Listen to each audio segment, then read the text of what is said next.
Hello. Sorry I'm late. Hello, hello, wherever you are.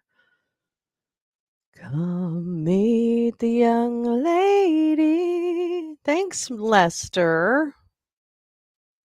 Hi, Lee. Happy New Year. I know I'm not the first, but I won't be the last. Good morning. Actually, I guess it's the afternoon for some of us. No, I had a great time last night. Mm. Yeah, I had a really nice time. Thank you, Lee. I hope you did too. I haven't gotten all my makeup on though. That's why I'm not on screen right now. But I'm right here. So I'm not far away. But yeah, I had a great time. I hope people had a good time. I'm going to be honest with you though. I love staying at home too. I'm not really a go to parties with lots of people I don't know kind of thing. I've had my yes. Yes, lady. I've had my party, yes, too. Um, but I think that it was very nice. It was very nice. It was very, very, very adult, very grown up, very lovely home. Oh my goodness, lovely home. And I made a very delicious hors d'oeuvre, and it was I might want to say it was the hit. Oh no, no, no! I don't want to hear it. Are you talking COVID? This is like I want to point it more at the windowy kind of stuff. There we go. Is it like COVID-y stuff or what is it? Recipes. Oh gosh, yeah. Oh, let me tell you, Lee. Okay, I adapted a pasta recipe. I will tell you all about it. Oh god, COVID, flu, RSV. Ugh, ugh. I gotta get my new COVID vaccine. I literally haven't gotten it yet, and it's just because I keep losing track of time. It's not because I don't want to, because it's time. Because not this Thanksgiving, but last Thanksgiving, Bobo and I both had COVID, so we didn't get the new booster right away. But then, one thing led to another, and you just don't. Although I did get my flu shot. I don't know why I didn't get my COVID shot then. I wonder why. I would think they'd do that, like, all together. Well, the kitties are sleeping on my bed. So I don't know if we're gonna actually get them out here. I wanna tell you about the party animals in my house because those 2 are the party animals. They are oh, that's smartly. Do both. Yeah, my cats are, snoozing on the bed because apparently last night was zoomy. Zoom, zoom, zoom, zoom. They did okay during the fireworks were massive in my neighborhood, right, by the way, like, right outside my building, and they were significant and very loud. No, my dog not having it. So, but while we were gone, we closed everything up tight and, hopefully I think it was fine. When we came home, everybody was pretty okay. I mean, the dog was under his covers, which is where I fully expected him to be. So he was fine. We weren't gone that long. So, and then we watched Poseidon Adventure, which is an annual celebration that we have. Even if we're not together, if there's an opportunity, we'll do it like a co-watching thing, like we're watching it together or something on Zoom or whatever. So fun, fun, fun, fun. Little rituals make a fun. I don't like New Year's. I'm not a big New Year's fan. I do not like the ritual of "Oh, happy New Year," and everybody kissing and all that. I just can't stand that. Well, so there is my version of Poseidon Adventure from my generation, which is with Ernest Borgnine, which is with Shelley Winters, which is an amazing version and probably the best version of that movie.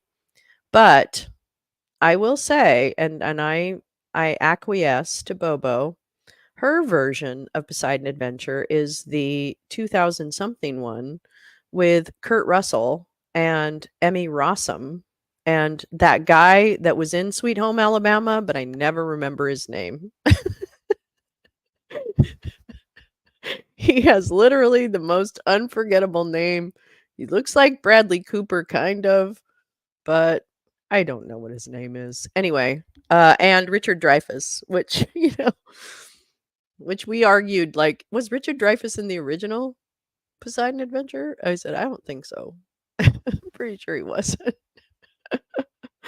Anyway, it was fun.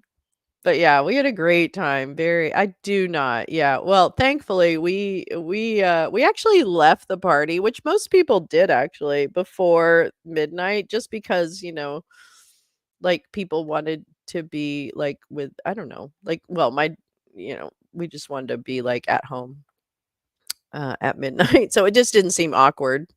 So yeah, it was fun. It was fun. Beautiful house. And you know what they had? They had those heaters out on the patio where you could sit outside and it's warm outside. I love that. Can I just say I know it's very bougie, but I love that. I love that. Yeah. Yeah, actually I mean I although I hate New Year's, I do I think this year is going to be what it is. I mean, I don't know. I don't make a bunch of grand predictions. I try not to.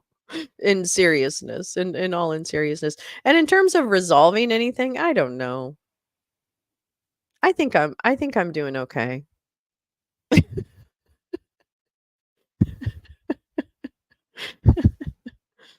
Oh, yes. Oh my god. These things are heavenly. I mean, I would think in Michigan, oh, there's nothing better to me than being outdoors on a cold evening with a warm like heat source. That's like the best. I love that. Oh, it was nice. Okay, so here's what I made. Oh my god, I was so proud of myself.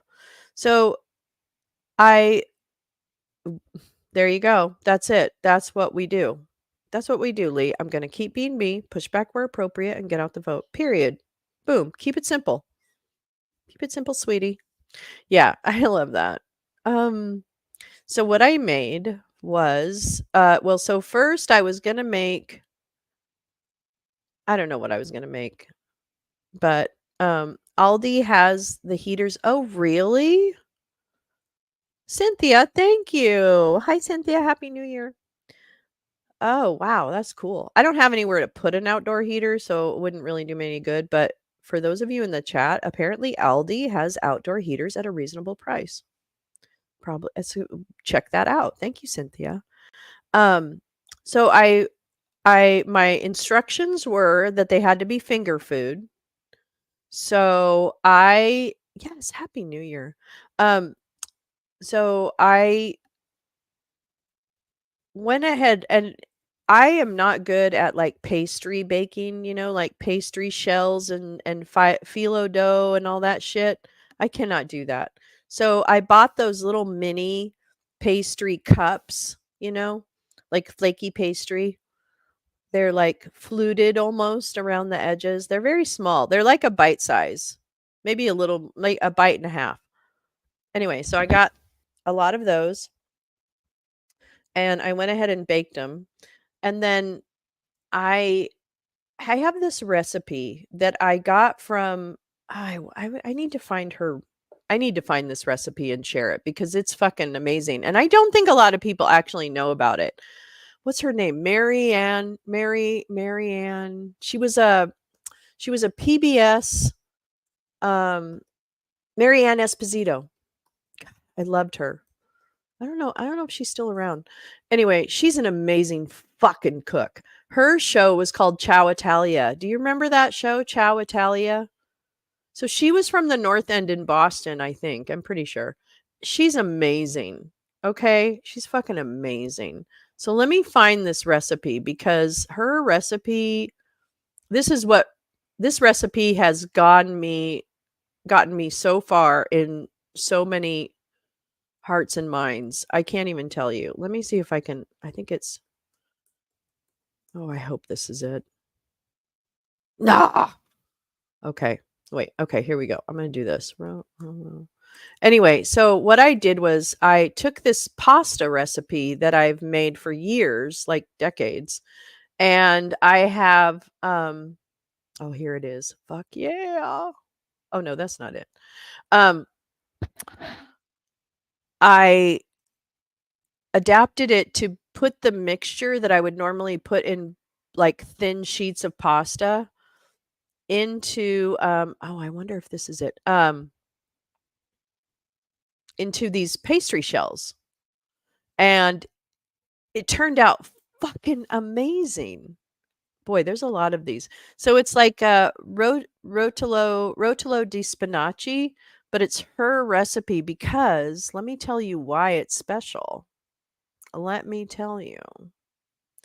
Because it has fucking gorgonzola cream sauce as part of the recipe. I shit you not. Spinaci, Marianne Esposito. Yeah. Okay, baby. All right. Okay, baby. Here we go. Wait, what? Not molded spinach. Anyway, okay. So I'll find it and I will definitely put it in the chat so you have the recipe. But it is oh my god. Oh my god. Um yeah, no. I am not. No, and they taste delicious. Oh my god, Cynthia, it's such a good show. She was such a good I have her book. Her book is really good. Okay, so this recipe is here's the ingredients. Um spinach, like cooked and drained, like chopped. And you mix that with toasted pine nuts, like kind of mashed. Hi, Max. How are you? Happy New Year. Oh my God. I love gorgonzola is like everything. I know, right? And it totally tweaked fine. I'm so excited about this. Okay. So, anyway, it has frozen spinach chopped, drained, whatever. You mix that with traditionally you mix it with like ricotta and mascarpone. No, you don't. You mix it with ricotta and some like little bit of sautéed prosciutto bits and then these toasted pine nuts, right? So you mix like the toasted pine nuts and all of that together. That's like the spinach mixture. And then and parmesan. So you put a bunch of parmesan in that. And so then you take the gorgonzola and mascarpone and some heavy cream, and you make like a gorgonzola cream sauce that you'll slap your mother. I mean, it is so I would drink it. It's that good. It's that good. So, but what I did in order to put them in the shells was I made the mixture, the spinach mixture, with everything. No, I didn't put the prosciutto in, but normally you would put a little bit of prosciutto in. So I made the spinach mixture and then I put a little bit of the sauce folded it into the spinach mixture, but it was still a pretty stiff mixture. And then after I baked the shells, I just put a little dollop into the shell and then a very little dollop of the cream sauce on top. And it didn't leak through the bottom, right? Because it wasn't too wet or any. I'm telling you, you guys, this was crazy, and it was a hit. It was. I don't mind saying it was the hit. So there. So yeah, I love gorgonzola. It was great. So yeah, I'll figure out that recipe and put it in there because I kind of modified whatever I was doing. It's really hard to find that Marianne Esposito recipe. Anyway. Hi, everyone. Happy New Year. Sorry. Whoops, that was bad. Let me take a little drink. Oh my God. Lee, this would be so, and it was fucking easy, Lee. It was fucking easy. The biggest thing I had to do was leave the spinach out to drain, like in the afternoon. Like I just wanted to do that. It was so lazy. It was such a lazy recipe. I've gotta I'll figure out, like, I'll really put it together like a recipe, and then I'll do that because it is a good one. It's worth it. It's worth it. Well, I think I should play you our new music video, from Jay Rance and I, and then, I'd like to let's do a little music morning, and then we're gonna get into a really long hearing. I'm gonna warn you right now, you might spend a lot of time with me today, unintentionally. So, let me play first. Let's see. Oops. Well, first I need to find it, don't I? You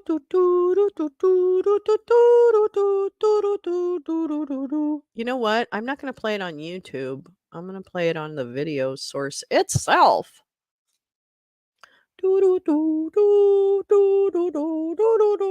Sorry. So what did everyone do last night? Did you do anything fun?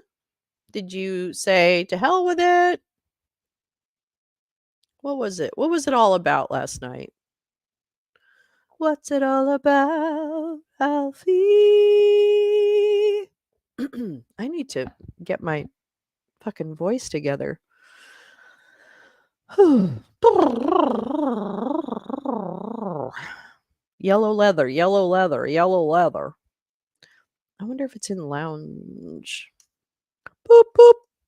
Boop, boop, boop. Boop, boop, boop, boop, boop. Boop, boop.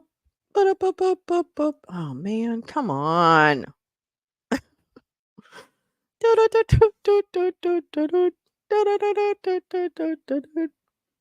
Where's my movie? Check your voter registration, darling. Where is it? What the? Oh my God. I think something's going on with my computer. Maybe I spelled it wrong. Check your voter registration. Check. Check. 1 2 1 2. Oh, here we go. That's not it. Oh, that's not it. Where's my video? MP4. That's weird. Sorry, everyone. I'm a little discombobulated.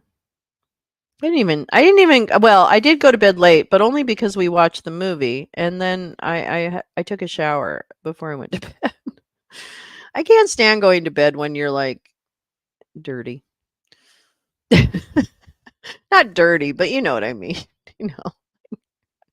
You got the road on you. I don't want to have the road on me.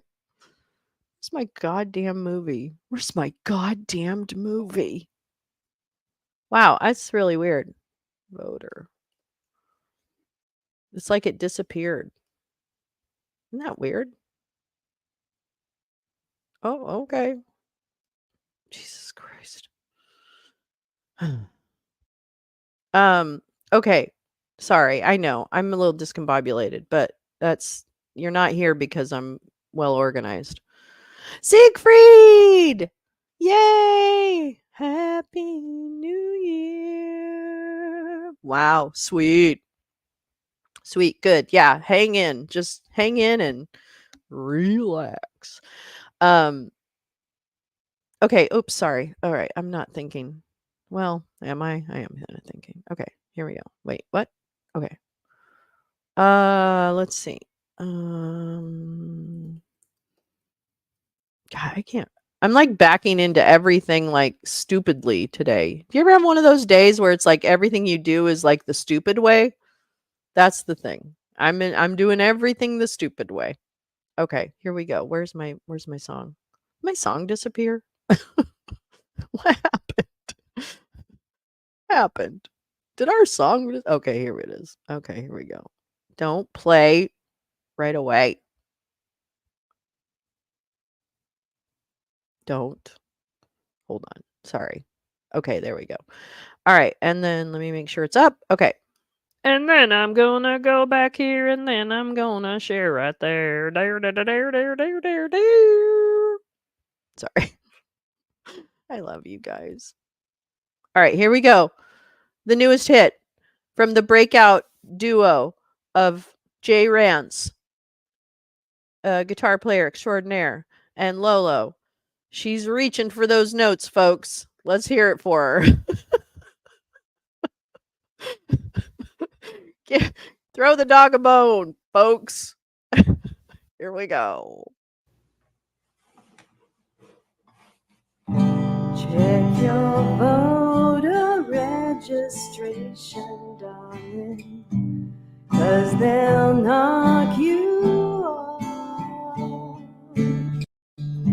Next year, all our rights are on the chopping block.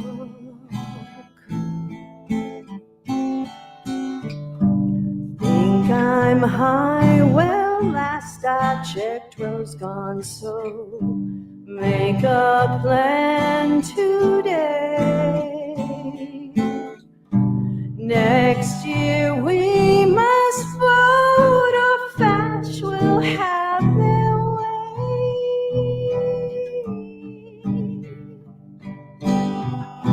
Once again, GOP is lame. Lindsay has no shame, it's true. Maggot brains are on auto drive, screaming Hunter's mind. Love who? Hi, Joe. Someday soon we all will have to stand up and ensure love wins. Until then, we'll have to keep away somehow. So check your registration at the door now. Please do it today. Thanks. I love Jay Rance. I'm so proud of that. I mean, it's not my best voice, so I'm not proud of that. But I'm so proud of that collaboration. And I want to thank like Oomph and Bobo. They listened to it and they gave me encouragement that it was okay to stretch a little for those notes. You know, like it was just really thank to them. I really thank them because I wouldn't have released it without hearing that from Oomph and from Bobo. So that's really great. Really, really, really love it. It was so fun. I can't wait to do more. I'm gonna do more with my friend Jay Rance. Definitely. Dempsey. It's so good to see you, Joe. I hope you had a nice little break away from social media. You were missed for sure, but it's good to see you. Yeah. I think we're gonna do it. Thanks, Cynthia. It was fun. That's fun. That's my fun. If I could just do something all day long, it'd probably be that. Write stupid lyrics, sing them, record them, play with people. I know, right? Oh, it's just so fun. You know what I mean, Lee? Like, thank you for saying that. And I agree. Like that, it feels good to do it. Um, but yeah, no, it was what a great group we have. Can I just like I'm shocked. I mean, I'm shocked. I'm shocked we ended up on this fucking app with a bunch of really amazing people who, you know, just what just are trying to make things happen. Like it was so amazing. I don't know. I think it's amazing. All right. So guess what? Now you're really going to hate me because this thing is really long. Now let me set the stage for you. And then also there was another, Joe, I got that thing you got, and I'm thinking, I wonder if I should go over that now. So okay. So let me tell you a little bit. This is the okay, so there was one in the morning, and we can definitely go back to that, but I think it wasn't the one with all of the really idiotic people, which I'm going to be honest with you, what I want to watch is the one with the idiotic people. So there's that. Um so this is so what's interesting is that what this is saying is there was an earlier morning one, but that one was the Senate Government Oversight Committee, and this is the Senate Judiciary Subcommittee, part of the Georgia Legislature. And there is a cast of clowns that speak in this hearing. So it's a long one, but we'll try and skip through. But I mean, settle in, because the whole point of this is to reimmerse ourselves in some of the statements that have been made, as a way to, you know, as a way to, kind of get in the mood for justice in 2024. And this is a great way. If you do have a hangover, what a perfect background, right? It's a perfect background. You can just settle in, grab your tomato juice, grab your weed, grab your vodka, grab your coffee, grab your water, grab whatever you need, grab a cup of tea,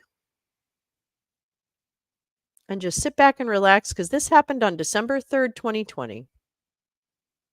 Okay? This isn't now. We don't have to panic. This bullshit was already part of the mix. Okay. So here we go. And there is, actually, let me go ahead and go over this. So Joe sent me this morning. And this woman, apparently, Texas lawyer, this is a story from September 7th, 2022. And Texas lawyer wins subpoena fight against Georgia prosecutors investigating Trump's efforts to overturn 2020 election. Okay. Now, see that? Those are great eyebrows. She really did it. This is Jackie Deason. She's a podcast, Jackie Daly. All right. Fulton County District Attorney. This is September 2022. Fulton County District Attorney Fani Willis and her team have lost a legal challenge to force a Texas podcaster who played a role in the Trump campaign's legal efforts to testify before a special grand jury investigating efforts to overturn the 2020 election in Georgia. Jackie Pick Deason will not have to testify about efforts by former President Donald Trump and his allies to subvert the election results, a panel of judges ruled earlier this month. Deason, who lives in Dallas and was subpoenaed to appear by August 31st, September 2022, is under no obligation to appear before the special grand jury, according to the rulings earlier this month by the Court of Criminal Appeals of Texas. Boy, those Texas courts, they're trouble. That noted the deadline for her subpoena had passed. Because it has expired, the underlying legal arguments are now moot, George Burt Richardson wrote in his concurring opinion. It's unclear how the appeals court ruling could impact other potential witnesses in the Georgia investigation. I love reading the back stuff after we know what has happened. Trump-connected lawyer Sidney Powell, who was also recently ordered to testify as part of the Fulton County District Attorney's investigation, is also a resident of Texas. Willis's team subpoenaed Deason in July, saying she possesses unique knowledge concerning communications between herself, the Trump campaign, and other known and unknown individuals involved in the multi-state coordinated efforts to influence the results of the 2020 election in Georgia and elsewhere, according to the court filings. Deason presented heavily edited video before Georgia lawmakers in a December 2020 hearing that purportedly showed election workers producing suitcases of illegal ballots, according to court filings. That allegation was investigated by state election officials and quickly proven to be false.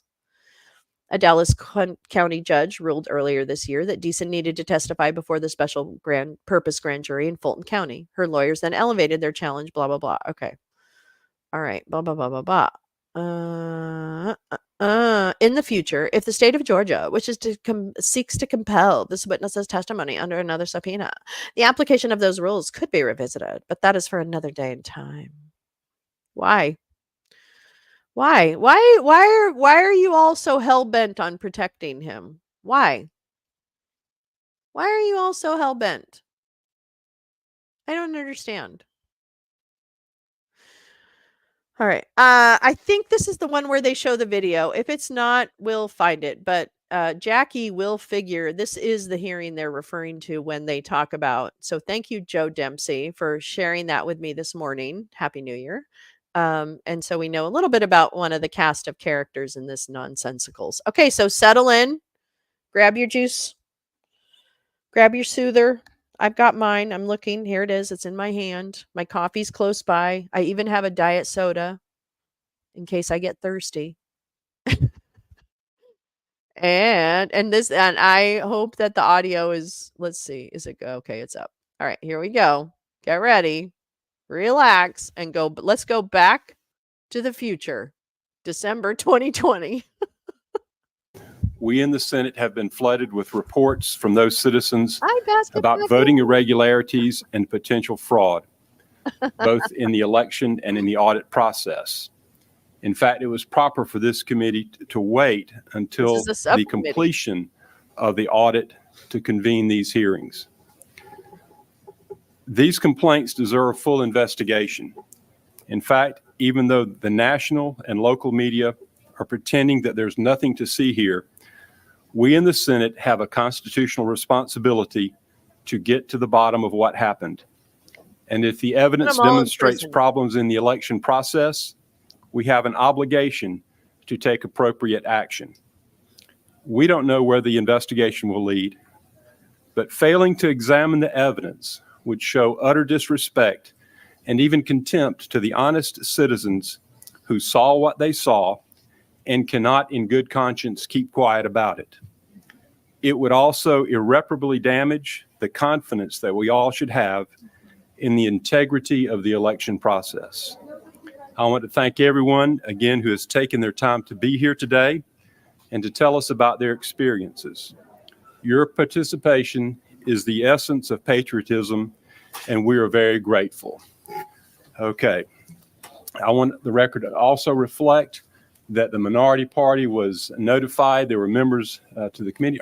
There's Senator Parent. Thank you for being here. Okay. We will begin with the first witness, and we have with us today Mayor Rudy Giuliani. And sir, thank you for being here. And if you would, you can testify where you are. Well, thank you very much, Mr. Chairman. If you don't mind, I'm going to defer to our counsel, and then after he finishes, then I'll present okay. two witnesses. All right. If you would state your name and let me see, what number? It's number 12. 12. Okay. Good afternoon, Mr. Chairman. Ray Smith. I am honored to be the lead counsel for Georgia's for the President of the United States, Donald J. Trump. I'll tell you, it might be better if you stood at the witness stand right behind us, if that's okay. No problem. Yeah. What number is that? Podium. All right. Are we on? We're on. Okay. Good afternoon again. My name is Ray Smith. I am honored to be the lead counsel in Georgia for Donald J. Trump, the President of the United States. Mr. Chairman, Mr. Vice Chairman, members of the committee, thank you for hearing us today to consider the issues, problems, concerns, irregularities, violations of the law, potential fraud in the November 3rd, 2020 election in the state of Georgia. This hearing is the tip of the iceberg. We are filing today a petition in the Fulton Superior Court contesting the results of the 2020 presidential election in Georgia. Because of the documented results of the 2020 presidential election in Georgia, because, excuse me, the irregularities and the abject failure of the Secretary of State of this state and the counties to properly conduct of the election, It is impossible to certify the results of the 2020 presidential election. Normally, in an election contest under Georgia law, the remedy is a new election. That would certainly be possible remedy in the instance, and we are asking the court to order a new election. However, because the presidential election is actually a delegation of your constitutional duties as a legislature, you as a Georgia legislature are the body that is to choose the presidential electors. As you're aware, the United States Constitution states, quote, "Each state shall appoint in such manner as the legislature thereof may direct a number of electors equal to the number, the whole number of senators and representatives to which the state may be entitled in Congress." And in Georgia, of course, that's 16. The United States Constitution, Article 2, Section 1. The Georgia legislature has established the election code for the state of Georgia, specifying the time, place, and manner of conducting federal elections, including the 2020 presidential election. But when as here, the election code was ignored and wholly disregarded, the legislature cannot rely on the results of that flawed process. Congress has provided for that eventuality. Title III of the United States Code, Section 2, provides whenever any state has held an election for the purpose of choosing electors, I want to play this again, and has since failed this guy just fucking to make hated. a choice on the day prescribed by law, the electors may be appointed on a subsequent day in such a manner as the legislature of such state may direct, end of quote. In other words, because the November 3rd, 2020 general election was so fraught with error, violations of law, lack of uniformity across the state, it is the legislature that must choose the presidential electors, exactly as specified in the United States Constitution, federal law, and the Georgia Constitution of the state. Our election contest petition that we are filing today cites multiple violations of the election code of the state, several of which by themselves Eastman is going to would reverse the outcome of this election. The margin of ostensible victory for former Vice President Biden is approximately 12,500 ballots. Jack Smith. I say approximately. Yeah. Because the margin has changed several times and is likely change again as a result of the current ongoing statutory recount.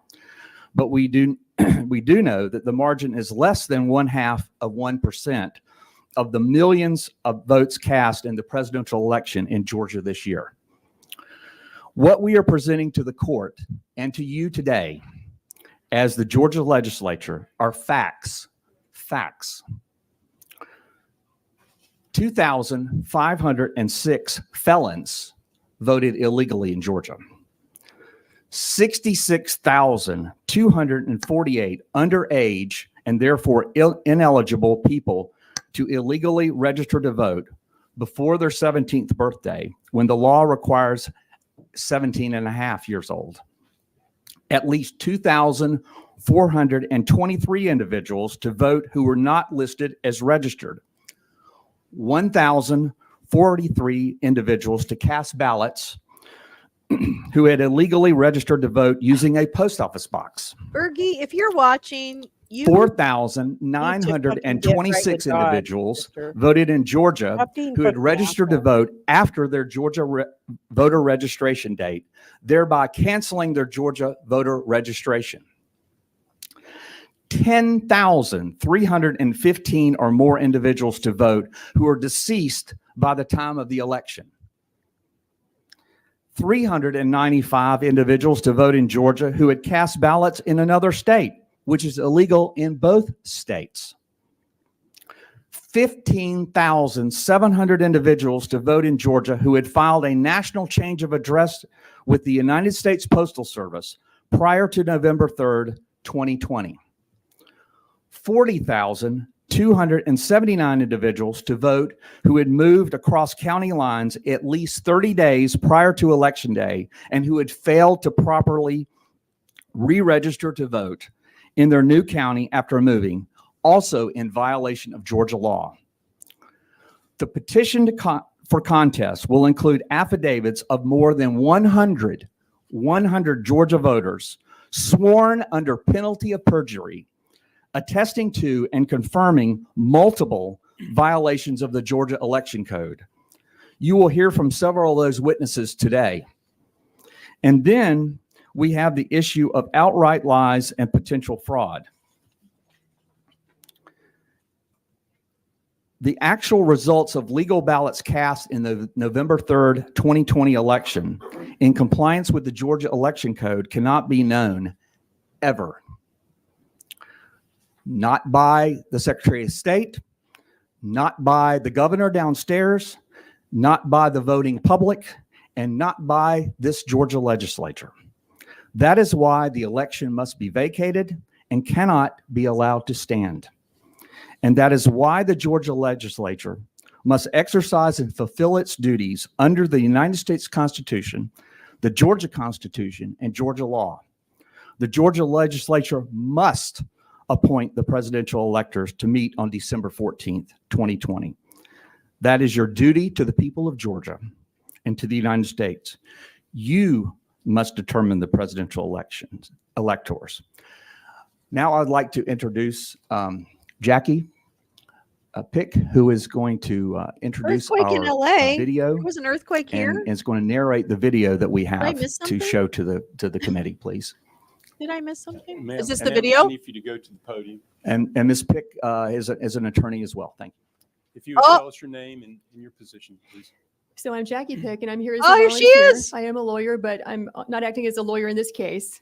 I'm just helping out the legal team here. Oh, I know what was in there. And Oh, going to no. explain to you Lee, the wait till evidence you that we hear what was in have there. from Wait till you State Farm hear. Arena It here in was Fulton wrong. County, which goes to what Ray was talking about in terms of fraud or misrepresentation.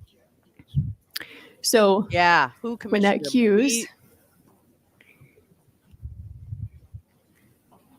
okay. And we'll find out. So it's going to be tough because I'm going to have to depart from the microphone and point out Sure, that's some fine. things at times. You're looking at one big room here. Boy, they're sure nervous. This is where, according to our witnesses who've given us sworn affidavits, this is where the absentee ballots and military ballots are being tabulated all on wrong. election day. So we have the tape from first thing in the morning all the way past the close of the Need to polls. put on another banner. What you have is essentially two Republican field organizers who were sent here to be observers. Excuse me. At no time were they actually permitted to observe in a meaningful way. I'm sorry, I have a voice issue today.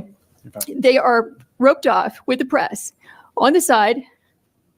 See if I can show you. Keep your eyes right here. Okay.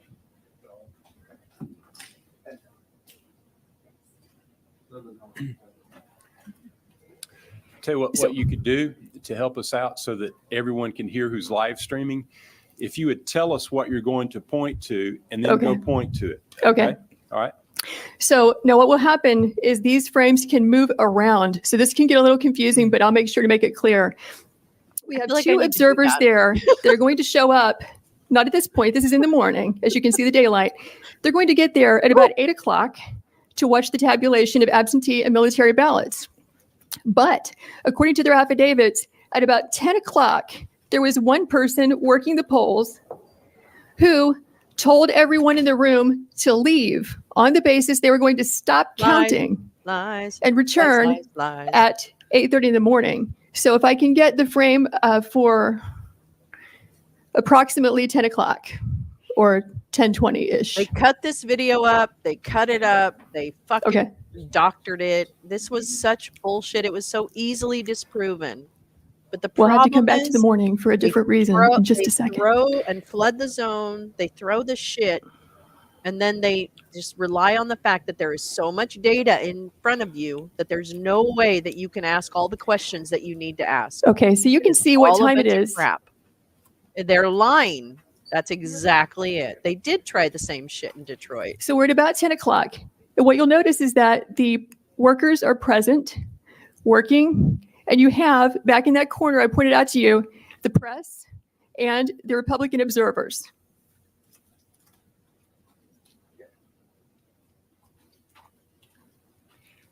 So according to the witnesses, the Republican observers, there is a lady who has blonde braids the anxiety who comes out to announce, we're going to stop counting. Everyone go home. And in fact, we see that. What happens is everyone clears out, including the Republican observers and the press, but 4 people stay behind and continue counting and tabulating well into the night from that point, which is going to be about 10:25 when they all clear out, or 10:30. And they will continue counting unobserved, unsupervised, not in public view as your statute requires. When did they until about 1 in the morning. That will be answered in the reason we know this is because when our Republican observers were forced to leave, they went to the Central Tabulation Center, robustness, and they got news from word from a news crew that in fact counting had continued. They have information that not everybody left according to plan, and some people stayed behind. So this shocked them. So they returned back to State Farm Arena at about 1 o'clock in the morning, where they confirmed that in fact people had just left State Farm Arena in contravention of what they had been told by the supervisors who are running this operation. So, okay, we're still at about 10 o'clock. Can you take us to about thing in front of, like, 10:25? I think it's so gross. So we can see the change. You're going to watch this place be busy and filled up to emptied at some time between 10:25 and 10:35, which is consistent with what the affidavits say.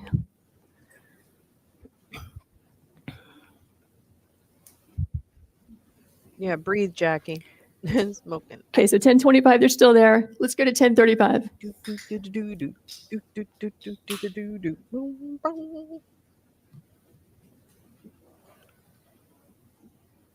It takes it just a few minutes for the frames to actually catch up with it. There you go, with the time that you're seeing. So here you see it's all cleared out. We just went from 10:25 to 10:37. The place is a ghost town. This is where the people were vacated and told, go home, come back at 8:30. We will now stop working and stop counting. But notice who stays behind. You have 4 people, consistent with our affidavits, who stayed behind. And so you'll see the lady in purple.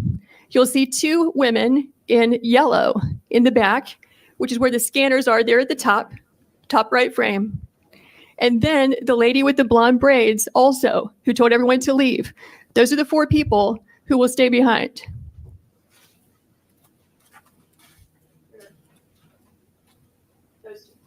I don't get this. I don't get people on Twitter. Can I just tell you?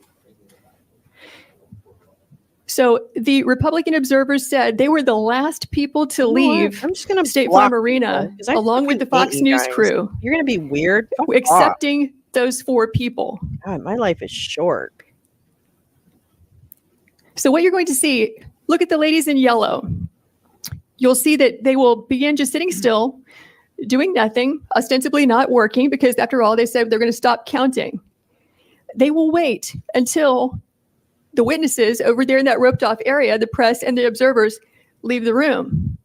Then you'll see them move into action and begin scanning ballots.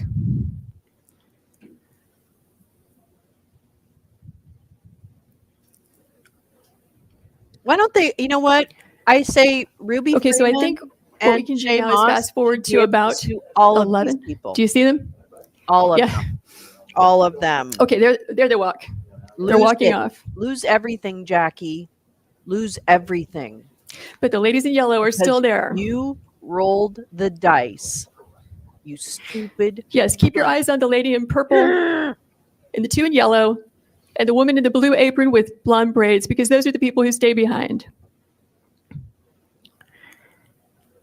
Okay, so what you're going to see happen at about 11 o'clock is once everyone is gone, coast is clear, they are going to pull ballots out from underneath a table.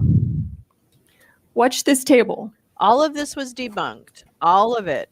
In fact, it was debunked, I believe, Joe, if I'm not mistaken. It was debunked in December 2020. So actually, this will take a few minutes, but we did not know I think when we total first watched messages this. Okay, is it shouldn't go up. normal to store suitcases of ballots under a tablecloth? Is that how they run the place? Let me Maybe this see. is what they've been doing all day. Oh yeah. Maybe up this is there. what they're doing under all the tables. So we went back and watched the video as a team of us. Oh, it lost connection. We don't see that. What we see is typically you're going to find ballots, back in this corner, or coming in through a door, and then they get moved and circulated throughout the room. Yeah, I see comments. And it can get a little confusing because they have these black containers of ballots. They have the U.S. Postal Service containers. But what we were trying to do when we determined that there were ballots being pulled out from underneath this table is, what was the chain of custody? Where did they come from? Who put them there? When did they put them there? We only reviewed this at about 1 a.m. last night for a couple of hours. So we're going to need about 14 hours to watch it carefully because we fast forwarded through it several times and could not find that particular frame. But here's what we can tell you for sure. At about 8 o'clock in the morning, we're going to roll this back and show it to you. There you go. So now they're going to start pulling these ballots out from under this table. Thanks. This table, the black one, was placed there by the lady with the blonde braids at about 8:22 a.m. in the morning. So she put that table there. So what? So the same person So who's staying what? behind now, the same person who cleared the place out under the It's about pretense that we're going to stop counting, 75% is the person who put the table Have to there Ask yourself, so what? at 8:22 in the morning. So Yeah, I What? saw 4 suitcases come out from underneath the table. and what does that mean, cunt? Oh, that's right. They got Yeah, the upper video. right hand. You see the gentleman in the That's right. red. They So he just made- pulled one out. They just made up stuff. Nah. This is why we can't have. This is why I want us to be. So what are these ballots outraged doing there, against separate from all the every other ballots? Republican who does not. And why are denounce they only every counting bit of them whenever the place is every cleared out with no Republican- witnesses? Wait, I'm Is the gonna question. do that right now. Every Republican, right this motherfucking second, needs to stand up and say Joe Biden won the election, and what we put this country through in terms of disinformation about a stolen election is shameful. That is what should happen. Period. Full stop. Period. Full stop. Every fucking Republican needs to stand up. Hi, Jim. Happy New Year. And say no. They were doing their job. People looked at it. The Republican Secretary of Elections or whatever the fuck his name is, Secretary of State. I don't know which one it is. No, not Raffensperger, the other one. No, that's the Lieutenant Governor. I don't even know. They looked at it. They looked at it. And oh, and by the way, it seems to me, thank you, Paul, Hunter's laptop. And guess what? The laptop and these doctored videos have strangely same source codes, I bet. I think they did in the morning, and that's why there's another 3 hours in the morning, Lee, but it didn't look like any of the clowns were in that. But if we get ourselves really together and just do marathons, we might go over the morning one too. But I think that's where they presented. But I could be wrong about that. So anyway, just think about, someone just happened to give it to thank you, Joe Dempsey, asking the good questions. Just think about how long it would take for Fonnie Willis to subpoena the videotapes from State Farm. Someone just happened to give it to these guys. Huh. Interesting. Okay, we'll continue, but I just wanted to yell that for a minute. So these machines can process about 3,000 ballots an hour. You have multiple machines there. Slava and they're there for 2 hours. So you do the math. How many ballots went through those machines in those 2 hours when there was no one there to supervise, to be present, consistent with your statutes and rules, to supervise the tabulation? But it's not illegal. We believe that could easily be, and probably is certainly beyond the margin of victory in this race. Oh, for fuck's sake. Well, that's a leap. Because if it's only 3 scanners working for 2 That's a hours, leap. right? That's 18,000 ballots that went through. And they were all for Biden? I'm confused. See, this is what I'm saying, people. Ask the next So we're now at question, 11:09. because these motherfuckers, There were, in do addition not to the have 4 complete workers that you see there, all of it is based on there were 2 lies other people who were and bringing half-truths. ballots in and out. The gentleman in All red that you those saw, half-truths. and then a second person. I can't tell if it's a male or female based on their hair being pulled back in their mask, but in any event, that's Really? 6 'Cause total you're a people. fucking idiot. And so if we were to sit here I wasn't for the next 2 either. hours, what we would I see wasn't is that this either. operation just goes on and on and on. They're scanning until about 12:55 in the No, I'm morning. thinking the same about the So we kept the video running. It's all Joe. It's all And, Eastman. You know, we can show you the people who gave us the affidavits reappearing at that time, just as they said, around 1 a.m. Bullshit. to find out, are they in fact counting after they told us they would stop working or not? Old. And we will fast forward to that. But have you all seen as much as you'd like to see of what's happening here? I 'Cause think so, I think you basically get the idea. unless any member wants to see more. Or you have any questions? No. No, let's go ahead. Okay. There's only one. So Democrat let's in the fast room, and they're forward not even on the to dice. about They're 12:55 in the just morning. observing. Which I think is a mistake, except for the fact that I realize that the Democrats probably aren't prepared to challenge all of this right in the moment. So they probably want to know what's the, I don't know. I give up. Okay. So it's updated to 12:50. You can see these people are still there up in the upper right-hand Share the corner. broadcast. Thank you. Thank you. Thanks for coming. Thanks for sharing. Basically, they've wrapped up. 2024 with me. This is the end of their operation. Sweet. They've now completed about 2 hours of unsupervised tabulation of ballots. So now you're going to watch them leave. Someone have you And made just one let's fast forward to, let's go to 1:30. I think it's between 1:30 and 1:45 is when our 2 witnesses come back. They had to fight through security to get in there, but they did. And they say in their affidavits that 2 different people affirmed for them that people have been counting from, 10:30 when they cleared out until about approximately 5 minutes before they arrived.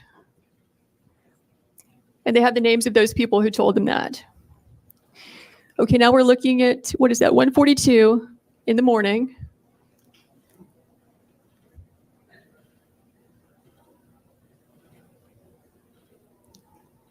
Wow, Jules Stein was such a good songwriter. There is one. Is there a way to fast forward a bit? Excellent. Or make it go a little faster? Okay, there are our guys right there in the lower left-hand corner. So they've now returned to State Farm this is Arena, not a having heard from the formal- press I that mean, they this had is a continued weird, counting because they like, wanted to see for themselves if that was ad really hoc happening, subcommittee. which I was don't a complete know. contradiction to what they had been told Mindy, by Happy at least New Year. one person from Fulton County who's an employee and spokesperson, and also Oh, the yeah. lady in the blonde braids we spoke about earlier. This is all. And so they see for Yeah, themselves. Gabriel And from Sterling. this, we get the affidavit. Yeah, he debunked I don't know the name of the You're lady in right. the blonde braids. They simply gave a description to us, and you can make out clearly who she is based on the people in the film. Lady in the blonde braids, halfway down her back, is the person who yelled out, "Everyone leave and stop counting."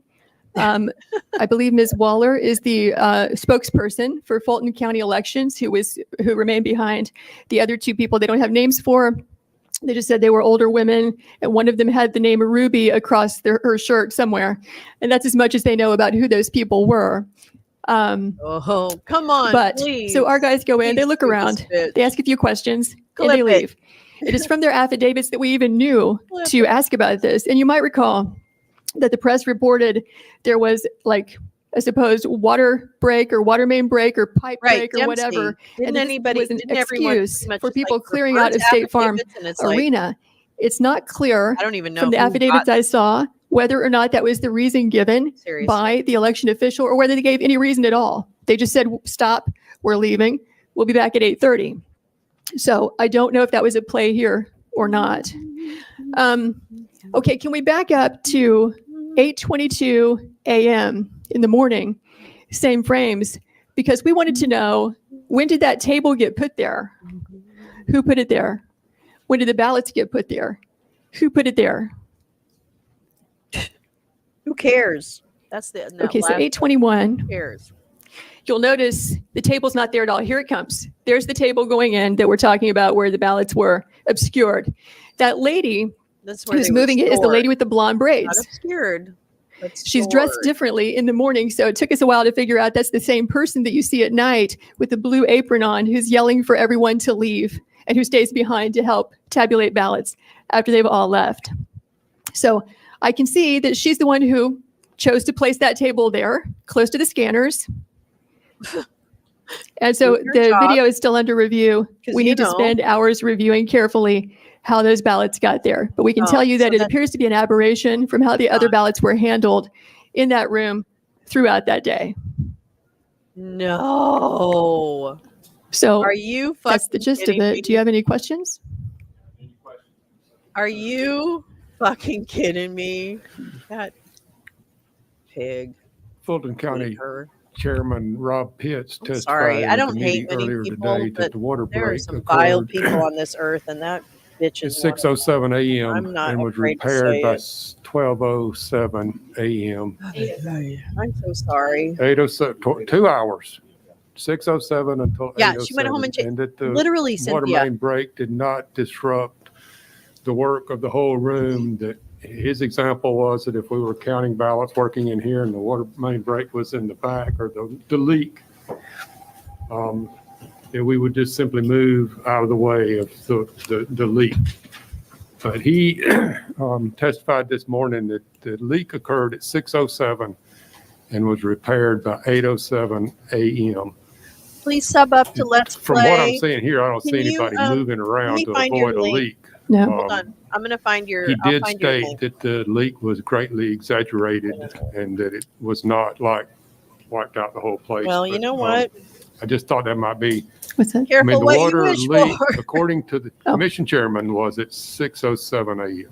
I'm told that we have a video that it was a toilet leak and not a water main break. But Who cares? I know that Mr. Who Pitt's cares? name was mentioned in one of our affidavits, and our witness says that he was physically Yeah, present exactly. in this room. All the clear up until defamatory everyone was made to statements that leave. that bitch has made So about you. presumably, if he was in the and she's room gonna at the give you a time, they made the strike, announcement he would be a witness to that. Fuck off. He was one of the last to leave, but he did leave in front of our witnesses. I just hate before our vile witnesses. people, and she is incredibly vile. Yes. Sorry, I Senator can't. Parent. I can't even hide it. Thank you. Okay, so this is this is Thank you for old being with us. summer. We heard from the Secretary of State's office Let me earlier. go ahead and just a couple pause hours it. ago. So what we're watching, part of getting ready and being, an informed, like for me, it is important to go back and look at some historical events, especially in light of what we know now after things have happened. And the reason I feel like this is so important, because I respect the fact, Summer, that you're out on the ground doing the work, helping people in real time. And I just adore you for that. And I feel like I understand sometimes the frustration with why are we focused on politics? And the only reason I'm focused on politics so much is, number one, I'm interested in it because for me, it's the human interaction within politics that is fascinating to me. It's the messaging and how messaging influences people that's fascinating to me. So things like that. But as importantly, for this year, 2024, that is so crucial with a presidential election and knowing what we know about the people who are seeking to be in power on all sides, it's really helpful for me to understand what happened historically and how we got here, kind of thing. So that, it's because it's so complex and there's a lot of shit, the people who were trying to stay in power were doing a lot of shit in order to confuse and conflate. So this particular hearing, long story short, or short story long, this hearing was December 3rd, 2020. It was in Georgia, and it was kind of a subcommittee from the Georgia State Legislature. And within this hearing, a number of people testified who were who are currently either under indictment or have pled guilty to lying about the election to a point of trying to interfere with the results of the election. So this hearing is going to be kind of important in terms of what was the story they were telling at that time. And now that we know what is on the record, how does it match up? Because I think that's going to be important to help people understand that what they may be considering voting for is far more nefarious than it may look on the surface. And I think in order to tell that story about what is nefarious in our current politics and this upcoming election, it's great to understand and see these historical things. So anyway, too much explanation, but that's kind of why this is an old hearing from 3 years ago, and over 3 years ago. But it's kind of it was an important one, and parts of it may be actually pretty funny. So let's hope. Anyway, there you go. Love you. That they've investigated this repeatedly, that they had a monitor on site the entire time. And frankly, this has been debunked for weeks by our Secretary of State's office. I doubt he's seen the video. Then I think the courts will probably be able to handle this once you present your evidence to them. As I'm aware, there have been about 40 lawsuits dismissed already. And according to the law of the state of Georgia, we do not have the power to submit alternate electors. The provision in the law is quite clear at 21-501F. Is there a question? Senator, we'll ask questions. We'll have a time for statements at the conclusion. Yeah, my question is, since this has been debunked repeatedly, what evidence can you give to us that counters what our elections officials have presented us with only an hour ago? You just saw it. Your officials need to watch the video. What about the fact that they say that they had a monitor there the entire time? I can't speak for them. Well, but thank you. They said they had a monitor the whole time. You're looking at the room. There's no Secretary of State. Then maybe we should invite them back in. All right. Well, we may need to do that. Senator Tillery, what number are you? Number one. Thank you, Mr. Chairman. Thank you, Ms. Pitt. I just have two questions just to try to follow through and understand this a little better. Thank you for presenting this. Get a little closer to. Okay, is that better? Thank you again for being here. Thank you for presenting this. I just have two questions to kind of understand it a little better. My first is, I didn't have this before, but when Senator Perrin asked, it made me ask, have you been able to figure out where our monitor would have been, or the monitor? Can you point that out to us? Yeah. Hey, Summer, can you put just the @ you know how you have an @ name And it's for easier to your see Let's Play in- channel? Can from you where just I'm put sitting, that slide in the comments? top Not the whole left. link, but just the Can @ you name. see? Can you And, help me understand where? If that's where, thanks, sorry, top Summer, you're so right is where the sweet, and scanners you are. keep me Where grounded, would the so I monitor really be in appreciate that screen? I'm just trying to be Oh, able that's to our understand. debunker? Yes, it's Okay. very confusing because these frames don't portray that accurately. What the witnesses said is that when they were in that roped off area I just pointed to with the press, not only could they not see a single ballot because they were so far away, they couldn't see those scanners at all. The only reason that they knew the scanners were there is because the election official, Ms. Waller, told them so. So I don't know if that means, this is an enormous room, that there was like a curvature to the room, but that is not a straight shot from where you see where they would have stood to the scanners because they could not see those scanners. Now, other people could, depending on where you were in the room. Mr. Chairman, may I ask a follow-up? Yes. I know. The first thing is, Never mind. when you I know do how to find out get that it. information, Never if you don't mind getting it back to us, I know you will, and thank you for that. Mhm. The second thing is just more like a chain of custody process. Excuse me, Senator. I'm getting reports that it's difficult to hear, so you may need to get closer to the microphone. There we So- go. I promise and I'm not hate to doing do it for that. these guys. I'm doing it for these guys. So Right. as long as they Yeah. can hear me, I'm good. But a lot of people across the state want to hear what's Here we being go. said. I've got it, Summer. I'm going to drop On the second question I have, and thank you for your answer to that one. Thank you for getting us that. We'll look for the answer back from you. Just a chain of custody Please, question check now. out Summer. we could clearly see the ballots in the top right screen come out from underneath the Please come table. over to I the could not YouTube see that there was a channel cover on the front of the table check until out your Summer's 8:22 video. backup So channel. that was very helpful. Help her. Is there anything, can you show us where other ballots were coming from? Have y'all been able to figure that out yet? Because I think if they were coming from a different place, obviously that raises even more of a specter of concern or question. Right. So if you see, again, this is hard to understand where this would be coming from, but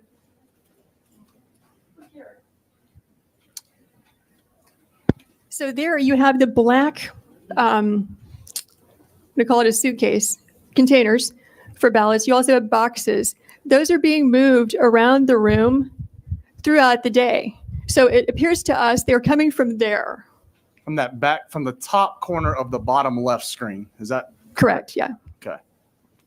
And from there, they're shuffled around a lot. It gets confusing to watch this because, again, you're not looking at a linear representation of the room.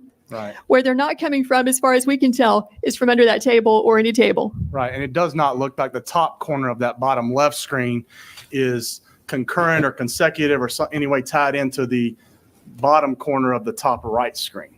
It does not look like those are congruent. We're not seeing them come out of that corner by coming underneath that table, correct? I don't think we can tell that from the film. And I'm sure y'all will get more information on that as well. Thank you for helping me just understand that a little bit better. I appreciate it. Okay. Okay, was there another question? Assumptions and algorithms that don't make sense. Use of a 2010 last night, so we're still reviewing it. There's still a lot more to review. Senator Jones?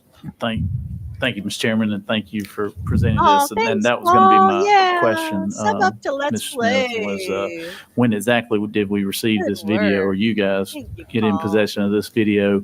And then also, Ready? so you've had no time to, We had when so many questioning the four rallies. people Oh, who thanks, Will. are having a lot of Thank movement and you. activity during the time frame that everyone goes home, y'all have not had time to find out who those individuals are and actually question them on anything, correct?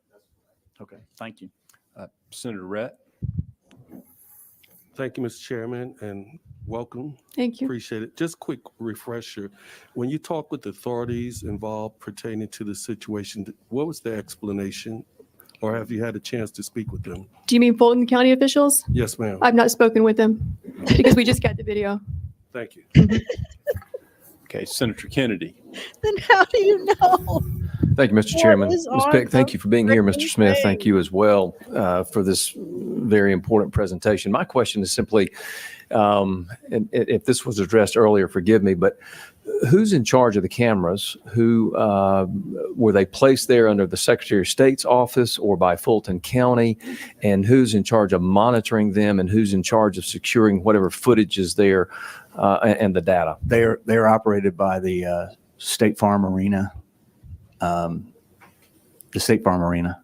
So these were not placed there for the purposes of that facility that's being used to count ballots? That's correct. This is just regular old security cameras that They just use happen to be these there. for, Are you the best lawyer? if you're in the arena and you have a slip and fall, or there's a fight, or something happens in the arena, there's these Or there's videos, ballots as I stuffing. understand, are subpoenaed all the time.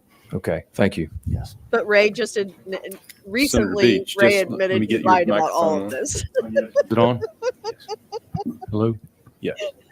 Yes, Oh, Summer. I think you said there were of 3 course. scanners, Blah. correct? Is there a way to know if those scanners were used between 10:30 and 1 a.m.? Do they track, Let's are face they it, tracked by that's right. time This when is things are scanned through them? The all ballots are scanned kinds through of 'em? Do you know? racism. Look at all the areas I'm not they've sure. targeted to. Okay. There have been conflicting fuck reports with. about whether or not those machines keep a log for Detroit, in real time. They I mean, certainly it was should. I mean, terrible. historically, that's the Philadelphia. standard required. Yes. But whether or not they will hand those over or kept them, I don't know. Okay, are there any other questions? Okay, Senator Parent, one more question. Did you mention that Chairman Pitts was there, or you spoke to him about being there during this episode? I was not there. This is a witness affidavit that says he was there. Okay. Almost up until he was one of the last people to leave. Not as late as the witnesses that we have, but he was there. So he just told us he wasn't. She's testifying in just lieu of an hour ago. Giuliani. Giuliani Well, I don't offered know. her One of the witness to testify affidavits for him. says he's there. Well, okay, so. I would we heard suggest from- maybe an Senator additional Brass? edible. No, ma'am. We need to move on. We have a lot of questions. What number are you, Senator Brass? 7? I'm sorry. So in, I'm getting a little high. thank you, Mr. Chairman. Thank you, Ms. Pick. So the table was placed there around 8:30ish, we said, a.m. 8:22 in the morning, approximately. At what point, and y'all may not know this since you just got the video, at what point did the boxes of ballots go under the table? We don't have the answer to that. So Still we don't. fast forwarded through the tape several times to try to find that because we haven't had time to review it in real time, which would be 14 hours of tape to review. So we just haven't had time to look at that. Because Giuliani. Do we his know engineer about how already many cut it up, ballots I believe. would go in each one of those suitcases? So we have a witness who says that inside the suitcases, she estimates that about 6,000 ballots can fit in there. How does And she there were know how many that? that were taken out? We don't know. How does Senator Gooch? Maybe a question for Senator Parent. These I heard you affidavits are say like several toilet times paper. this has been debunked, but I also just heard that this video just appeared Yeah, last night. there So how you go, could it have been Cynthia. debunked? Well, my response. Ruby not and being Jay an got how expert, many? is that 148. these very allegations came up right away Here's after the the debunker, election, according to almost Joe. a month ago, and have been repeatedly discussed by the The Secretary of month State's after office, the including 2020 everything that election. we're seeing here. This But is hearing. this And not there have the- been explanations for all of it. Is this not the first time Well- this video has been shown? I believe that this is the Yes. first time this video has been Yes. seen. And It the is. news- And That's the news correct. media hasn't seen this video or have not? They have Put it not. out. They have not Because put it I've been in contact with counsel for the State Farm Arena, and Will be today. Okay, Senator Anderson, you're on number 7, correct? Yes. Thank you. Thank you for being here today. My question is, if they said that they were going to shut down and no more counting, does the election system shut down to where it can't count no more? Or can it keep on counting? Well, so I referenced the statute, which shows that the Georgia elections must be conducted in public view. That means the press can watch. That means the other Circus party can Steve. watch. Both parties are represented to be observers or monitors, whatever. Here, Meets her. they were made to leave. So it was done in contravention of the statute. But my question Monkeys is eat the lion tail. equipment, the counting system, does it supposed to shut down when nobody's supposed to be counting? I defer to Ray on that. I do not know the answer to that question.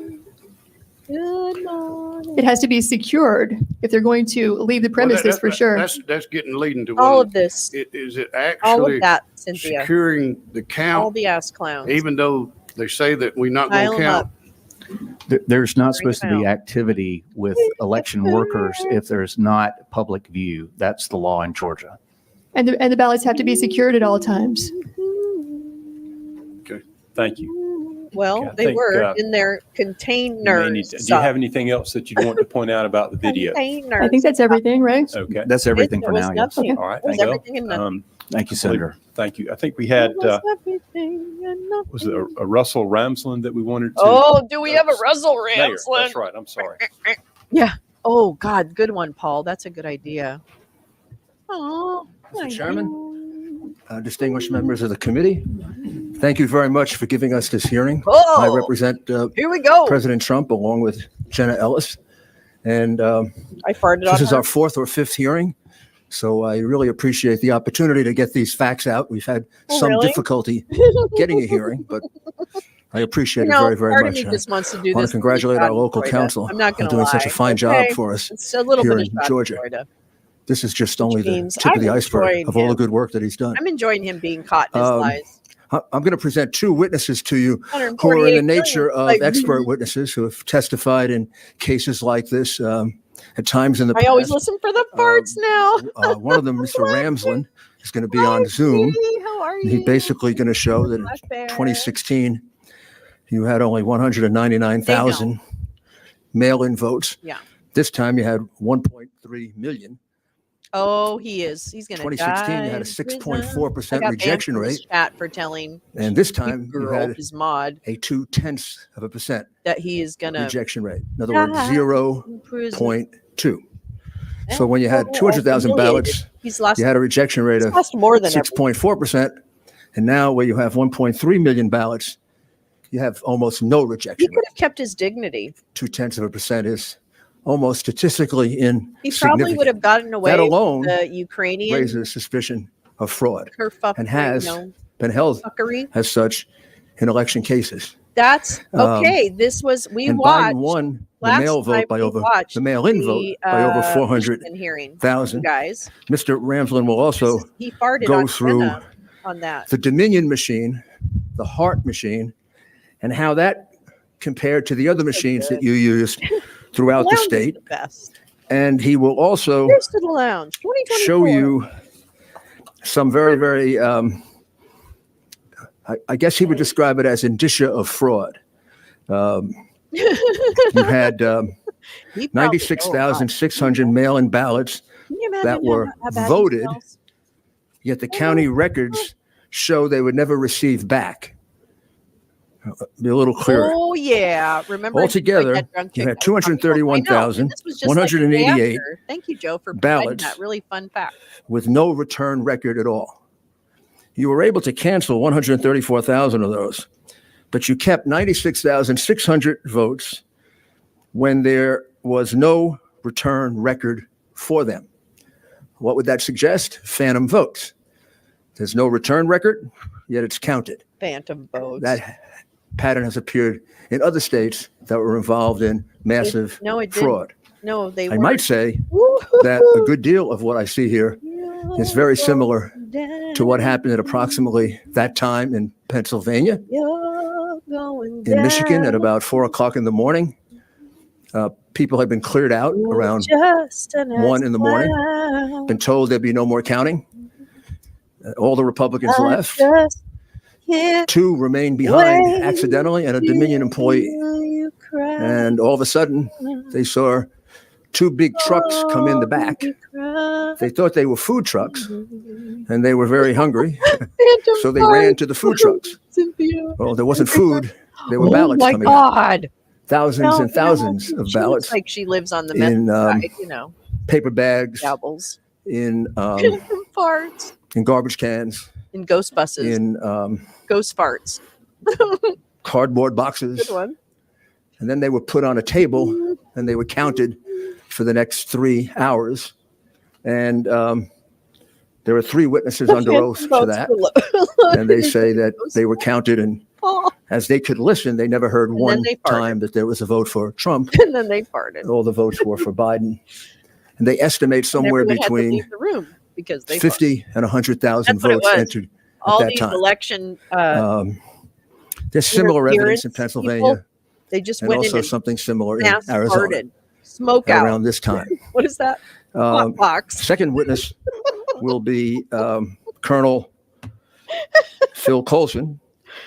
Colonel Colson has had the opportunity to forensically examine the Dominion machine that actually began to cause the problem for Dominion. That was the machine that was found in Michigan's Antrim County that had recorded mistakenly 6,000 votes for Biden when the votes actually were cast for Trump. And he can give you an analysis of the problems with the Dominion machine. And also, everybody's out of breath. just a piece of advice. You've got a very big election coming up. Hi, Scott. I think you'd be very ill-advised to use that company or their machines. When you test their record over the last 12 to 15 years, I think you'll find they're one of the more insecure companies in this business. So let me first see if I can get Mr. Ramsland on the Zoom. Mr. Ramsland will be via Zoom. Russell Ramsland. Russell Ramsland. There he is. There he is. How are you, sir? Fucking I'm So fine, you are speaking to a committee of the Georgia Oh Legislature. my God, I got scared. Just You tell us remember, your like, name, the please. child- You remember like the child? Russell Ramsland. Ramsland. And you're a resident of Dallas, Texas. Is that right? I am. In fact, I'm in Dallas, Texas right now. Rapture faster, bitch. And you just give us your credentials, briefly. I know they're very long. Crystal So give us Ramsden the needs best to go ones. to prison. I run basically a security operation. We do cybersecurity Yes, sir. well as personal As I know. security. Oh, We yeah. have a number of ex-3-letter agency Gal knows intel about people this that work Russell for us in the Ramsden. cyber side. We have ex-military Gal people that Squad work for us in the knows cyber all side. about We have a Russell fairly Ramsden. robust cyber capability in both protecting as well as trying to penetrate people's network to help them better protect. And you hold an MBA from Harvard University. Oh, yeah. Political Girl, science degree from I Duke. agree. And you've worked for That's gonna be a NASA horrific and for MIT. trial. Is that And correct?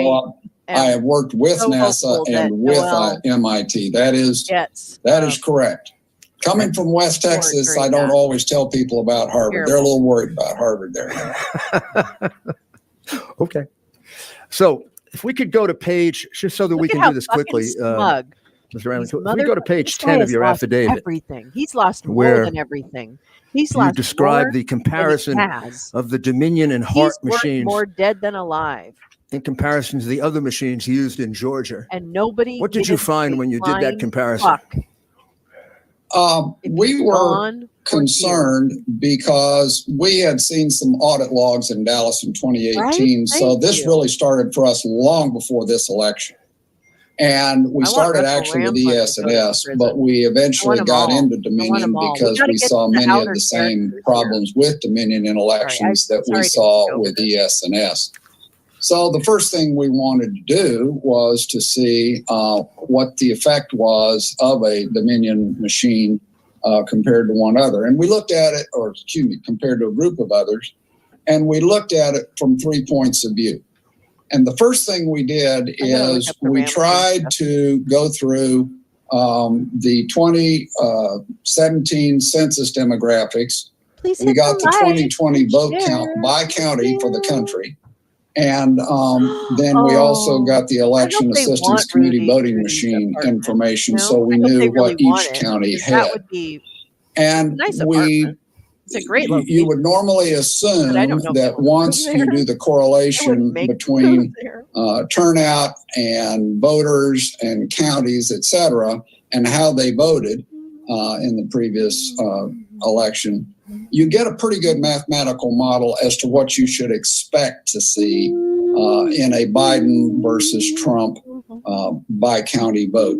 And then we went and tested that. And sure enough, we found that the model was pretty darn accurate, other than a few extreme outliers that we do want to now go back and look at in more detail. But the point is, we could see on a percentage basis whether Biden, for instance, outperformed by a certain percentage or underperformed by a certain percentage, what you would expect in a county. And normally you would expect that overperformance and underperformance to about zero out.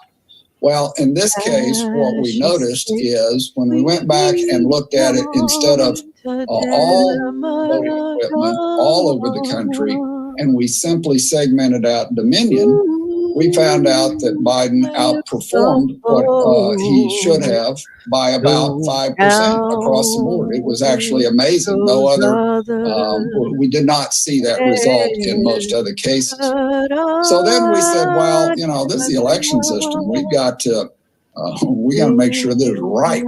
So we went back and we looked at it instead of percentage outperformance or underperformance. We looked at it by counties. I know. And when we did it by counties, we found an even more startling result. We found out that if Dominion counts your votes, Mr. Biden got about 78% of the wins. And if you used all other voting machines, then you only got about a 46%. So we noticed right away, again, a second marker that with Dominion, he significantly outperformed any other voting system. And then we did what was called a chi-squared analysis. And I won't bore the committee with what that is. It's a regression of sorts. And it allows you to sort data into various boxes. And what we did is we wanted to find out using this analysis whether or not, again, Dominion outperformed the others. And it was very interesting because once again, we came up with about the same number and we got about the same answer. And this analysis said that you get about a 5.5% bump compared to all other voting equipment as compared to Dominion compared to others. And when you apply that to the actual vote, then you find out that we're talking a fairly serious number of votes doing Dominion versus others. I think I jotted the number down here. Yeah. We found using our first analysis that about 123,000 votes in Georgia would have been entirely outside the realm of what you would have expected had another voting system been used.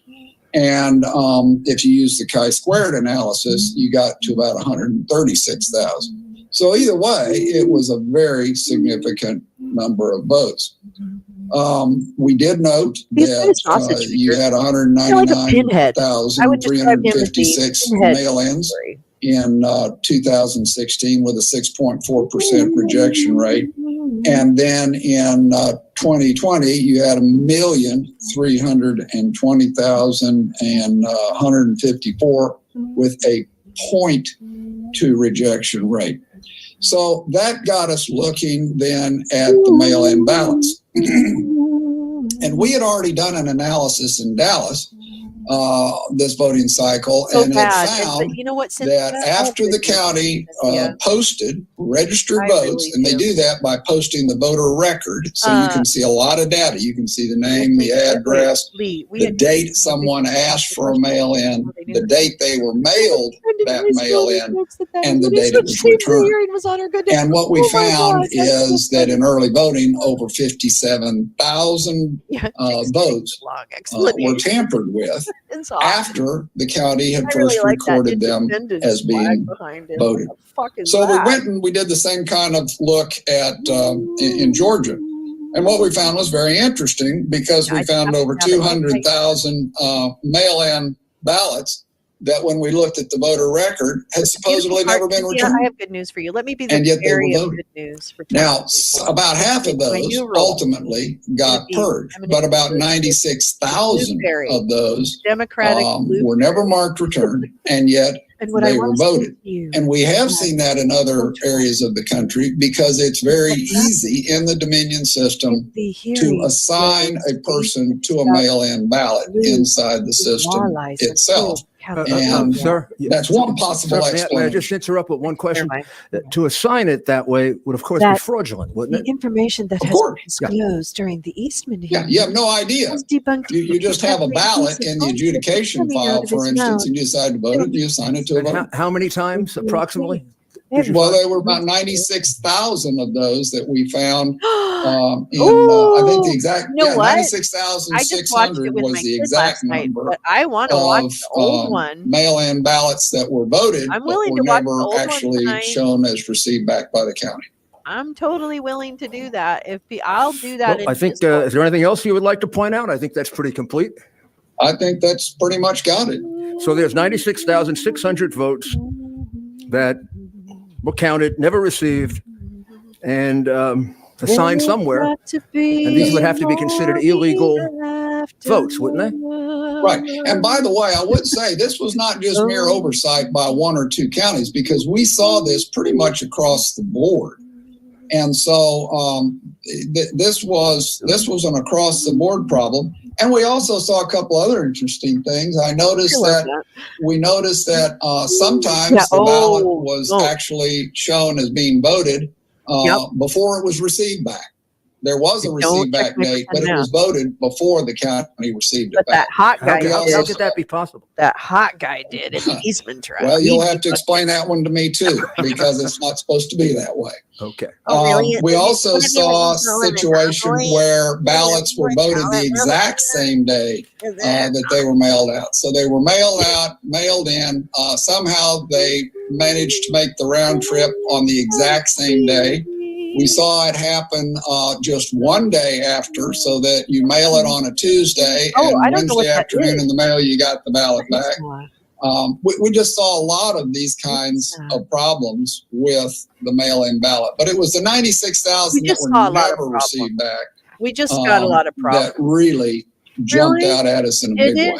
Really? And then what happened? And what was the difference in the margin between President no Trump reason? and Joe Biden Okay, on mail-in gotcha. votes? I'm I don't actually have that number handy. I'm sorry. Well, if I told you 399,000, would that sound about right? No. That's probably in the ballpark. Okay. Yes, sir. Oh my God. Thank Well, you. let's be precise. Are there any questions? Okay. Ramsey? You know, when I see this, Okay, when thank I you, see sir, this, I for see your, I think of participation Cult of the today. Lamb, All right, which we'll- is the The second person I'm the, going to ask to speak is Phil Colson. Yes, sir. shit. Phil, you're here. Oh, Cult of the Are you Lamb. not? It's a He's right video behind you. game, and Right it's behind really me, cool. I want to. Would you like to play sit it, but or it's only on stand? PC. Mr. Colson, Why don't you stand and I'll sit? Oh if you yeah. would Sorry. That might have been me. That might have tell been us, me, Paul. give us your full name and tell us where you live, and tell us a little bit about yourself, and then let us know what you want us to hear. My name is Phil Waldron. I live in Texas, close to Mr. Ramsland out in Dripping Springs. So Phil my Waldron background very is important Army and should information be going operations, to the prison. intersection Also of worked for computer network Joe operations, Flynn- or electronic Mike warfare, Flynn. Psychological operations, deception, and OPSEC.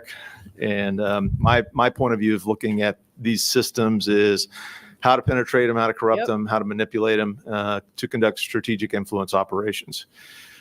And This guy in my worked for opinion, Flynn. this is the American people are under a pretty significant needs information to be warfare campaign in that's multifaceted. prison. And we've looked at the Dominion system. Period. We've looked at the history of Didn't you see him? these electronic voting companies, Does anybody know? and if they're all pretty well related. They're Waldron? connected by He a is common the mastermind DNA, of which this, is their for sure. software code. So this all started back with Smartmatic.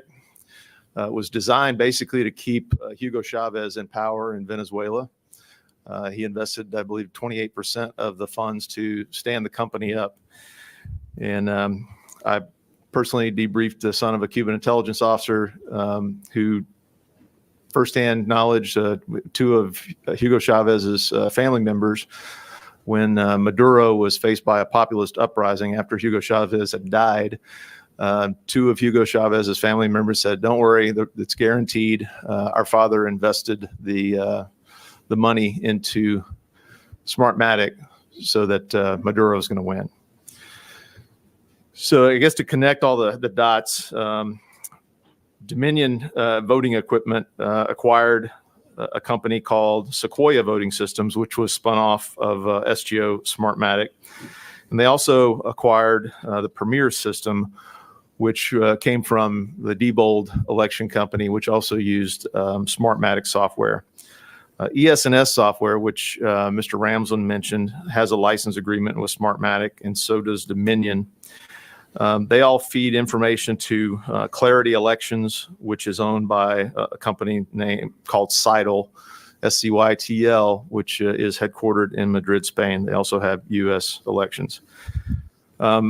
Our team's recently uncovered, just doing basic investigative work on the dark web, but we have an affidavit to this effect that Smartmatic and Dominion do share a physical business address in Barbados at the same building, the same street address. So there are commonality in business links, licensing agreements, as well as the software code and the functionality.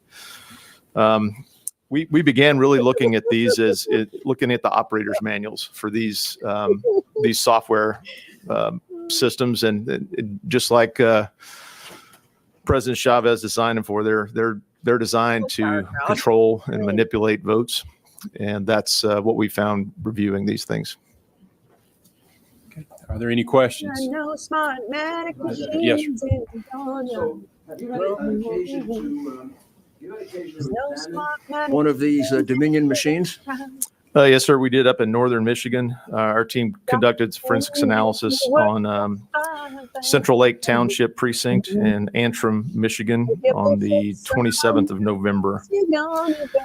And would you consider it to be a very insecure Thank you, machine Cynthia. that can You be inspired accessed us very all. easily? I know, right? Correct. These machines have been shown at DEF CON and hacking contest, and actually elementary school students to DEF CON guys can get in under 2 minutes. The elementary school kids can get in about 7 minutes to hack into the machines and take over their operating system. This is contrary to the public statements that Dominion has made about their security. Isn't that correct? There are when about 12 3 years different ago, and attack right vectors now or ways he's you can about to get into lose- these I think he did systems. lose to Everything Dominion. from the server level to download CSV files, make changes to them, and re-upload them at the server level to basically in the operating system of these machines. And what we found in Antrim, Michigan, is everybody's got thumb drives. But until you put one in your computer, you really don't know what's on there. That's a common vulnerability. And actually in the military, in our classified equipment systems, all of the USB ports are disabled because of the huge vulnerability represented by USB drives. So when the Antrim County, actually it was the township of Central Lake, they had finished their voting on the 3rd, stored all their ballots according to the policy and all of their chain of custody documents for the software. They got called back to do a rerun on November the 6th, using the same voting data card, using the same encryption or the encryption software, but a different US. Hold on, Phil. Take a minute. Take a breath, bitch. Okay? Because I'm going to read this. So Dominion lawsuits against, this was as of August 11th, 2023. If somebody has, but are the ginger snap ports disabled? But do they have a port in every storm? Get it? Q, storm, get it? Yeah, Chavez, right. Antrim. Go Dana Nessel. Oh, I know. God. Thank goodness for the secretaries of state like Dana Nessel and, who's the other woman? Shoot. Dana Nessel and Jocelyn Benson. I mean, and when Katie Hobbs was Secretary of State, my goodness, that was crazy. Oh, the dark web. Ooh.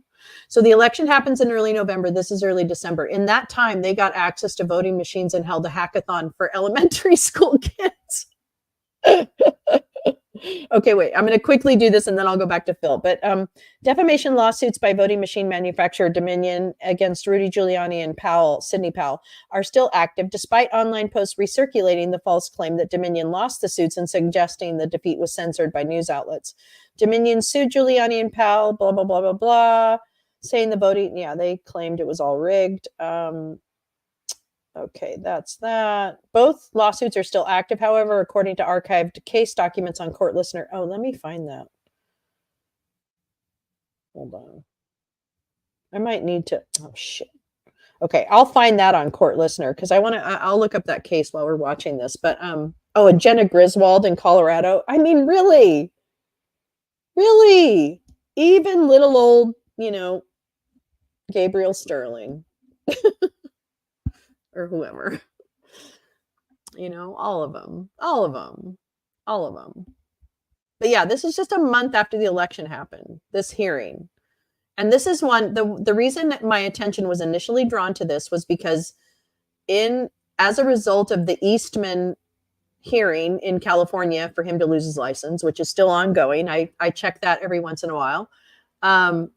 He admitted that it came out that he did not disclose to this body, this subcommittee of the Georgia State Legislature, that he was representing the president at the time. And that is an important omission.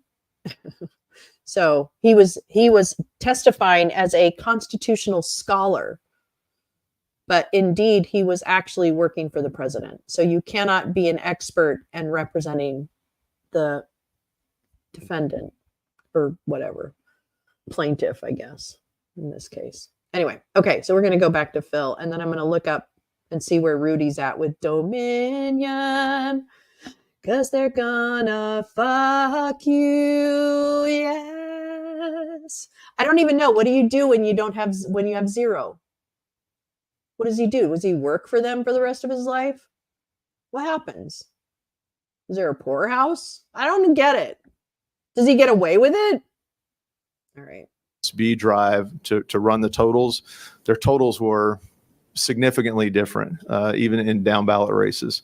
The presidential race, I think, was only different by a couple of 3 votes.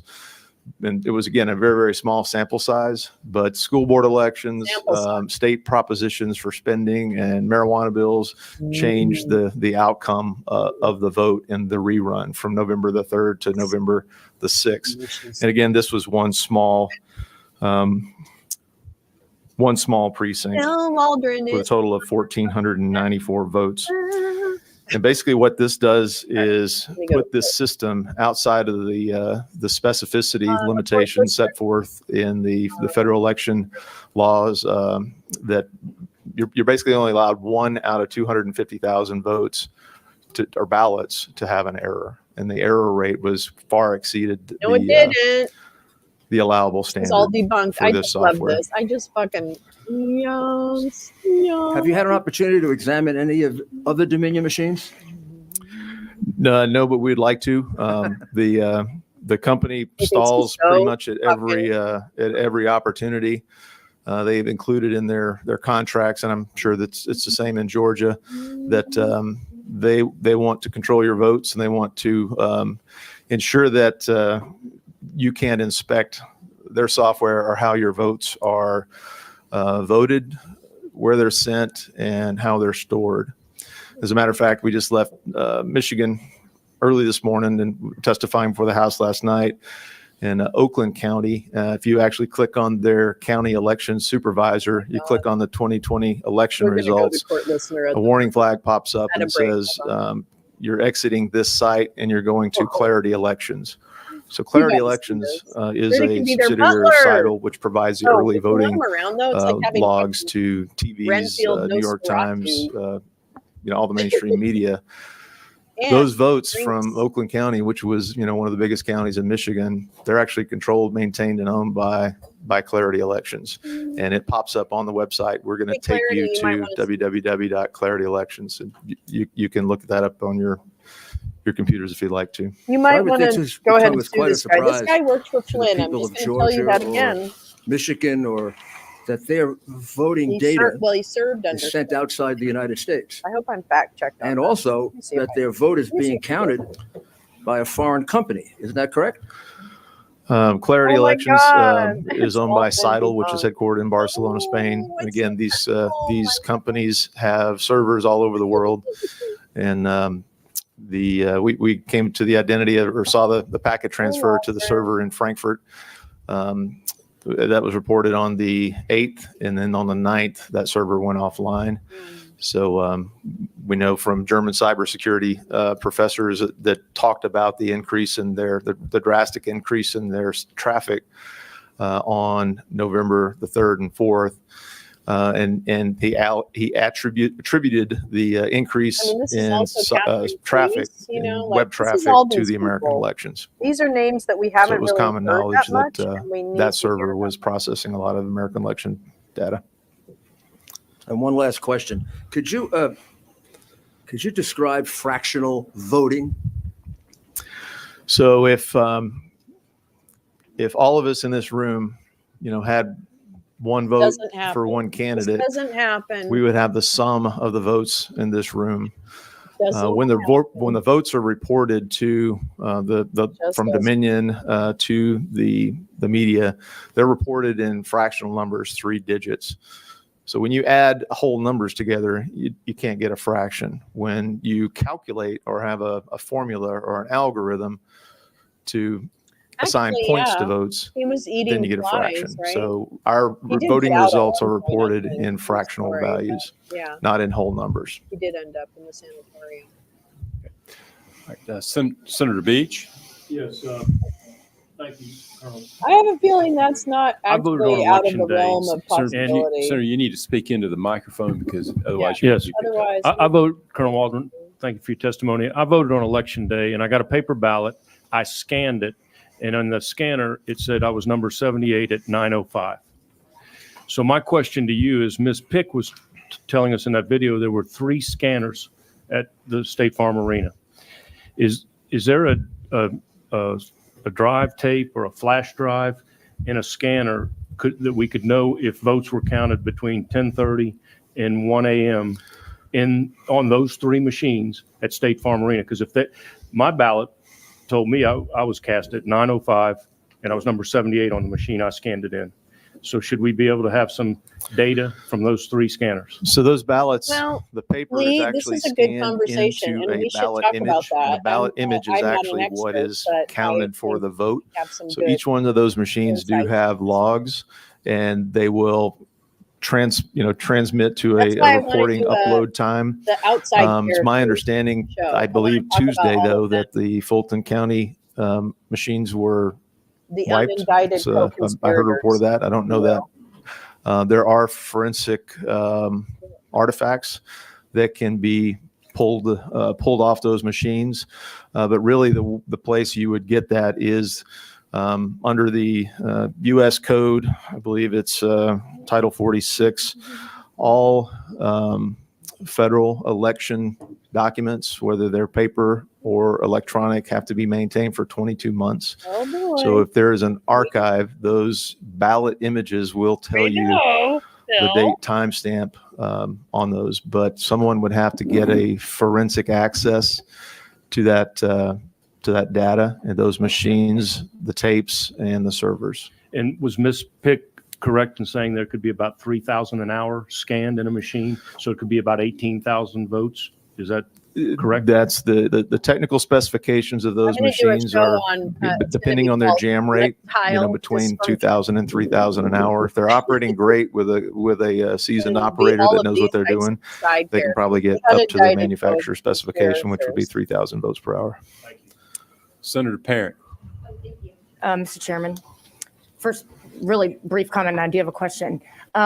Some of what you said, portions of it, remind me of some of what we heard in testimony in various committees in 2019 when we were considering buying this new system. Actually, we did hear from a lot of election security experts, computer scientists, and I don't know if you're aware, but Democrats argued repeatedly and strongly against buying these due to their complexity, cost, and potential lapses in security. That's correct. But my question is, you're aware, of course, that there was a hand recount using the human readable text that also held Biden out as the victor of this election. Do you have a comment on that? Do you have an opinion on the risk limiting audit done on every ballot using the human readable text versus the barcode? Yes, ma'am. If there was 100% audit on actual ballots, which if that was done, that's awesome. The risk limiting audit,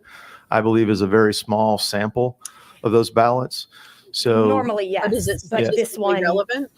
So if the evidence that was presented this morning in the videos, if additional ballots were pulled in, then that's what you're going to count. You're going to count the ballots that have been injected into the process. And this is something, again, that we've seen in Pennsylvania and Arizona and Michigan. Lies and and obfuscation. a couple other states that we're currently working on, is that there is there are huge breaches in chain of custody of the ballots, of the USB drives that run these systems. So yes, ma'am, that risk limiting audit could have been conducted 100% and shows the readouts. There are ways to detect fraudulent paper ballots. We can image those to detect machine printed ink spots. We can detect if they were folded. We can detect if they were marked by hand. There's about 29 different point signatures when you pick up a pen and you fill in a ballot, a machine printed ballot, mass produced ballot, which we have affidavits in Pennsylvania and Arizona that the machine printed ballots were injected into the system. So until you did a full forensic audit, you would not be able to tell which ballots were actually filled out by Georgia citizens or which ballots were printed by machine and fraudulently injected into the voting process. Senator Jones. Thank you, Mr. Chairman. Quick question. I know when the Secretary of State was shopping for when we had to upgrade our voting system, I think we had 3 different vendors who came before us, and they settled on the Dominion group, and they're used now in all 159 counties that we have here in Georgia.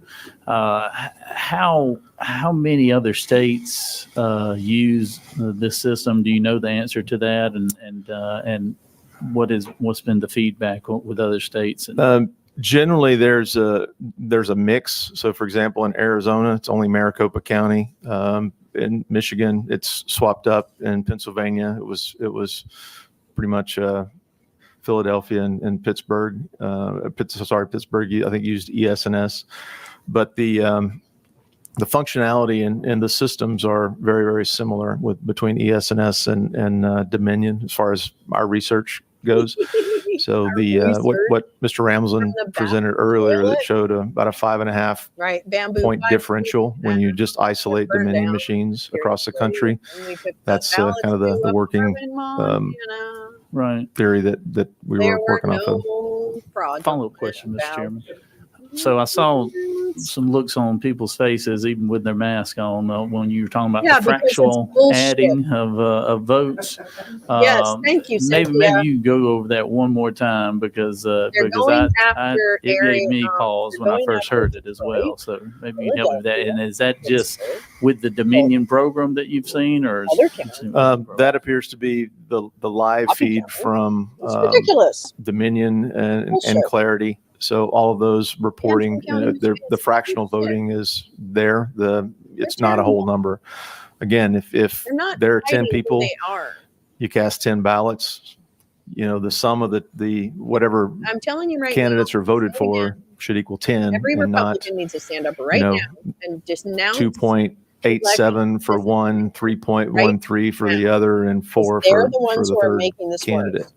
It should all, equal whole numbers, and that's not what's represented. Okay, thank you. They're throwing gas on it. Senator Jordan. It's going out of style. Let me see let me get what number are you on? 7. They're always on 7. Do you know? Thank you, Mr. Chairman. I just have some follow-up questions because I'm a little bit confused. Yes, ma'am. Senator Parent indicated that or asked you about the fact that in terms of the risk limiting audit, that there had been a hand examination of every single machine cast ballot that resulted in virtually an identical outcome as the scanned vote. And I'll represent to you that it was 100% recount, that normally risk limiting audits obviously are a small portion, but here it was an actual recount of all ballots. So I just want to make sure that we're on the same page with respect to that. Yes, ma'am. Okay. And so after she said that, though, you went on to say something about, however, what we saw in the video about the ballots injected into the process. So are you trying to say that in the video, what you saw were ballots that were somehow not lawful, that weren't real, that weren't actually cast by registered voters in the state of Georgia?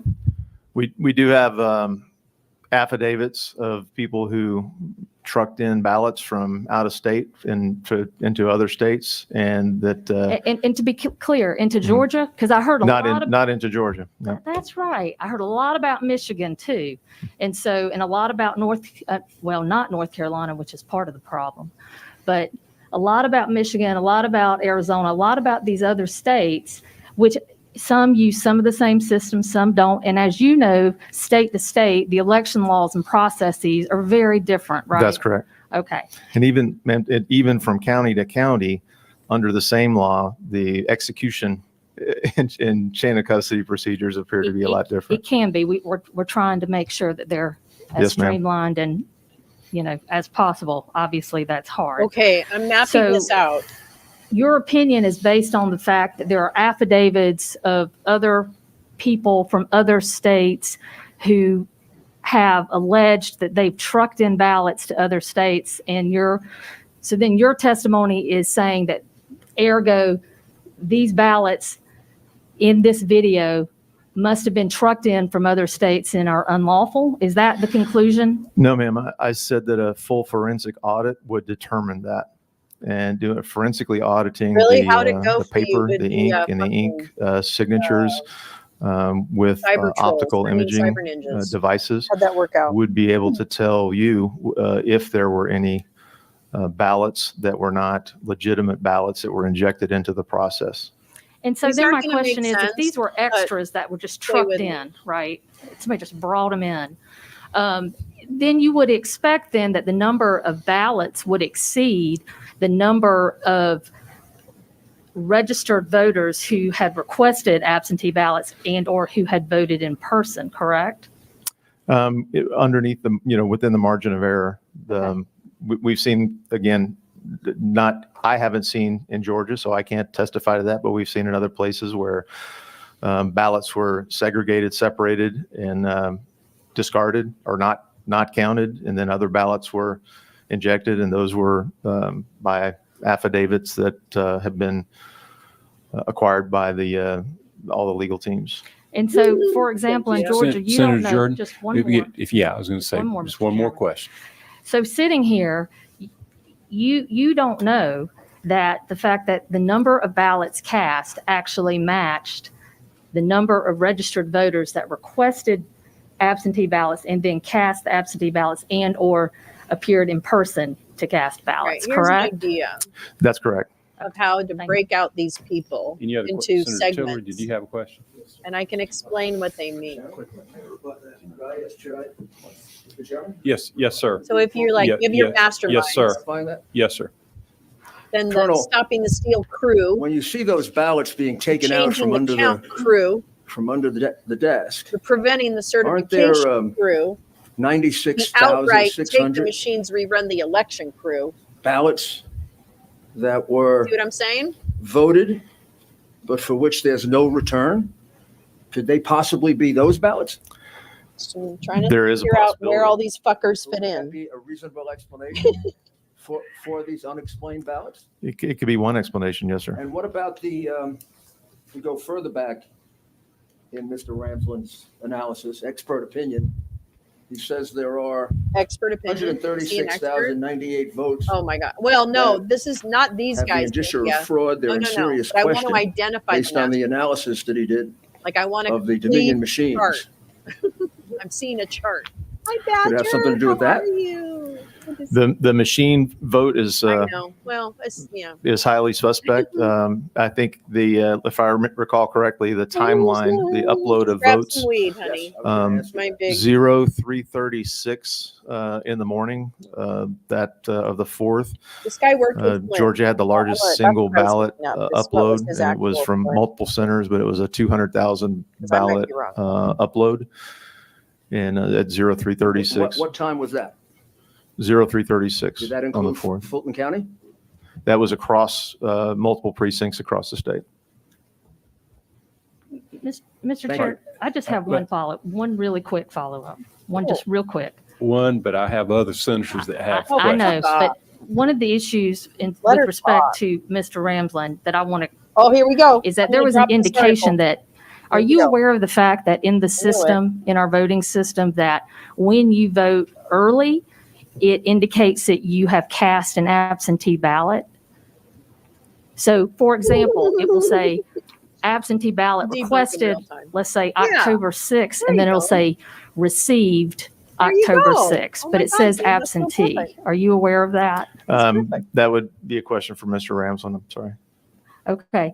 And so could that explain some of these This is purported votes A 2021 that he article was from talking Reuters about in terms of they were absentees the day, About they were received Bill the day Waldron of and then voted the same day and Michael Flynn. or So requested if and they're then voted? in Georgia, if there's a Enjoy. difference in absentee ballots versus mail-in ballots, then there is a difference. If the early votes were recorded as absentee ballots, I believe what Enjoy that article. I heard Mr. Ramsland say that those were mail-in ballots. So if there's a distinction between absentee and mail-in I don't think we'll have time to in the read it state of together Georgia, today, but maybe we'll see. that would be a question for your election officials as far as how they tabulate or account for early voting statistics on the Secretary of State's website. Senator Tillery. Thank you, Mr. Chairman. I think the mayor asked the question about the 96,600 votes that I was going to ask a lot more eloquently than I could. So thank you, Mr. Mayor. But I do have two follow-up questions on that. When you mentioned, it sounds like if we have done a full audit of the paper counts, 100%, not just a small percentage of audit, that may negate some of your concerns about the Dominion machines, but you then said we might need to audit the paper for what the 200-ish thousand or so that may have come in. Did I hear you correctly on that? Again, there are so many ways. So I look at life as how to attack it. That's what I did in the military. Really? How do I Weird. attack it? How do I defeat it? How do I interdict it? And if we looked at those, you can, we heard the testimony. And again, I'm not sure about Georgia on the processing, but I did hear it. What? He looks at life like fighting? Okay. Interesting, Phil. Thanks for sharing. Read that article I just dropped. It's about Flynn and this douchebag. This like hairy penis tip. In Pennsylvania, I did hear it in Arizona, that mail-in ballots were opened by the time they got to the processor.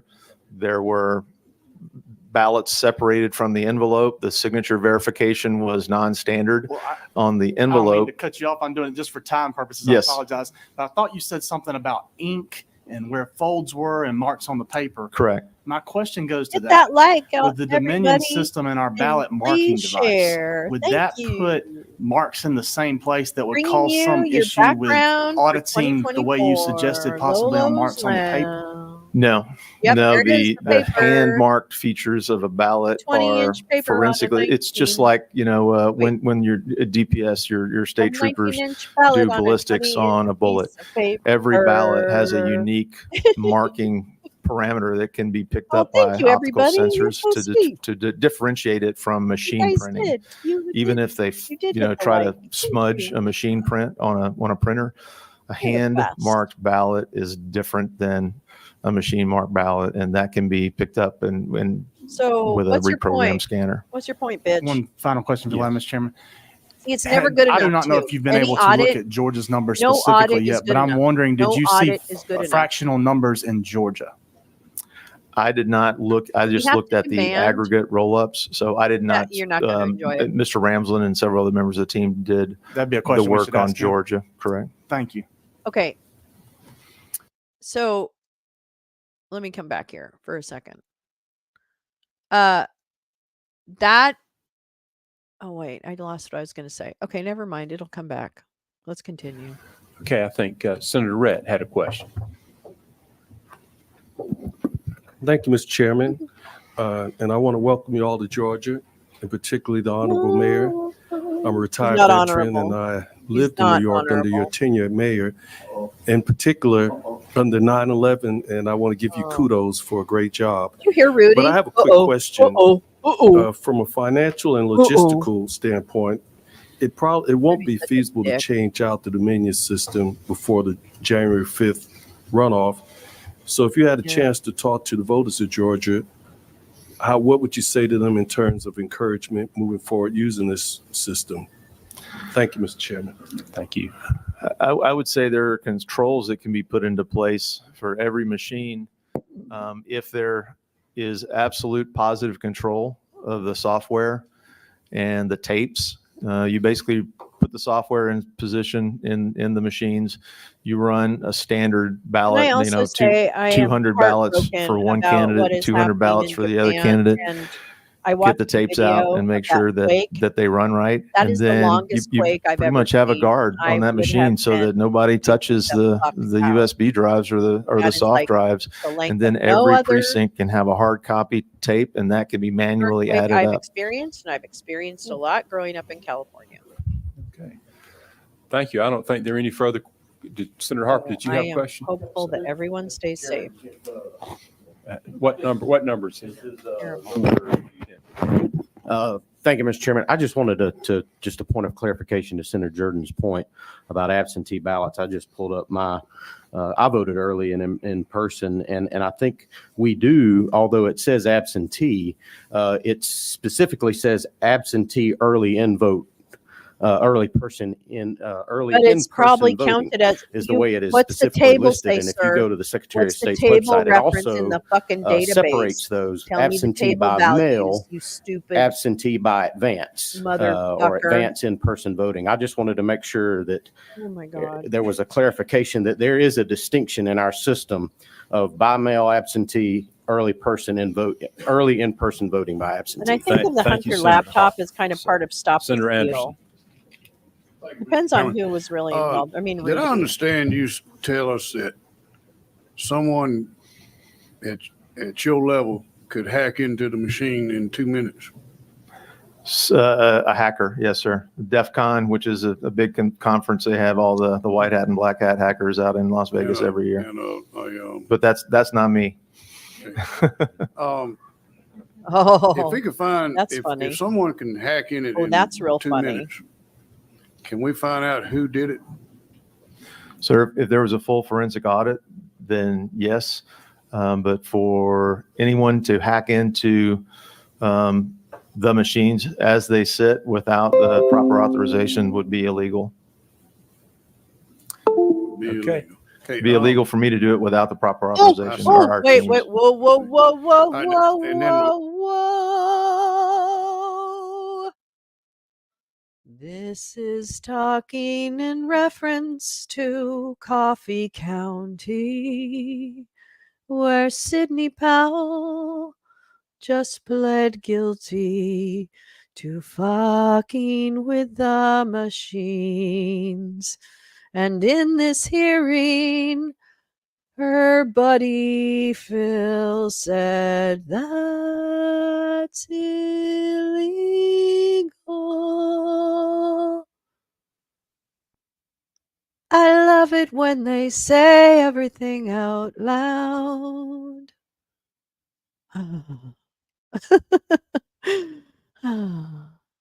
We're not crazy. This isn't a conspiracy. This is a crime.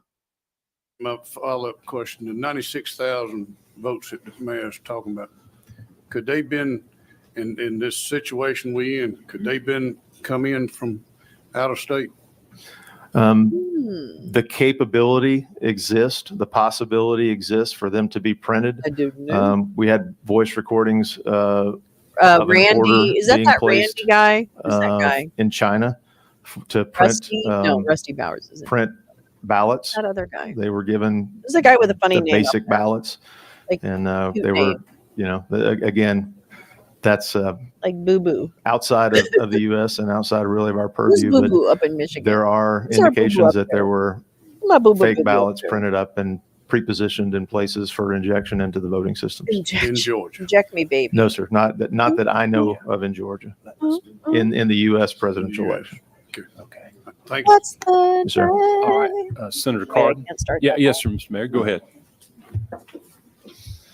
That's the night Thank you very much, that Colonel. I the would just like to rides finish went up out with in 2 points. First of all, Representative Jordan, you said that the Democrats here objected to Dominion.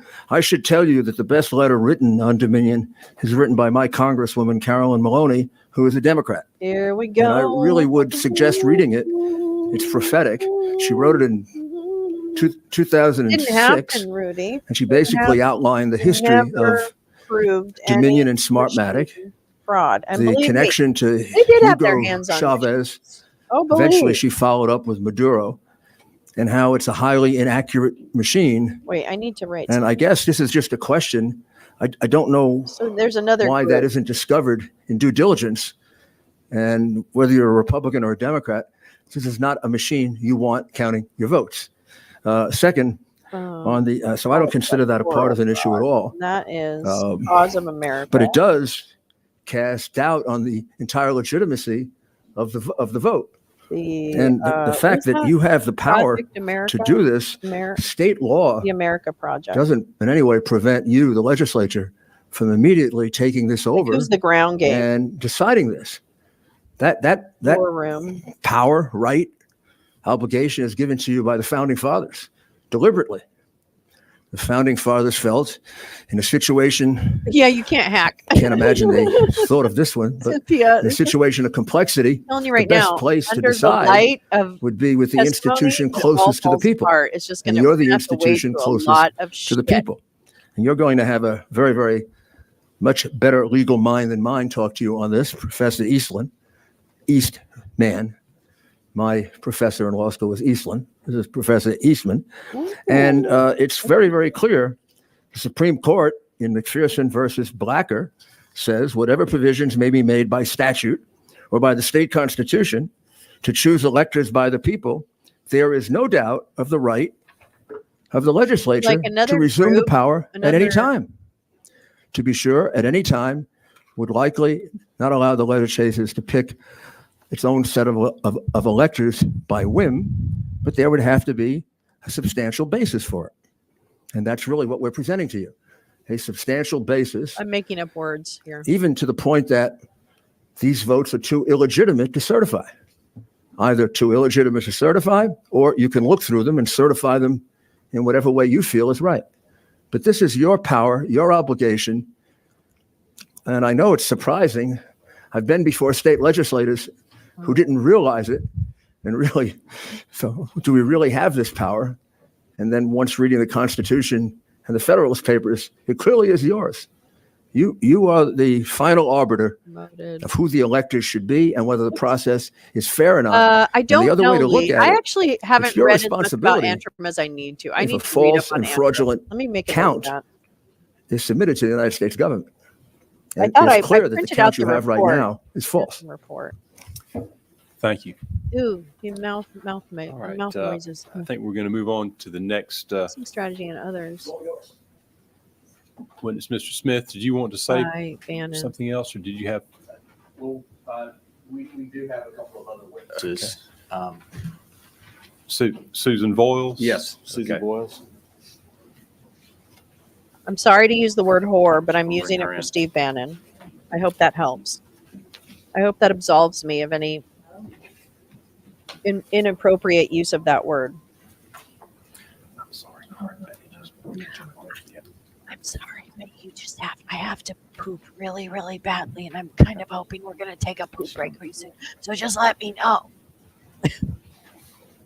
Those ballots be illin', they're not very nice.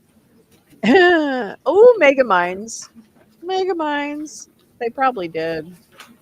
Bill probably told someone he could. I'll bet you that. I'll have to check into the CSPOA. That's another danger. CSPOA and militias are like they're like the vigilant militias. Ms. Voiles, Vigilantes. would you? See, I have to do this for Right- me. right I have there. to She's right there. segment these things into groups. Otherwise, I don't really know what we're doing. ready? I'll take a Ready. Diet Coke. All right, would you state your name and where you I'll take a live? Diet Coke. I'll be right back. My name is Susan Voiles, and Oh. most people call me Susie. I live in Sandy Springs, Georgia, I forget about this which is in woman. Fulton County. Is she too loud? And tell me about your being a poll manager and Okay, so she's a poll manager in what Fulton you've done County. as far Ms. as- Smith, I'm going to need for you to, I know she's behind you, but I'm going to need for you to speak into the I'm sorry. microphone so that you can be heard Okay. online. I'm Sure, sorry to absolutely. interrupt you, but you may want to start over. Okay. Ms. Voiles, if you could tell the committee here what your role is as a precinct poll manager and how long you've been doing it. Everybody's in this Kind of get fucking into Let me tell you, literally everybody. how you is were in this involved with the fucking hearing. recount, et cetera. Yeah, I'd be you happy do to. you. I know you're busy. No worries. I have been a manager of a precinct polling location in Sandy Springs Berry County, for yeah. over 20 years. I've mostly been in the same Let's listen to this. location. When they Electrical consolidated dysfunction. polls, however, they asked me to move to another poll. Then when they pared them down. I got to go to SSO2 I again, think she is. which I thought was a Did we wonderful have to thing. listen to her Anyway, testify I somewhere? have or never no? Maybe we were wrong. experienced in all my time an election Boils. quite I'll, like I'll this one. find out her bullshit. I have never seen Everybody's such poor lying. handling of not only the machinery, Susan Boyle's on her but the butt. chain of custody from the very beginning Georgia. was so flawed. I went Really? in on Sunday. That's an opinion. That's not a fact. And that's the typical gonna day that we need pick you up to our actually things. And stick to the all our facts, equipment, our Susie. big BMDs, the ballot marking device, is supposed to be put in. Could you tell what date that was, please? Yes. It's hard That not to get would the have Susan been, Boyle that sings, you know. Sunday, the 1st of November. It's always the Sunday prior. And that Friday Sorry prior about to the mic. that, our ballot marking devices are all supposed to be in the location of our poll. Up to that point, I had no idea that mine were not there. But when I went in on Sunday, I'm to pick up my poll pads, a lot of material. And the poll pads are really an updated version of the numbered list of voters. It's just on an iPad-like device. And it also has a place where I can encode the cards for the voters, the voter access cards. But when I went in, the only thing I received was my telephone. Can you take a drink or something? Ms. Foils, I'm Really sorry. Could bothering you, me. we've got limited time. Yeah, Why can don't you we cut to skip the ahead fucking to chase? when you were involved with the Let me find recount on Susie's, November 14th? I'd be happy to. Okay. On Saturday, well, I was called the day before on the 13th, Friday the 13th, I was called and asked, could I obtain two of my assistant managers, and would I be willing to go down to perform the audit? I said, yes, I would. Unfortunately, we had to sign up for the entire 5 days, Saturday through Wednesday, and from 7 a.m. to 5 p.m. every day. If we could not commit to that time, they did not want our services. How do we spell her name? Does So anybody even know? I could, but my other assistant managers could not.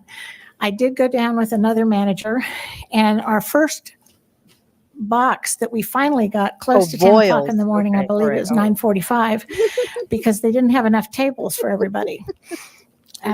They just didn't, they weren't prepared for as many as they asked to come. Our first box that we got was a corrugated cardboard box that was not the size of a typical file box, but it was just like maybe a book box if you were moving.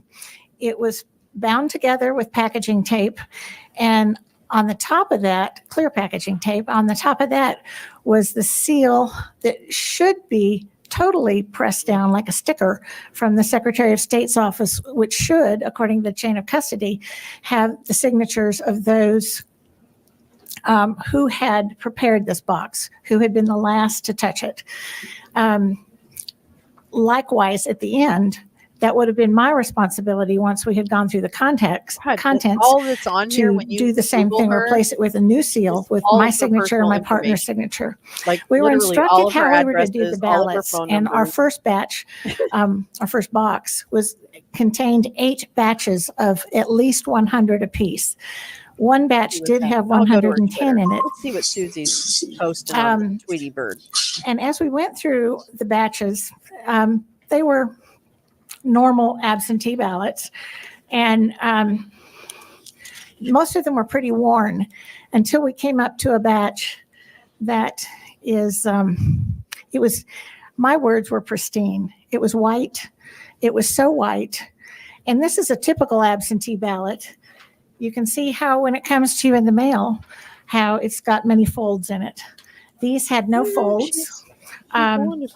You could see where it should have been folded if it went through a folding machine, or for the voter she's to running figure for out easily Congress how to in do that. But Georgia these did not have District that. I was 6. running my hands up, and I said to my seatmate, I said, feel these. They feel different. And when you have felt absentee ballots for as long as I have, yeah, the years are creeping up there, you know the feel of them. You know the feel of a real dollar bill. You know the feel of a play dollar bill, even though it might look genuine. But the thing that really jumped out at us, besides the feel of these ballots, besides there were no folds, was the fact that the first one that was bubbled in had almost a little eclipse of white in the bubble where you would bubble in. And in that ballot, everything else was right there. But as we began to proceed through, because we had to sort these by Donald J. Trump, Joseph R. Biden, and Joe Jorgensen, and then write-in if we happened to have a write-in. What we began to notice was an overwhelming amount were exactly, not possibly, but exactly the same. So these absentee ballots had no folds in them. Yet they were presented as absentee ballots, even if they'd wound up as a provisional ballot, which is similar in structure, just different type of envelopes. It would have been exactly the same. There would have been folds in them, but these ballots were exactly the same. And there was one in the middle of this stack that all of us at times have pulled something out of a scanner or a copier too soon, and the image is not square on the paper. And that's exactly the way one of these ballots was in this batch. It was also striking to me that rather than having the customary 100 to the batch, it had 110. We found this to be quite an oddity.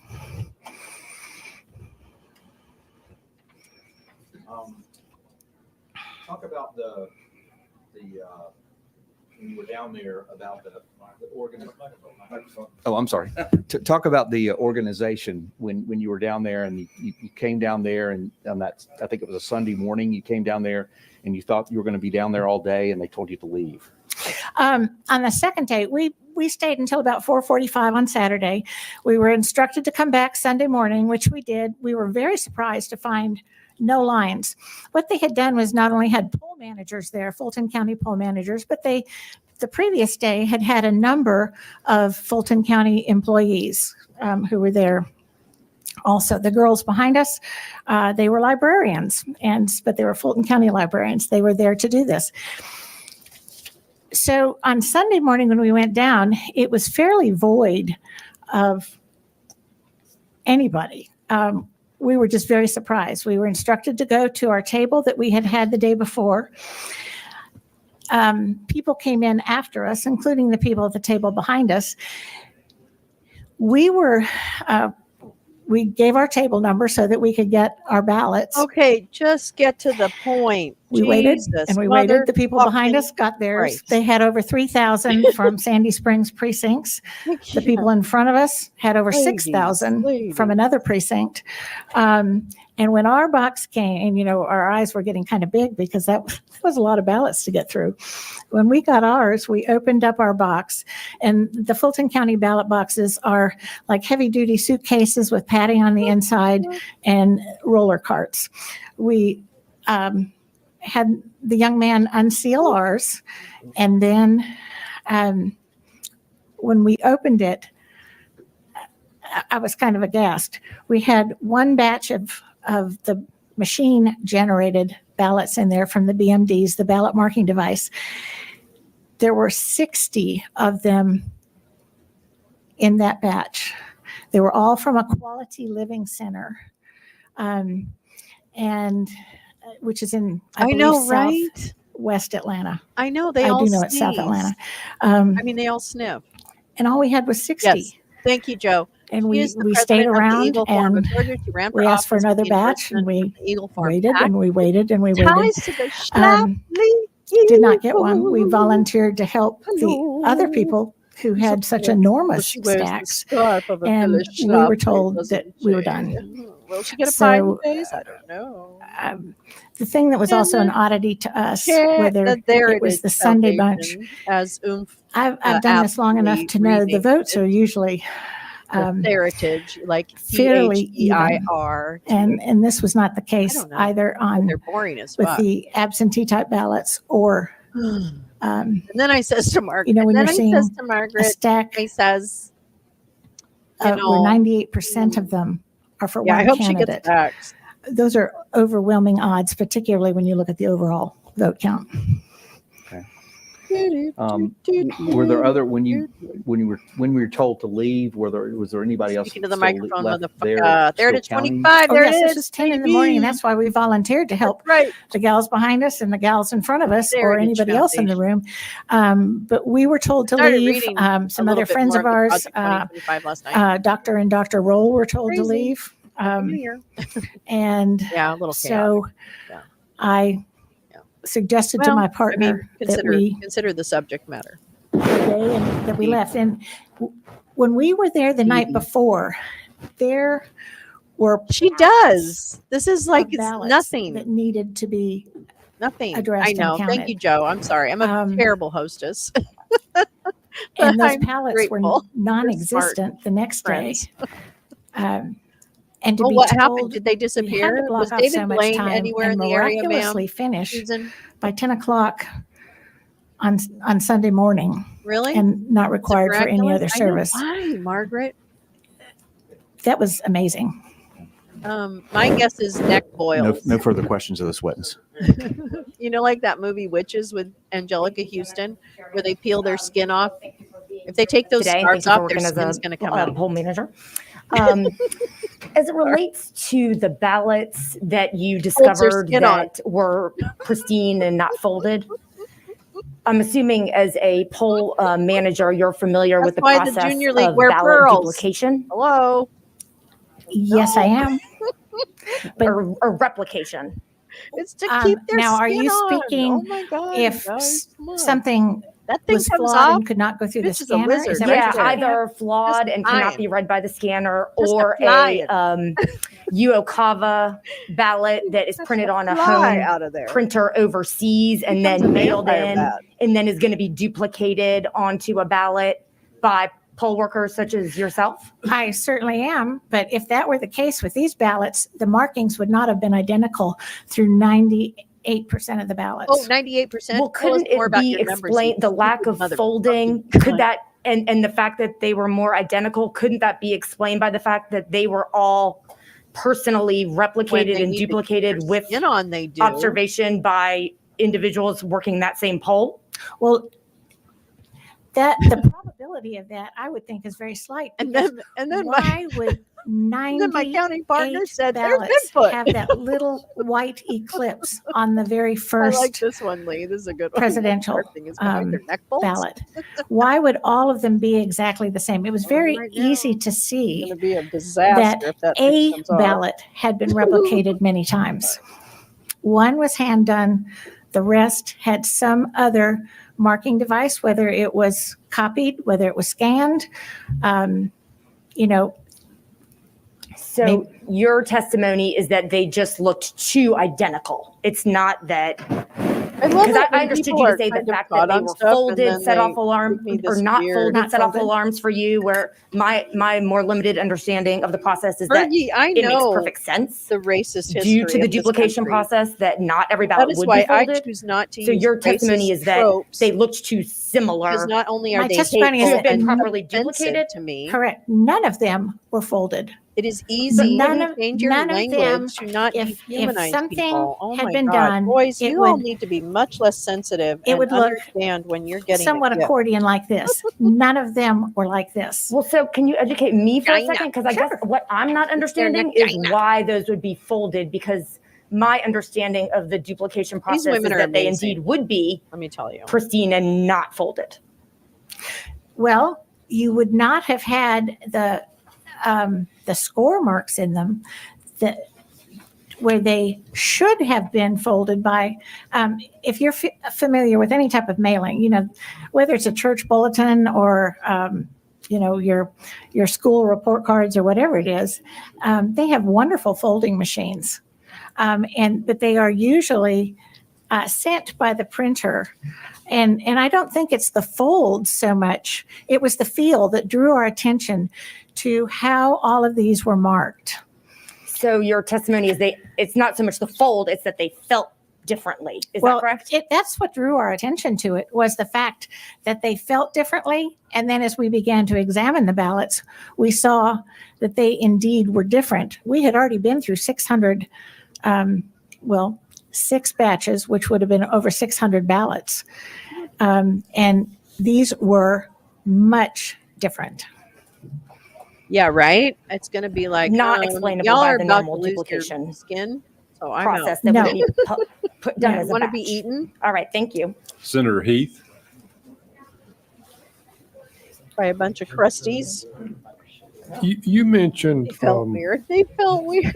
I think I got this right. You mentioned box Paper that had felt kind of 60 weird. ballots You in know it. what I'm saying? You know, just a little weird, like really weird. That was the box on Sunday, yes. I'm over here. I'm She's sorry. over here. She's right there. You saw my head bobbling around. Yeah, I thought you were I'm on sorry. something more Yes. important. So No. Yes. Nothing more Okay. important than what you're asking. Cynthia, So, come on now. yes, Sunday there were 60 What do we? ballots in our box. What's the deduction and that box here? was What is? from What are we Quality. deducing? Quality Living Center. And those were all generated I'm sticking on with my a theory. ballot marking device, That's all. which is looking like a larger iPad. It's the Dominion. So is Quality, I'm sorry, is that a voting precinct or is that? No, sir. It is simply a men's recovery center. And What? that was very unusual to me also because most of our senior centers have been trying to get at least one sort Why of are we precinct talking designation about or this? early designation Why are we talking for the 20 years that I've been doing this. about? And they have Well, not. then So you're to have terrible. So you're a horrible advocate then. 60 Wow. person What a facility. failure. What a So is this- failure. Fulton County made mention that they had some Mobile units. mobile units that they it seemed to me that they were saying like they were mobile precincts, that if they had a issue at a precinct, they could roll in there with this thing and take over the work there. I had some questions about how you reprogram a precinct from being precinct 1 to be precinct 54, for example, because there would be different, I mean, I'm going to potentially be honest. different I think ballots there on was a that, like point if in there the were 80s school I might have board had a or scarf city on a council suit. or county commission I or remember that. whatever. Not all precincts have the That same Bible ballot, shambles. at least in some elections. So I had some questions about that, but Seriously. are you I mean, my entire implying, or is wardrobe it in the possible that 80s and this 90s was crap. results of a Corporate mobile crap. precinct that rolled into I hated it. a quality living center I and never fit in. they all came out and voted? Or I did a good job. I but can't say never it's fit not in. possible. That is a possibility. I'm trying to understand But how usually- you knew they came from Quality Living Center. Because that was on the ballot box. Every batch of ballots that we received told us where they had But that's originated. generally a voting precinct.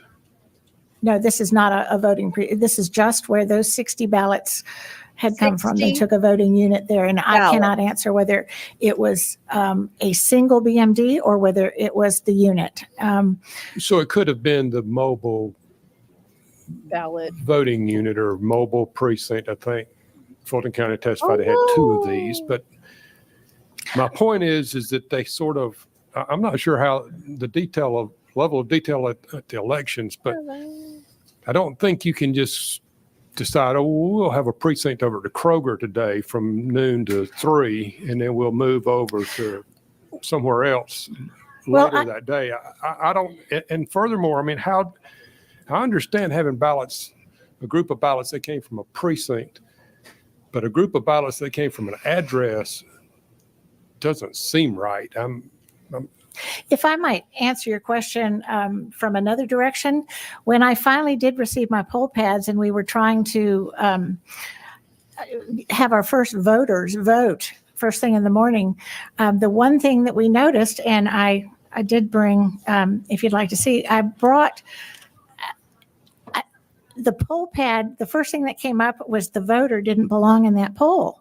And yet I saw her, her ID and her license address and everything like that. And I thought, well, this is screwy. I looked at it, and our poll pads were actually programmed for Adams Park Library. And so it did show her as it gave her directions how to get up to where she was standing physically in front of me. And so then at that point, what was done, since when the text finally came in to remedy this problem, there's a picture of with the use of the internet, got a hold of Dominion in Denver. He's holding something that looks either they were like able to pudding cup. reprogram those. But I is it, think or on a milkshake so that they with went pig for my in it? poll. I don't I think really on know a what it is. different level, and I can't. I'm not even going to speculate on the mobile units. May I continue? Or?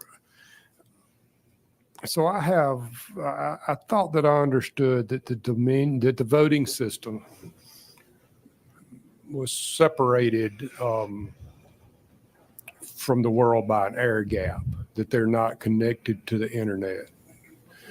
What I thought I heard you say is that you were able to contact Dominion, they were able to fix the problem.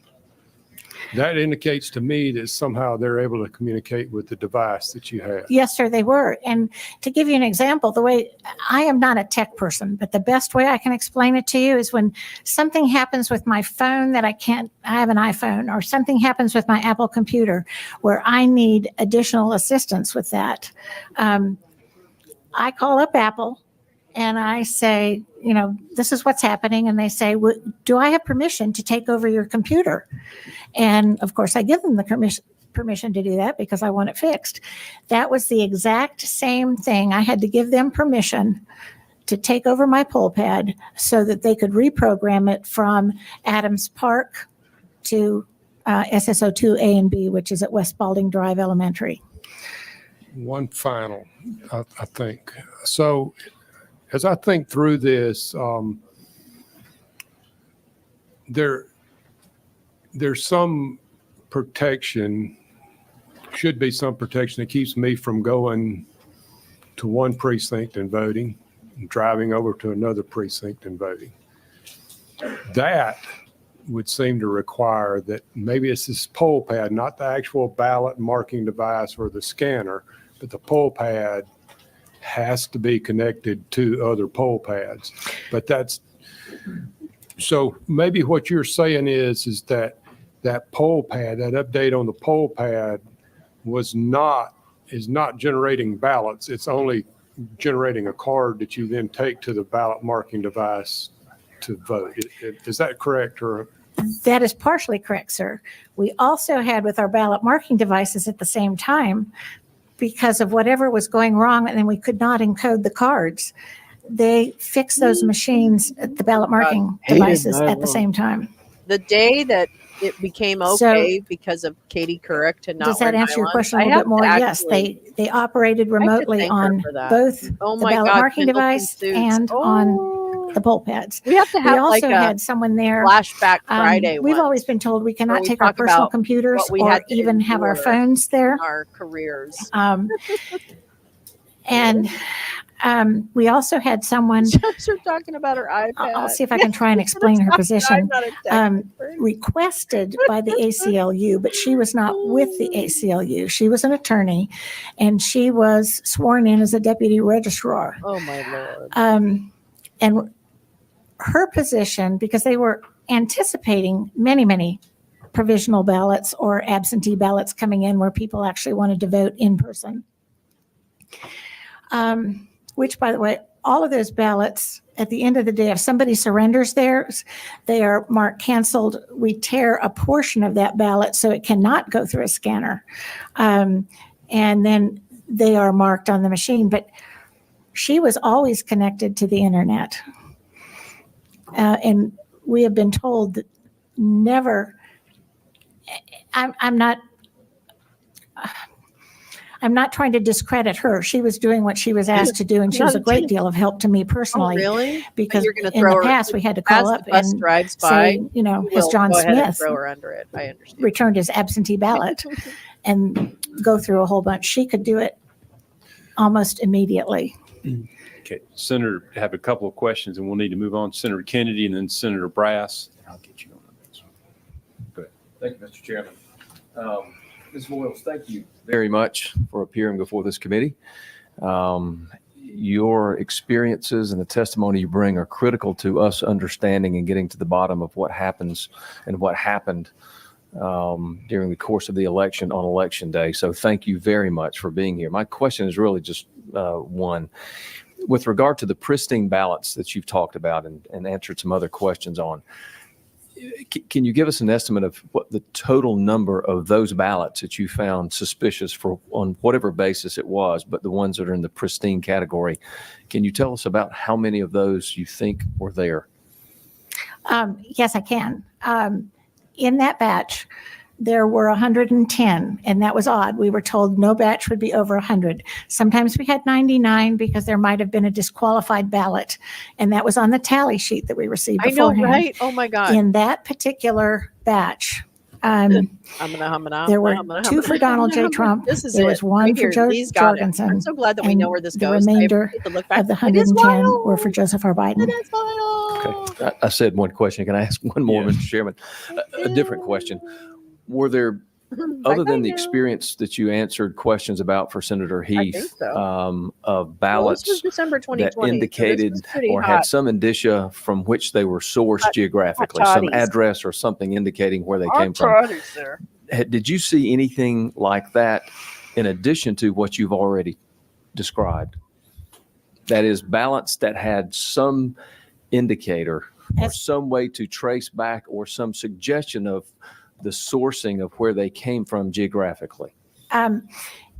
Yes, this first box that we Good received. news in Israel too, all striking down that indicated judicial. that they were whatever, from like the trying to the center that was put up at Kangaroo Court, Israel. State Farm Arena. I'm sorry. We be lost. Thank you. Thank you, Mr. Chairman.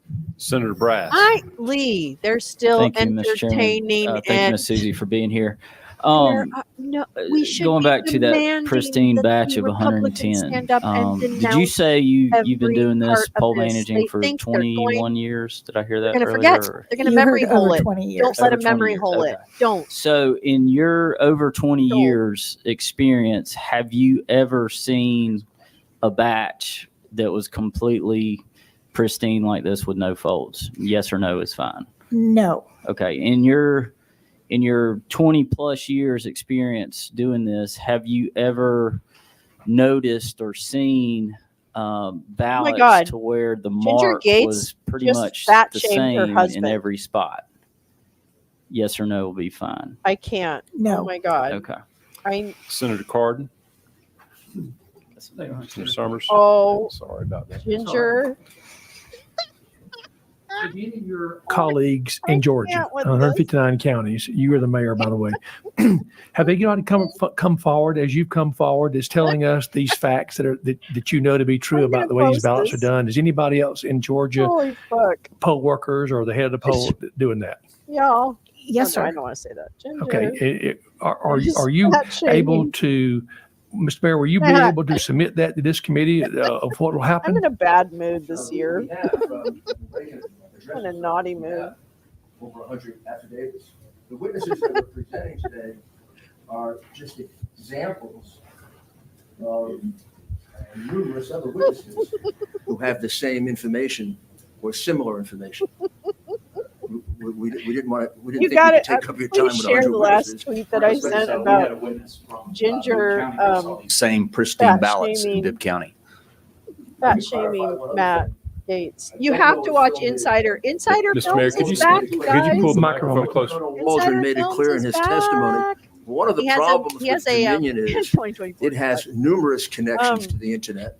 Insider And has a in every really funny state music video. in which we've done It's really good. investigations. I gotta find it. Dominion was connected to the internet and But he's would back. lie about it, and they would say they weren't. I'd have to look through the affidavits here to see if that's the case here. But in at least 3 other states, numerous witnesses saw the internet connections Man, people just of don't Dominion, get it sometimes. and the Dominion supervisor would say, no, we're not connected to the internet. And Phil has evidence of those communications. I don't know. I don't know who it is. I think it might be Dominion AI, machine but I'm not and entirely communications sure. outside, which we I can have to submit ask you. him. May I add a comment there? about the text yay. I know. It's good and to have him everything. back. He's funny. He's creating really funny videos. Most of us did not have a tech. Get in that pool, girl. A technical person Get in that pool and within chill. our precinct. We had to wait for one to arrive from Fulton County. So I hear there is a rumor that everybody had a tech. And I talked to Mike Dvorak. I was asking him, and he did not have one in the poll that they managed. I did not have one, and numerous other people had to wait hours for techs to come. Thank you, Senator Anderson. Thank you, ma'am, for God, being Jenny here today. Cohn is Thank you, really Mr. good. Chairman. Jenny Cohn has great tweets. Oh, so many. Going good back to Senator Heath's Twitters. comments,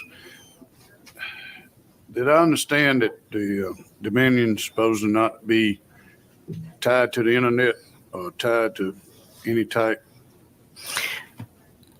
That is my understanding. However, Okay. it is. And if you look on their own website, I told you I'm not a real big tech person, but they showed you how to repair things or how to download things. Now, did I hear you correctly say that you could call them and then they could, over the phone, fix the machine? We did call them and they did fix our machine over the phone. All right. How do you honestly know that you was really talking to somebody from Dominion? How do I know when I call Georgia Power that I'm honestly talking with somebody from Georgia Power? Come on. Right. That's the number that we're given. Really, we don't even know if you're really talking. You're hoping you are, but you're really not knowing that you're really talking to the right people. I mean, I don't. Well, that sounds a little more nefarious than I'm. If there were just, I mean, it's a possibility, is what I'm trying to say. Well, I guess anything's a possibility, but if Fulton County gives us or gives our techs a number for Dominion, I would assume. And they can fix it over the phone. Right. They fixed it right there. I can. This is so dumb. That's all our questions here from Ms. Voice. Thank you, ma'am, for being here today. We appreciate your time. Thanks for having us. We'll move on to. Could I take one point of personal privilege? Yes, no. No. One of my concerns over the years has been how many laws have been set concerning our voting system, and I take this very, very seriously. So when the new secretary was in, I went into the office and I did speak with Sam Teasley, and I said, how many people in here have ever worked a polling location to see beyond theory, have seen the actual practice? And I do have to compliment Sam Teasley out of that office for taking me up, and he worked, his wife worked, and his daughter worked so they could compare notes. And I really appreciate when people will do that. So okay. Thank you. Thank you. Okay, great. All right. Okay, I think we were going to move on to Miss Bridget Throne. Oh, that sounds like a porn name. Bridget Throne. I'm gonna say. I don't know. And it's like, again, who cares? Maybe she just owed him a mention in public. She's out there. Yeah, she's out there. Go get her. Go get her. She's drinking a diet Dr. Pepper. It tastes just like Dr. Pepper.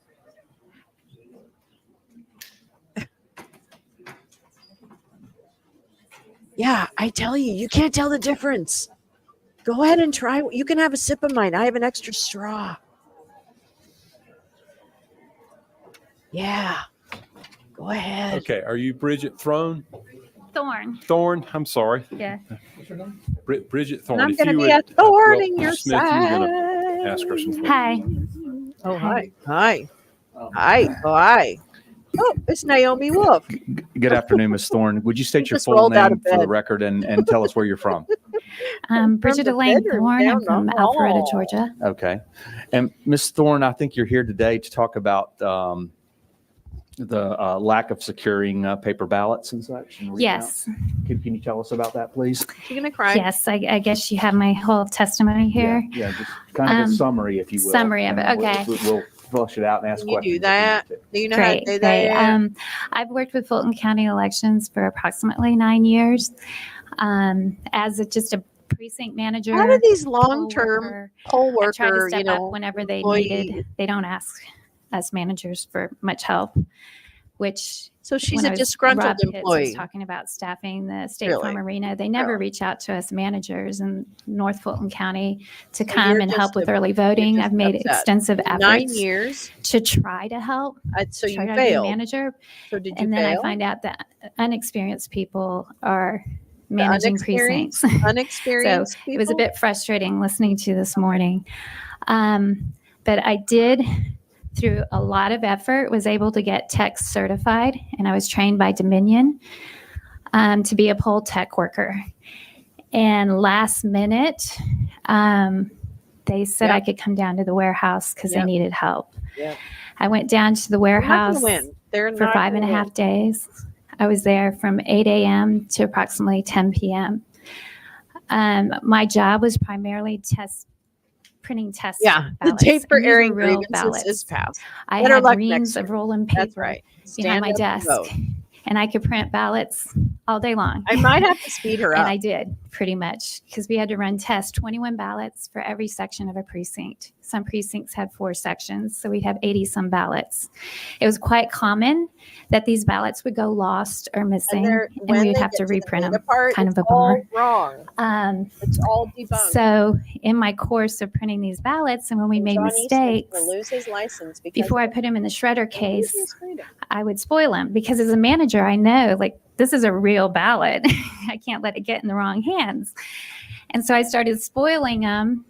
And the girl who was over me, who had no poll worker pretty? Oh my God, experience, it's really she's a friend of the Dominion person. I wish I could tell you more of it. It's not She's like, "What are you doing?" And I said, "I'm spoiling ballots before I put them in this suitcase that's just in the middle of the room."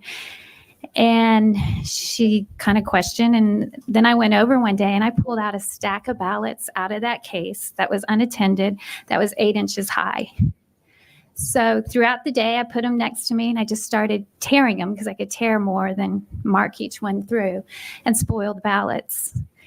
The next day, the girl who was over me, she came to me and she said that she spoke to the head Dominion girl and that what I was doing was correct, that they were way too loose with the ballots in the warehouse. But there was no directive for anybody else to spoil ballots. And I never went back in the suitcase and pulled out extra ballots. Then on Friday, when early voting concluded, I was just working at my little station. And some other tech poll workers that were trained like me came up and said, "Bridget, you're a manager. Is this correct?" And I'm like, what's going on? And they're like, they're just pulling out ballots. And they had brought all the tabulator scanners out from State Farm Arena and wheeled them in the warehouse. And I guess I should back up. The warehouse was run by Dominion people because the Fulton County employees had a COVID outbreak. So they were all quarantined, 24 of them. So this was all run by Dominion software people. And I realized they probably have never worked an election and they don't know the security and the preciousness of a ballot, of someone's vote. So I went over to look at the situation with the coworkers and I was quickly reprimanded and told, "Bridget, it's fine. We've been doing this all week." And I didn't know what to say because I had no authority. I was bothered by it. And I told the poll workers, I'm like, well, the media card's what's really important. The paper ballots are just backups. So it'll be okay. They're not going to need these paper ballots anyway. And I was uncomfortable and I walked away. I went back to my desk to print more test ballots. I had a break. I went over and just helped a gentleman pull ballots out, throw them in a suitcase. People left for dinner, just left the ballots sitting on the floor, unattended. I left that night at 10 p.m. and there was still a suitcase with ballots that I passed as I was walking out the door. It was completely unattended, just left there. And I was uncomfortable with it, but I went ahead and left. The next morning, I came into the warehouse. And by the way, to get in the warehouse, you just had to say, I'm with Fulton County Elections. They bumped you in. Anybody could go in. There was a loading dock. Anybody could drive up to the loading dock and walk in the building. And one woman actually did, and she was kicked out later in the day. So I walked out in that morning, and there were no Dominion employees there. as far as I There know. were probably 10 of us I haven't there, heard and anyone all take the it. ballot suitcases were sealed, and they were just stacked in the corner of the warehouse. And for me, I thought, this is just not secure. Someone could just wheel these. I could have wheeled them out to my car. I could have wheeled them to the loading dock. I could have changed out ballots. I could have done anything. So that was Friday, but I tried not to worry about it. Then on Sunday, it was my last day in the warehouse. And I was just sticking around because in case they lost ballots again, I would be there to reprint. But I had nothing to do, so I decided I would leave the desk, and there was no other people printing test ballots that night. I thought I would leave my desk and I would go out into the floor and help. So I was away for an hour or so. It was 10 o'clock at night. I thought, it's time for me to go. And I go to my desk, and there's a Dominion worker, and there was a consultant who had been in the warehouse that whole week. I thought he was a warehouse consultant. I've now figured out he's not a warehouse consultant. He was from the elections group. He was from Chicago. The two of them were printing ballots. And I thought, oh my gosh, they need some more test ballots. They lost test ballots. So I sat down and I'm like, oh, let me help you guys. What do you need? And do I start from the bottom? Do I start from the top? And the Dominion worker was like, oh, you can start from the bottom. And so I started. And then he's like, well, I got to go. Then the consultant guy who was printing ballots, I look over and I notice he's printing random ballots. I'm like, there's an order when you print test ballots. The purpose of a test ballot is so that you can vote for each candidate. So you either start from the top and vote for the first person all the way across, and then the second person, etc. This guy was just printing random ballots. And so I went over and instructed him, hey, to print test ballots, you got to do it this way. And he's like, oh, do I have to vote for Trump? I'm like, yeah, you got to vote for Trump. And then he started printing some ballots, and then he said he had to leave, so he left. What the? And it was 10 o'clock at night, so I just finished up printing that batch of test ballots, ran it over to the person, and then I left. So then I'm also a precinct manager. So I manage the precinct and I'm concerned over the emergency ballots. You guys passed a law that 10% of every voter in the poll book, you have to have an emergency ballot. Well, in my precinct, I got yellow sample ballots. They were on yellow cheap paper, said sample across them. So I got 250 of these. So I called the warehouse. I said, where are my emergency ballots? I mean, I hope I don't need them, but where are they? And I took a picture, sent them a picture, and they're like, yeah, that's not right. And we don't know where they are. We can't find them. And in my training as a manager, I've never been trained the importance of securing the emergency ballots. When I've gone into the check-in center at the end of the night, there's no accountability. In the June election, they didn't even have forms when they checked us in. They didn't have ballot recap sheets, which is the most important thing you need as well. But they didn't have check-in forms to say, hey, you turned in all your provisional ballots that were unused. You turned in all your emergency ballots. There's no checking. The next election, you think, okay, that was the first time we used the system. Maybe they'll get it right. So the second time I went to check in, they had the old check-in forms with old language, DREs. And I'm like, okay, I'll sign off, but here's all my emergency ballots. Here's all my unused provisional ballots. So you think the third time they would get a form. I go to check in that night. They don't have forms. The girl at the Roswell check-in center said she just made one up, but there was nowhere on there to say Bridget had 250 emergency ballots and she's turned in those ballots. There's nowhere to say that my provisional ballots, I'm a split precinct. So I did have proper provisional ballots for my B precinct, but none for my A precinct. So that was concerning. And I did write my superior at Fulton County Elections, and she sent it on to her superiors, and I've not heard back about my concerns. I did send it to the Secretary of State. I sent my concerns prior to the election. And they were supposed to forward it on to the correct people. I went back to the Secretary of State after the election with my post-election concerns. I've not heard back from the Secretary of State.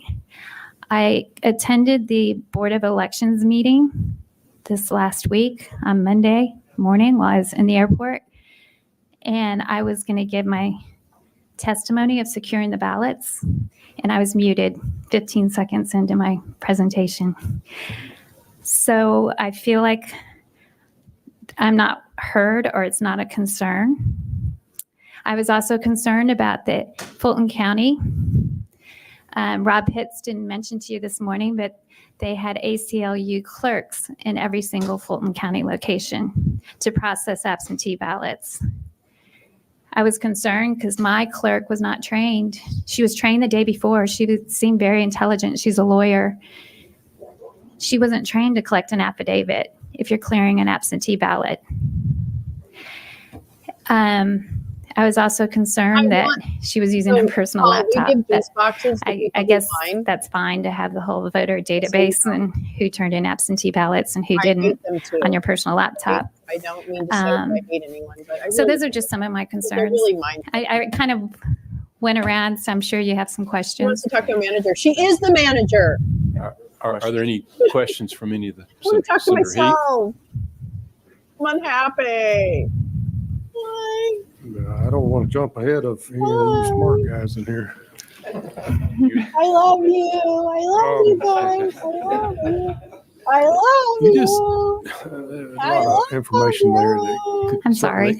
there was a lot of information there Being that on a could beanbag. certainly cause me concern. But one of the last things you were talking about, these emergency ballots, and you mentioned the absentee ballots. So who all knows if I request an absentee ballot? Who all knows whether or not I have voted that absentee ballot? God, In previous your years, pastor. we would have to Maybe call your downtown mistress. to Fulton County elections, and they would clear a voter to vote on the machines. What? In this election, they would. There was a lot of snafus because there were so many absentee ballots sent out back in June.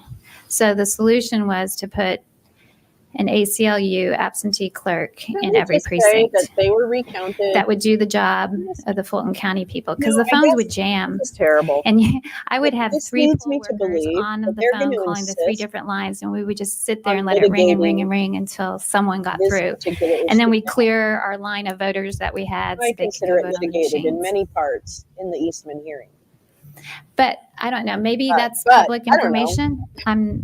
You're not aware? Of Get out of who here. has turned in their absentee What are ballot. you- It what are you seems like doing then? if it was public information, then I would have loved to been able to look it up myself on my phone. Do you have any concern that if I knew which available absentee ballots were out there and uncast, that it might be a good opportunity to do whatever with, whether it was Dog call sitting them in the up and sun say, on the hey, back you of need to go vote today, or Daughter put You a haven't little- turned in your ballot. a little, Can I come get it? can I come help you or whatever? Mhm. a little blanket out there? Help me with these emergency ballots. Is that what you called them? Yes, emergency ballot. So these are legitimate ballots. Yes, supposedly. Oh, And so that's a feeling, if, not a fact. how are they used they're to be used in a voting precinct? Mm-hmm. Well, what condition would you need an emergency ballot in a voting precinct? So an example that they give us in our training classes is if, like my precinct's in a school.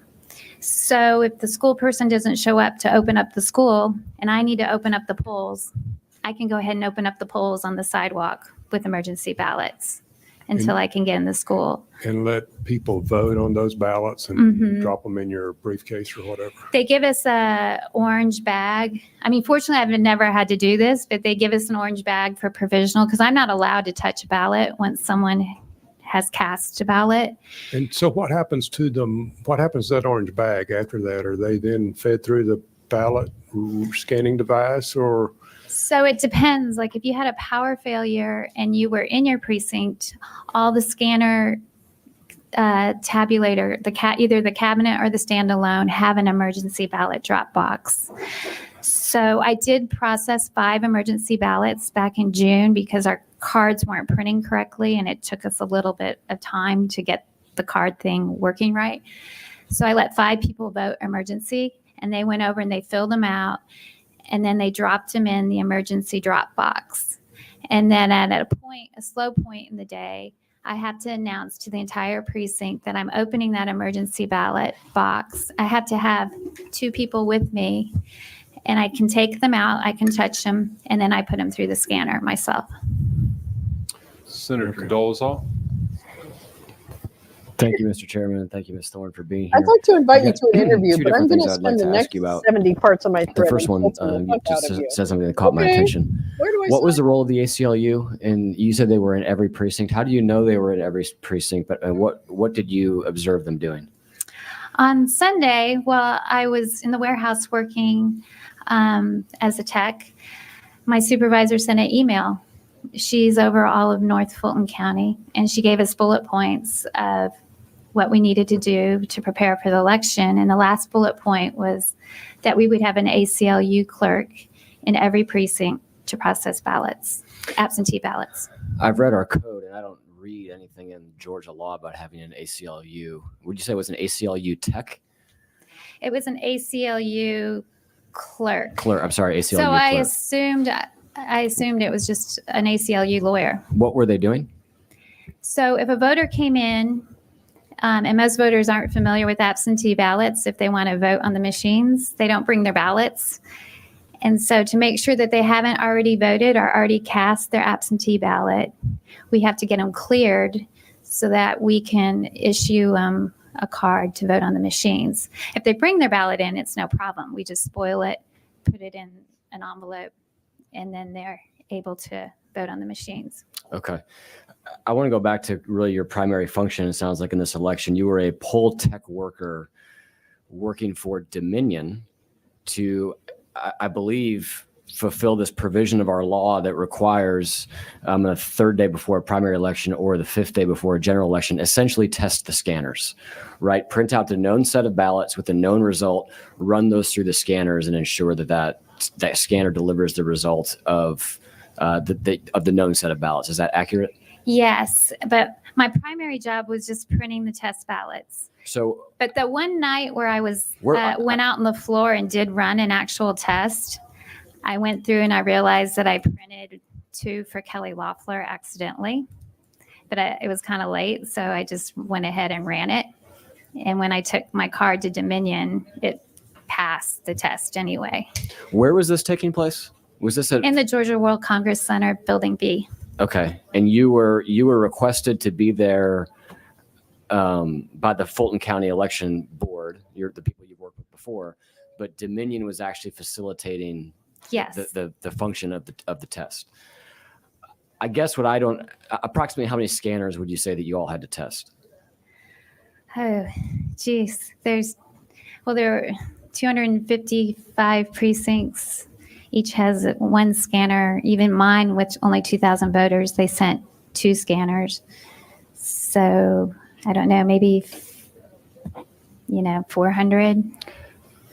In our code, it speaks to this being done by the superintendent. Would you say that the Fulton County staff was in charge of this process, or were you receiving your primary direction from Dominion staff? I was receiving it from Dominion staff. Okay. And you said this took the course over a couple of days to test these couple. I was there 5.5 days, but people were there a week before me. What day did you all conclude your work? Sunday night, I believe. The Sunday night before the election? It was strange because I would leave thinking there was no work to be done and they didn't need my help anymore, but there were a group of people that would always stay. And then I come back the next day and they're like, oh, we stayed till 2 a.m. Just to clarify, this is the Sunday before the election that you Correct. all concluded your work. So you all did not fulfill the Georgia law that says honor before the 3rd day. before the election because you were finishing on the second day before the election. Yes, correct. But that might have been due to the COVID and not using the regular staff. Okay. I appreciate your time and thank you for clarifying that for me. Senator Summers. Mr. Chairman, Ms. Thorne, is there any way you can estimate the improprieties roughly that you saw? I know you're not, you can't, won't hold water, but I mean, how many votes did these improprieties you spoke of possibly could that have represented? Any way of knowing that number? Yeah, I have no idea.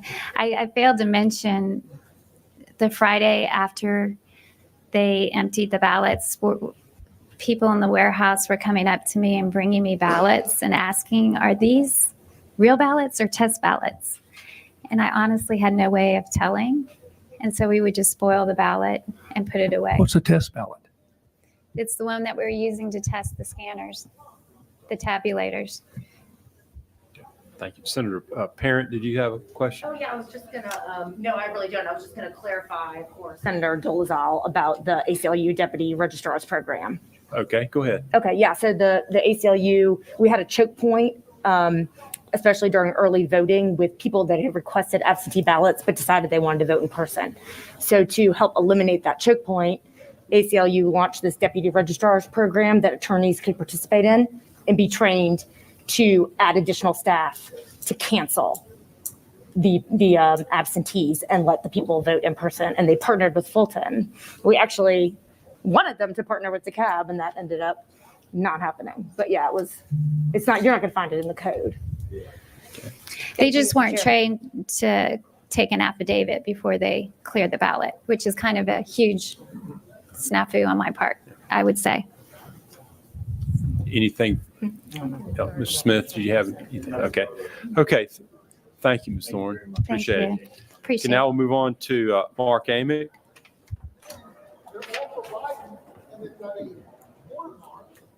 Joe, thank you for that insight. That's so amazing. I'm really Smith, did you grateful have that some you're questions here for Mr. and Amick? checking in. So thank you.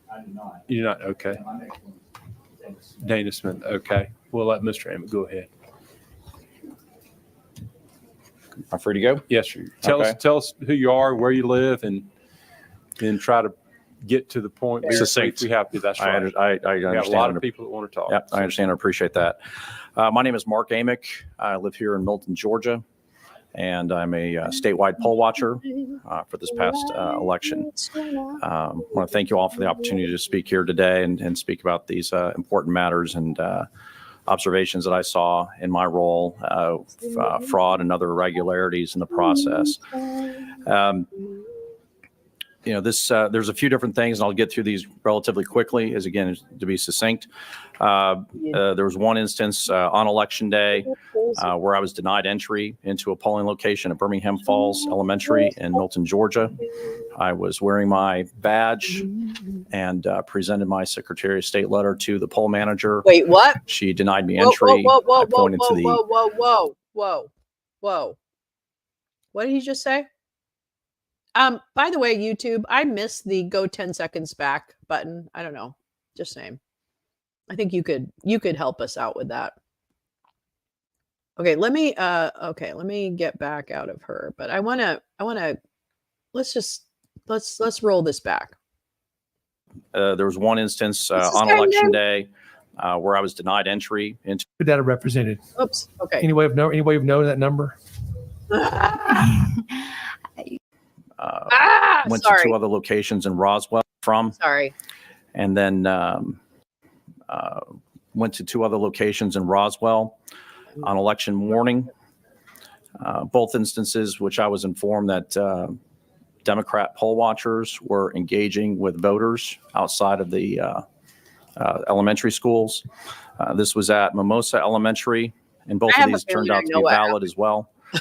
This was at Mimosa Elementary, where they were standing between the parking lot and the entryway to the school. As someone who's run a lot engaging with voters to and from. And then I pretty much know what also at Esther Jackson Elementary School, where the two Democrat poll watchers there had been engaging with voters outside of the school while they were in line apparently collecting voter data on their phones. Is that illegal? Moving ahead to the I'm just recount, the first one that is, in DeKalb County on Sunday, November 15th, I arrived at that facility. I'm so sorry. The observation process was very difficult. The tables were set up in groups of 16, yet we're only allowed one person for every 10 tables. So that was difficult to manage through. We were required to be 6 feet away from the tables and as well as the personnel, despite our being issued a required mask by DeKalb County. After growing frustrated with trying to watch this process, I tried to find somewhere where I could go add some more value. So I decided to stand behind a table where the two workers were actually entering in the signed vote totals into the Arlo system for the final count. I was standing about 6 feet or so behind the workers while I could not see the computer screen to validate what they were entering into the system. I was able to read the sheets can't breathe. They're lying. that the person was providing to them. So I decided I would start taking notes on that in case there was an opportunity to provide an audit or something that was necessary to cross-reference what was actually submitted and what was actually input into the system. After a while, I was able to see a pattern of what I would expect in terms of the vote totals. I'd ballpark that around 1,500. And one came through that was a serious red flag. And that one came through at 10,707 votes for Biden and 13 for President Trump. Ooh, and so I turned to the person that was next to me and said it to her, but loud enough so the workers in front of me could hear that. Election fraud is based on 10,000 votes for Biden. That can't be right. And wanted to make sure that they heard that. Why? So that it would get flagged. They then whispered amongst themselves for some time, trying to figure out what to do. Really? What were they Eventually, saying, a manager sir? was Did you called actually over. hear what they were saying? And oh my God. I followed that paper and that manager through the process. She went towards the back of the room where they take the ballots in and out and spoke with two other workers. I stayed some distance back because of requirements. Your baby Jesus. But yet I could make out the fact that they were trying to ascertain what that vote total was as well and why it was that way. Punishment. They also discussed about whether or not to make that change on their own based upon what they thought that the two counters. Please allow us to find the data that allows us to then sweep up these. Although they did, I think they decided not to do that because one, they looked over at me, made some eye contact, and the conversation changed to a whisper. But at the same time, they were also talking about they could not determine how that error had occurred or fraud because the numbers didn't match up. It wasn't a decimal. It wasn't a digit issue. It was so significantly wrong. Later through that process, I decided to engage Mr. Tillman, who was who I understood to be the election director for DeKalb County there, and informed him of the issue, let him know the serious concern that I had, and that we discussed recounting that box. He went and verified that with his team, and he came back and agreed that 10,000 count couldn't possibly be right. And we worked out an arrangement to where I would follow that box through the rest of the process, through the recounting process to ensure that it was counted correctly. Did you? And what happened? We had a new team come in about 45 minutes later. I watched and observed that process. I think the new team that came in did an excellent job. Oh, okay. So it went well. That final vote total for Biden ended up being 1,081 and not 10,707 as initially submitted and signed off on by the two counters. All right. To be going into the system. So 9,626 vote difference. Pretty significant. No, not if it was fixed. It was fixed. I also did flag the fact that I know he's just an idiot. It's I don't know he's just an idiot. if they have gone back to look at what those other two counters have done with other ballot boxes to validate that authenticity as well, and certainly don't know if anything was skimmed off the tops of the others, a few votes here and there, give or for any given candidate. But the egregious error was what I was able to catch. This is all a lie. Going back to November 6th, these two incidents occur at State Farm Arena. Sometimes human error on the day that they were that they were processing the provisional ballots, the military and Uwakava ballots on that day. Oh, the military ballots. Two things with this. One was they voted for Biden. How does that happen? after observing the process, I flagged it the next day in email and then signed an affidavit to the fact that I thought that the process lent itself and was open to significant fraud opportunities at 2 points.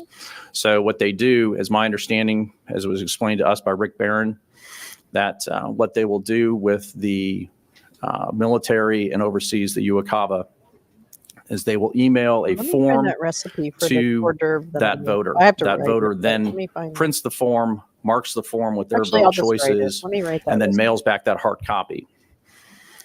Fulton County, they receive it. They go through a process of what's called duplication. And what that process was, as it was explained to us, is that a worker who we were not allowed to engage with or witness to verify its authenticity will then take that form and then is supposed to duplicate that voter's choice onto the ballot. This is all, in a situation where you're not able to observe it from a distance roughly this far apart or greater. Actually, it is greater than this. So no possible way to see it, and no verification or authenticity of the process that I could see and that we were told or informed about. Another serious concern with that process happens later I don't think she makes it on when the show ballots to are me. then provided to another individual who actually goes and casts the ballots. So you are not allowed to see what ballot choices are cast on behalf of that voter that's in our military or overseas. And that, in my opinion, was an opportunity because there's no validation or observation or ability to observe whether that was done correctly as well. And then after having, I flagged that early on, like I said, the next day and filed an affidavit to my concerns over that process.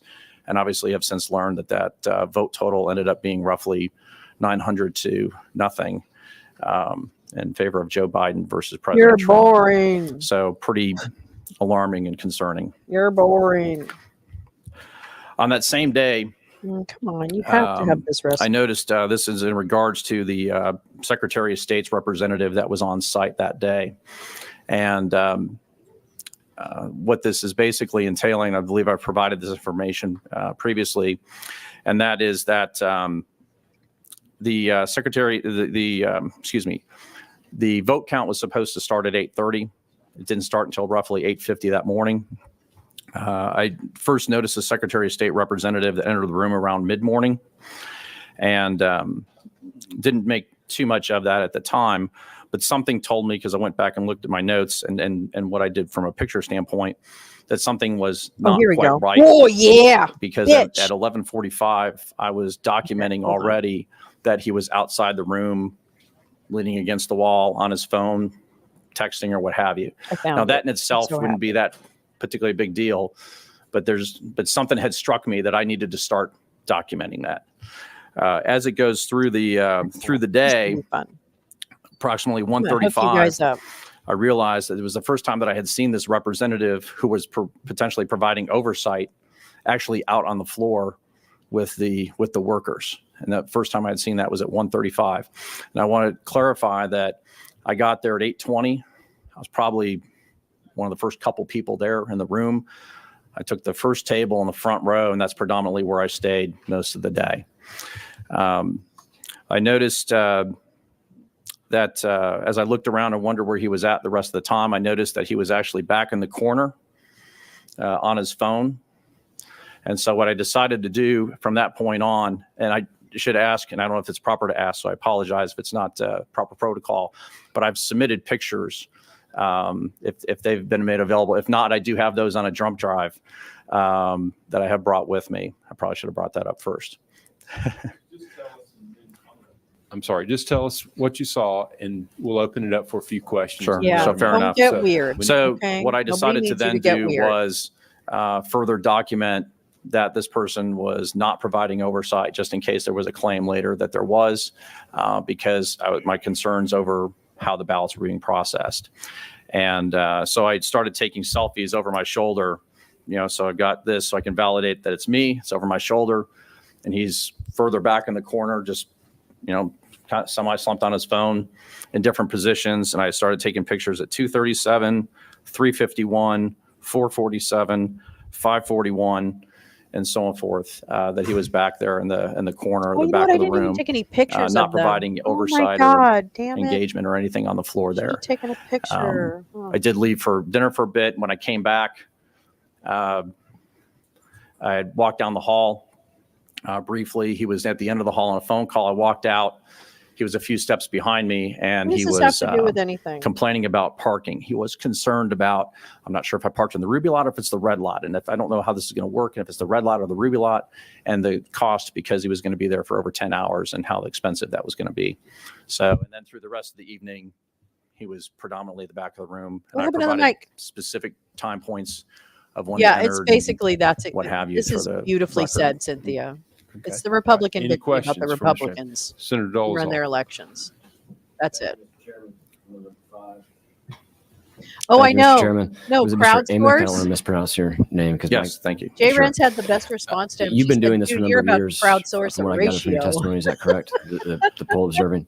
Actually, it's my third Yeah, presidential he's getting a little, race. little frisky. How does your access this year relative to distances compare to your access in previous years? So that's an interesting question. So I moved here roughly 3.5 years ago from Texas. So my reference point is a little bit different, from that perspective. But I will say that the ability to access and witness the process was significantly limited in every part of the process, whether it was just going to a polling location or certainly State Farm Arena and certainly DeKalb County. You mentioned this, the Secretary of State's You know what? You don't which, as need I ricotta. understand, is the That's result right. of a Okay. settlement And from when the you need- state sued Fulton County some years ago, that we now have a Secretary of State paid poll watcher in the room. Was this gentleman that you observed the only Secretary of State poll watcher? How did you identify him as being such? Did you see anybody else that was working under the direction of the Secretary's office? I did not. So the gentleman, when he came in, there was another watcher with us who said that was the individual, and he had on the little gold Secretary of State emblem lapel pin. And he certainly was, he was out on the floor and engaged with the manners whenever he chose, which was limited, but that was how I was able to ascertain that. So he had access to the floor, obviously, that you were not, being that he's a state employee. Correct. And were you there? This was during the recount process?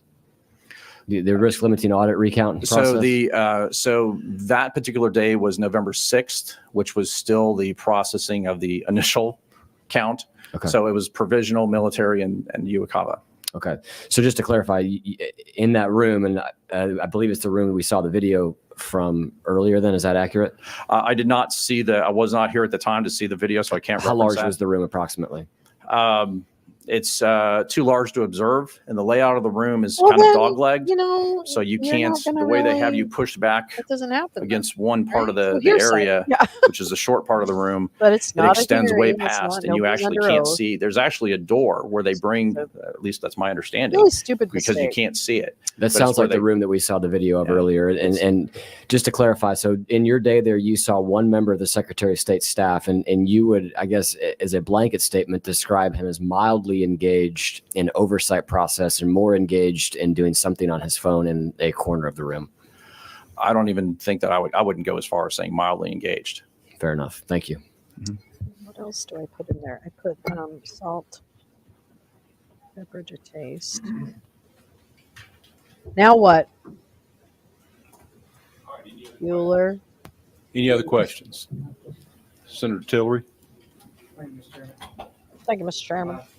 you're on. Get it close. Please put your mic I on. want to go back into your testimony and ask you, when you said you identified that ballot box that was way skewed, not the 900 to 0 one, but the one before that.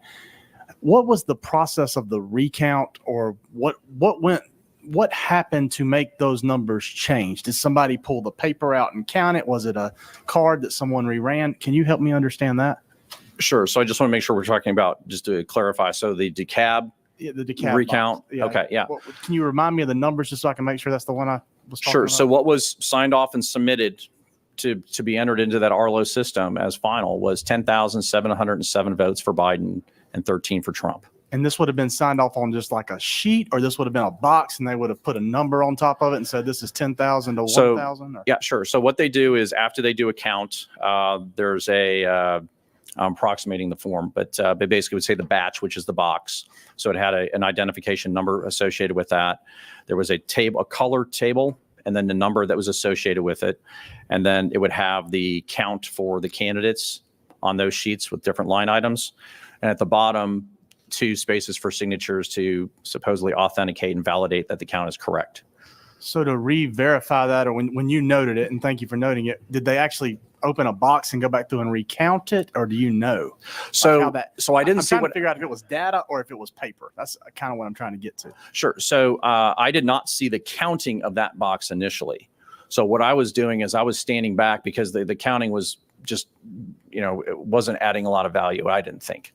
And so I was trying to find something that would make a difference. And so I stood behind the table where they take those sheets and they'll say, okay, you don't have batch anything 1, 2, 3, 4, resembling 5, evidence of anything. X amount for Okay, so can Biden, we X just amount for move President along, Trump, and the please? person enters that in the computer. Okay. So I was standing back there. Okay.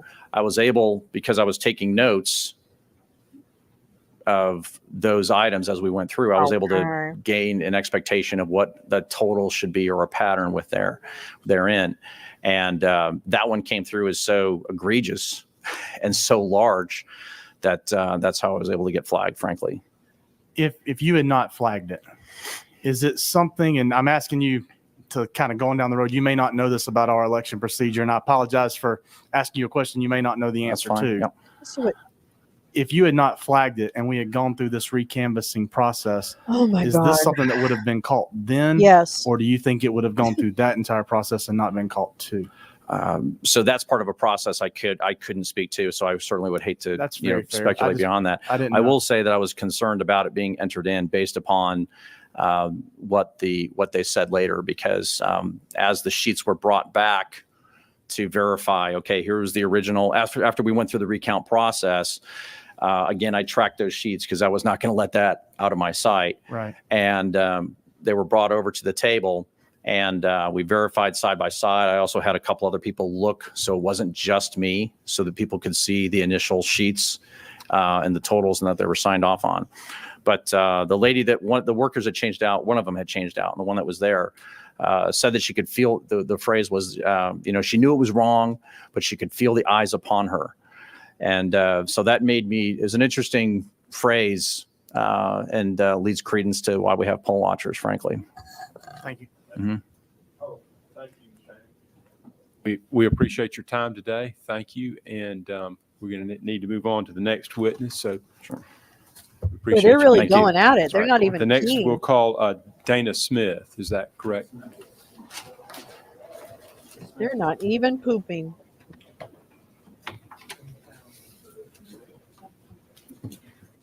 I have photos. Does anyone need a copy of the photos and copy of the, pardon me? Okay, so here are some packets of photos if anyone wants some. I also submitted a thumb drive that someone was going to try to pick up for those of you that don't have it. And if someone needs a copy of my affidavit or something like that, I have those here as well.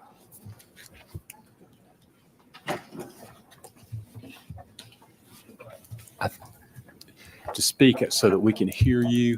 Oh, let me take this pull off. your mask off. Yes. Sorry. Thank you. You forget they're on. That's right. Okay, so Ms. Smith, would you state your full name and address where you live? yes, For the record, and then you can talk about your experience as a poll worker in Hart County. sure. Not that hard. My name is Dana Van Buren Smith, and I reside in Hartwell, Georgia, and I was a poll worker for the November 3rd election, and I was also a poll watcher for the first initial paper ballot count on November 13th, and also a poll watcher for counting the absentee ballots on the following Monday, which would be November 16th. I, in my regular life, have been a licensed practical nurse for 33 years, and I got laid off from my urgent care job because of low census with COVID infections. Our census dropped at Oh our my God, they managed urgent to care throw in center. some And then we anti-vax, relocated to anti-COVID shit, Georgia about or, 6 you know, months ago. whatever, So I COVID found shit. myself without a lot to do and some time on my hands. Because you were So I fired? decided just to do my patriotic duty and be a poll watcher. So I went through the training and I was really excited, and I guy felt who like had our a process 0. in Hart County was good. You know, going into it, I thought, oh, this is going to be solid. It was wonderful. I was excited for the day.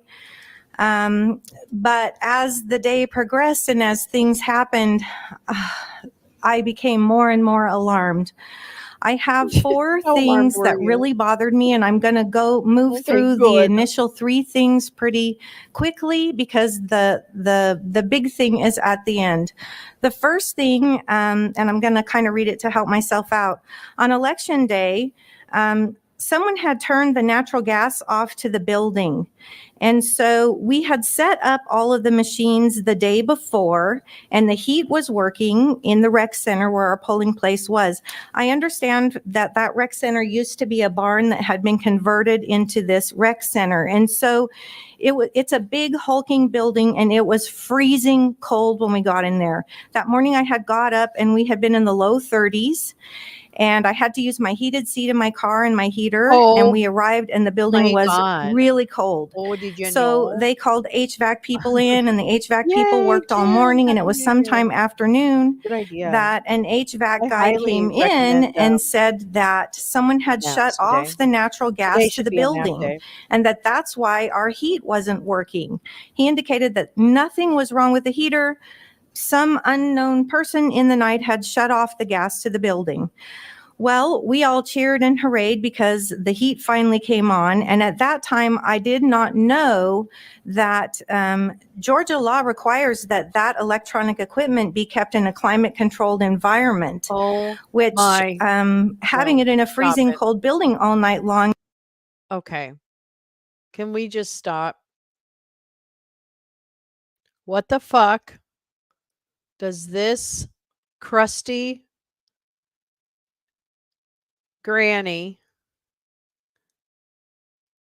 what does she know about HVAC conditions for fucking computer? I'm just a what's that cellophane man? Hold on. Okay, here we go. I'm so sorry. I just can't. In my view, does not constitute a climate-controlled environment. Really? It doesn't? I found this Oh, out good the luck. next Good thing you night don't when run I read things. Georgia Just law. Because of all the things that happened, I thought I probably better figure out what is going on here. And that's when I learned that the machines were supposed to be in a climate-controlled environment. There is no alarm system in the place where these things are being stored to notify if these machines have come out of climate control compliance. And I noted in the Georgia election law that there isn't a requirement to have an alarm system. And so my plea to you is that I think you need to look at that and require these places, maybe free up some money so these places could get a $300 alarm system to let them know if they have in fact violated the law and gone out of compliance.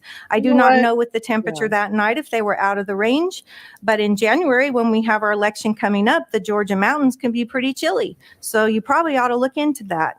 How can you verify if something went out of compliance if you have no alarm? I do know that someone in the night shut the gas off to the building, and we had a really cold building. I don't know who did that, what time or why, because there was no alarm. The next concern I have is that the Democratic poll watcher checked in the morning and then left for the rest of the day. Where's Bridget? The sheriff who was on hand stated to us that he was sitting out in his car in the parking lot all day, which I thought was an interesting place for him to be watching what was going on. Our Republican poll watcher mid-morning was removed by an official because the supervisor could not locate her paperwork. Also, no one had supplied her with the proper paperwork, so she was missing for a while. I put in my statement several hours. I spoke with her after because I wasn't sure how long she was gone, and she said it wasn't several hours, it was about a half an hour. But she was so upset, she returned to her home and didn't stay there, and was gone for a period of time because she was so rattled by what had happened. The third issue I noted was that the special printing paper for the paper ballots to be printed on was not secured, and mid-morning there was a poll watcher walking around with this special ballot paper, taking coffee orders on it, writing down coffee orders on this special ballot paper that prints the ballots, those precious ballots. She was taking a coffee order on it. To me, cold nipples will change. Anyone can just walk over and grab that specialty paper hard when I and then get in their order for the ballots they want to print. I might have happened. All of that is pretty upsetting, but the worst thing to me is where those pictures come in. And I don't know, are we able to put the pictures up for people can see? I gave a thumb drive to someone. Sure. Are those the pictures that you passed out? I think it's the pictures that I passed out, but I had a thumb drive as well so that everyone could see. Okay. Yes, if you could pass the thumb drive over to our assistant. Okay, I'll give you some background to the pictures while they're putting up the thumb drive. With all the electronic voting equipment, the poll pads, the ballot marking devices, the scanner, all of those pieces of equipment have these plastic numbered tag locks that secure them. The other thing that secures those is a chain of custody form or a recap form.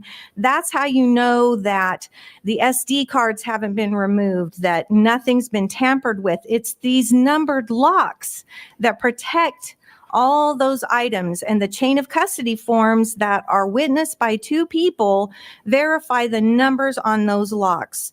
And as soon as you pull those plastic tabs out, they break and you can't reuse them.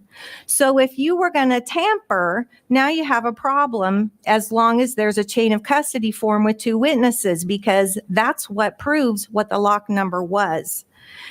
At the end of the night, the polling station closed and we were getting, packing up all the equipment, and it's a very arduous process. Every piece of equipment has these recap forms, these chain of custody forms. You're double checking the locks, you're relocking them, you're securing them, you're checking serial numbers and bagging them up in the case that matches the piece of equipment. It's a very rigorous setup so that you can ensure that you're locking up this electronic equipment in a way that it can't be tampered with at any given time. So at the end of the night, we go to empty these scanners. So the voter comes in, they present at the polling pad, they show their ID, we give them a green like a credit card. They go over to the ballot marking device and they put it in their ballot marking machine. They electronically vote and mark who they want. Then it prints a paper ballot on that specialty paper, right? The voter then takes that specialty paper printed ballot. They carry it over to one of the scanner machines and we ask them to look at the paper ballot and make sure that it shows who they voted for. That paper. You gotta wait. Oh, wait, hold on. Don't leave me right now. Please stay with me. Just hold in your mind the voice that she just used. Line.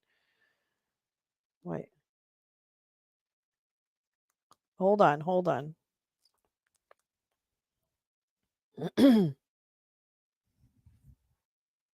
Wait. Hold on. Oh, come on. Hold on. Here we go. Quotes. Here we go. This is what I want. Wait, where is it? God damn it. Oh, here. Here we go. Here we go. I know that. I'm doing a like a cold read for you right now. Okay. This is people pay for this. Well, maybe they don't, but it doesn't matter. Here we go. I know that, Mr. Man. They also call them cereals. I'm not stupid, you know. Anyway, my favorite was Rocket Man, and once it was a no brakes chapter. The bad guy stuck him in a car on a mountain road and knocked him out and welded the door shut and tore out the brakes and started him to his death. And he woke up and he tried to steer and he tried to get out of the car, but it went off a cliff before he could escape. And it crashed and it burned. And I was so upset and excited. And then next week, you better believe I was first in line. And they always start with the end of last week. And there was Rocket Man trying to get out. And here comes the cliff. And just before the car went off the cliff, he jumped free. And all the kids cheered. But I didn't cheer. I stood right up and started shouting, "This isn't what happened last week. Have you all got amnesia? They just cheated us. This isn't fair. He didn't get out of the cock-a-doodie car." That's my... No, it's from Misery. It's from Stephen King's Misery. Yeah, right? They should probably not let people look at the fucking... She's not. This is all flim-flam. Flammy. No, that's not Palin. That's Annie Wilkes, star of Misery. He didn't get out of the cock-a-doodie car. I love that. That monologue is so fucking awesome. Oh my God. I love art. I could cry. I love art so much. Oh my God. I just like to be in stuff. Yeah, I know. Sorry. Little diversion. Okay. Sorry. But anyway, she's not going to get out of the cock-a-doodie car. Ballot is the safeguard. That's why we asked them to look at it so that they can confirm that's who they voted for. At that point, the voter puts it into the scanner where it's scanned electronically.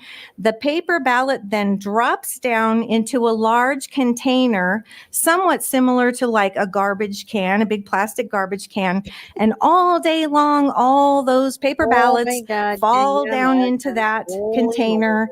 All hodgepodge, every which way, and just collecting that. Yeah. So at the end of the night, and that scanner is, and that container, that's protected with actually a couple of mechanical locks and a couple of numbered plastic security locks like those you see in the picture. Nobody cares, Donna. So at the end of the night, the final task is to unlock those bins and collect all of those paper ballots that have fallen into that big container.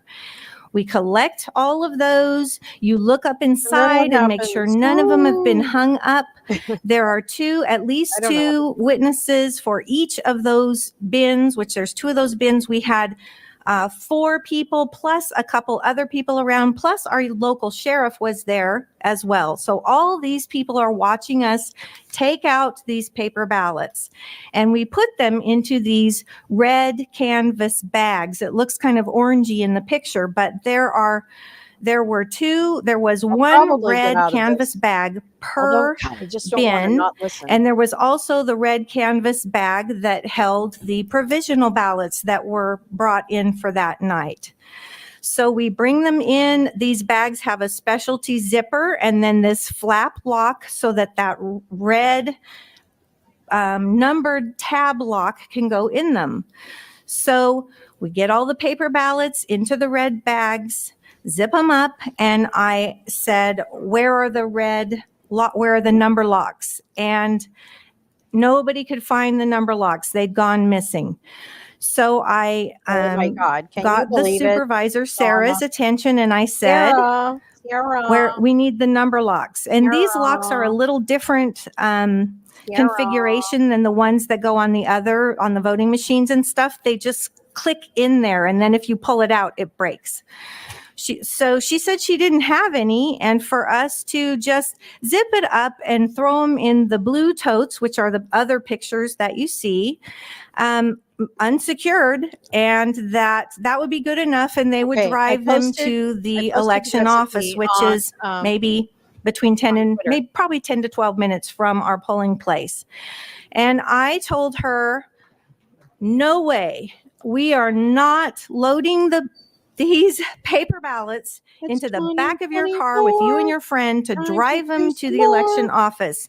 You call Robin at the election office and you tell her to have someone bring us the locks.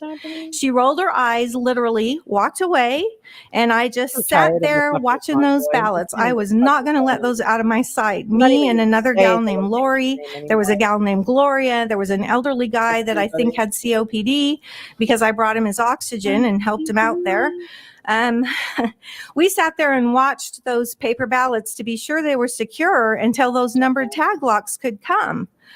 So we waited about 20 minutes and they still hadn't come. So I flagged down our supervisor again and said, hey, is somebody bringing those tab locks?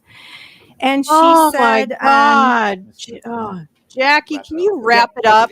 Okay, so she said, we don't need them. And I said, I'm not leaving here until you bring them. Oh my God. So finally, after my second request. There's a skill in public speaking, and it's called bottom lining, right? Are we all familiar with the concept of bottom lining? I want everyone to be familiar with this concept because it's pretty much the thing. Oh, okay, not much more. No, we have to. No. We have Eastman. We have Eastman. No, they were chosen. The zipper felt weird. Wait, what? The zipper. Uh-oh, what happened? Yeah, this was all brought up by Trump. No. This is Eastman talks. Eastman talks. Kiss the bottom line. Yeah, I mean, really, it's a skill. It's a talent. Now, it's not helpful in situations where you don't have a lot of factual information. So in this particular situation, the noise is the point. But kiss my bottom line. There you go. That's our that's our thing. Okay, I'm going to let me try and put us out of our misery a little bit here because okay, so that all right, I don't know who that was. It doesn't well, who is it? I'm sorry. I just want to make sure we don't miss anything super good. About my experience, and he told me he was going to further investigate. Okay, she's just saying, I said that machine is broken, and George said, no, it's not. And I said, what do you mean it's not? Okay, here we go. President. One, and that will be collected, and it will be delivered to the members of the committee. I told you this was going to be a marathon. And there will be a notary available down there for you to do that from the office of the Secretary of the Senate. Okay. So we will now pick up where we were, I think, with Scott Walter. Yes, Scott Walter. Scott Walter. Who are you, Scott? Oh, the zipper, yeah. Oh, yes. Oh, God. Lee? Chairman Ligon, distinguished members of the subcommittee, thank you for the opportunity to discuss the issue of a private interest group selectively funding Georgia election offices. Yeah, shit. I applaud your investigating all sorts of election irregularities, but even if, for the sake of argument, not one vote in the... Sorry, can I interrupt you? Could you announce who you're with? And I apologize. That's okay. I'm Scott Walter, president of the Capital Research Center. Oh, I'm going to find out Washington, D.C. We're a think tank that specializes in studying the nonprofit world. Thank you. Well, let's look you up. So that no trouble. As I said, just for the sake of argument, let's say not one vote in the whole state was fraudulent or miscounted.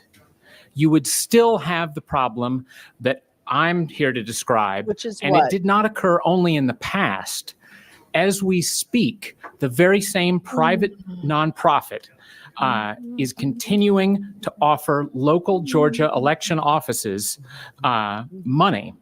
This supposedly nonpartisan nonprofit is itself funded to the tune of $350 million by one billionaire. I'm not going to compete. All right. So Bitch Kitten here runs the Capital Research Center, America's investigative think tank. It sounds like a really fancy Project Veritas to me. But anyway, their headline Their headline, this little cock. Yeah, they're on the cock. It's going on in the future. Yeah. It's not only was it in the past and maybe right now, but it's going to happen tomorrow. Uh-huh. Mama told me. Irregularities. Anyway, the headline on their Capital Research Center is the latest article, 12/30/2023. States banning or restricting, quote, Zuck bucks, updated 12/30. Private financing of government election offices under the guise of COVID-19 relief skewed voter turnout. Yeah, he's talking about grants. He's talking about grants made. Yeah, he's talking about grant. Okay, we can talk about Zuckerberg if you want. I know how foundations work. If you want to talk to someone who knows how a fucking foundation works and how fucking grants work, and as a matter of fact, who actually knows how the Chan Zuckerberg Institute works, I'm happy to tell you. Anyway, all right, Scott, what do you got? Family, Facebook CEO Mark Zuckerberg's. He's my nemesis. Why should this disturb you or the citizens of Georgia? Okay, so I can answer that with a simple question. I don't give a shit about his. And if I could break with let's see if he asked that anything contribution to one side or the other, but that's not for me to say. Bullshit. Right. Thank you. Are there any other questions? Senator Jordan. Thank you for being here. It's my understanding that these were COVID relief grants. Is that correct? Ma'am, that's what they called them. Oh, stop. But they are called COVID relief grants? That's what they're called. That's what I don't they believe are. that the Democratic partisans who actually run the institution suddenly discovered a concern for COVID. Listen, and the fact that they are that's a experts in voter feeling and turnout not a fact. For one particular party They made it easy entirely for us slipped to their vote mind. during And a very specifically, the frightening money was time. to I don't even want to talk about it. Those grants helped organizations on the ground get voter information out, get people registered. That has been happening since time immemorial, or whatever that saying is. It is not controversial. Now, granted, I hate the way you want to talk about how much I hate foundations. I'll tell you all day long and twice on Tuesdays. I used to run a bunch of budgets. I used to write a lot of grants. I used to kiss a lot of ass. I know exactly what this game is. And I can tell you what's wrong with it, but what's wrong with it is not them sending grants to places that need more on the ground support. And those people on the ground need to get paid so that they can live and they can do this job to help people vote.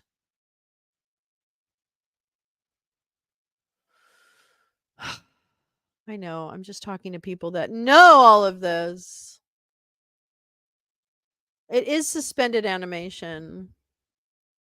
Yes, we're definitely doing this. We're reviewing this discredit, for fun and to kind of get ourselves regrounded in some of the fuckery that is ahead in 2024. Aren't you having fun? This is so much fun. Of course it was sudden. Because COVID was sudden. Okay, I kind of want to get to I don't really care about his bullshit. Wait, who's this fat fuck? Who are you? Oh no, I don't recognize him. I'd rather go with guys that are like, oh, here we go. Look at me in my fancy little office. Oh, hey, dude, I would not stand like But they're all subject to the exact same law. They all have the exact same issues, and they all have the exact same limitations. Okay, well, thank you, Mr. Davis. We're going to move on now. Appreciate you being here. Thank you. And you can get with Senator Brass and get him the information that he requested. Now we're going to hear from Dr. John Eastman by Zoom. Yes. Here we go. And did you want to introduce him, Mr. Smith? Yeah, let's listen carefully to this. Can you hear me? What's his name? No. John Eastman, can you hear me? We can't hear him. We can't hear him. I've got my mute off. Hang on. Okay, there you go. We can hear you now. Oh man, I've heard Okay, this very voice good. way too Okay, much. can you introduce yourself, please, and tell us your tell us background, who you are. please? Sure. My name is John Eastman. I'm a professor of constitutional law and former dean at the Chapman University Fowler School of Law. I'm also serving this year as a visiting scholar at the University of Colorado at its Benson Center, and I'm a senior fellow at the Claremont Institute. Thank you. Professor Eastman, I believe you're going to talk to us today. Are you here on behalf of the Trump campaign, Dr. Eastman? About the electoral college process and how that affects. Oh, so you're not here as a representative, a legal, actually retained lawyer of the President of the United States in his quest to overturn the election? Is that what we're not saying? We're simply positioning ourselves as a constitutional scholar and expert. I just want to make sure I got this straight. Okay, let's continue. Thank you. It's the legislature here. Sure. Thanks very much. And Chairman Ligon and the members of the subcommittee, thank you for inviting me to testify at this very important hearing. My scholarly work and expertise have always revolved around the structural provisions of the federal Constitution. And because of that, similarly, 20 years ago, I was invited to testify before the Florida legislature as they were dealing with issues similar to what you're dealing with now. At that time, no one had given much attention, scholarly or otherwise, to the role the Constitution assigns to state legislatures in determining the manner of choosing electors. And it's a little bit foreign to us now because we haven't really done what the Constitution authorizes fully for a very long time. The last time the issue really came up was in the election of 1876. And I don't think any of us, maybe Mayor Giuliani, I don't think any of us were around back at that time. But in the wake of that controversy, Congress passed the Electoral Count Act of 1887, and which aimed to clarify some of the processes. That act, too, didn't get much attention until the 2000 election down in Florida. And before we really got into the intricacies of that act, the Supreme Court's resolution of the case in Bush versus Gore kind of ended the matter. But since then, there's been a whole lot of scholarship done. And most of it is confirmed with the written testimony I gave to the Florida legislature there. And it's that process that I want to focus on. Let me begin with the relevant provision of the U.S. Constitution that, Ray, you talked about earlier in your testimony this morning. Article 2, Section 1 provides that each state shall appoint in such manner as the legislature thereof may direct a number of electors to which they're entitled. The Supreme Court has described this constitutional authority of the state legislatures as plenary.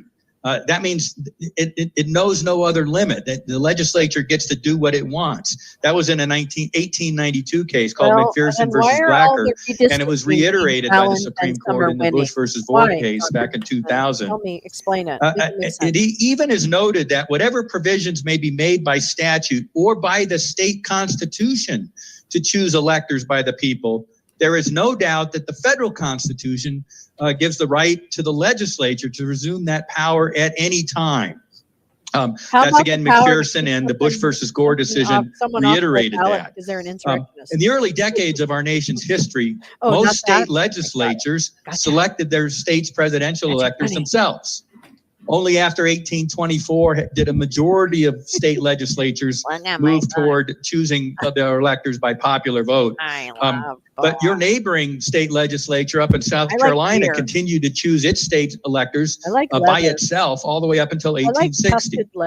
Nevertheless, the constitutional power to decide on the method for choosing electors remains exclusively with the state legislatures. Now, to be sure, the authority to take back that power and appoint electors at any time, as the Supreme Court said in McPherson, would likely not allow a legislature to pick its own slate of electors after the results of a fair.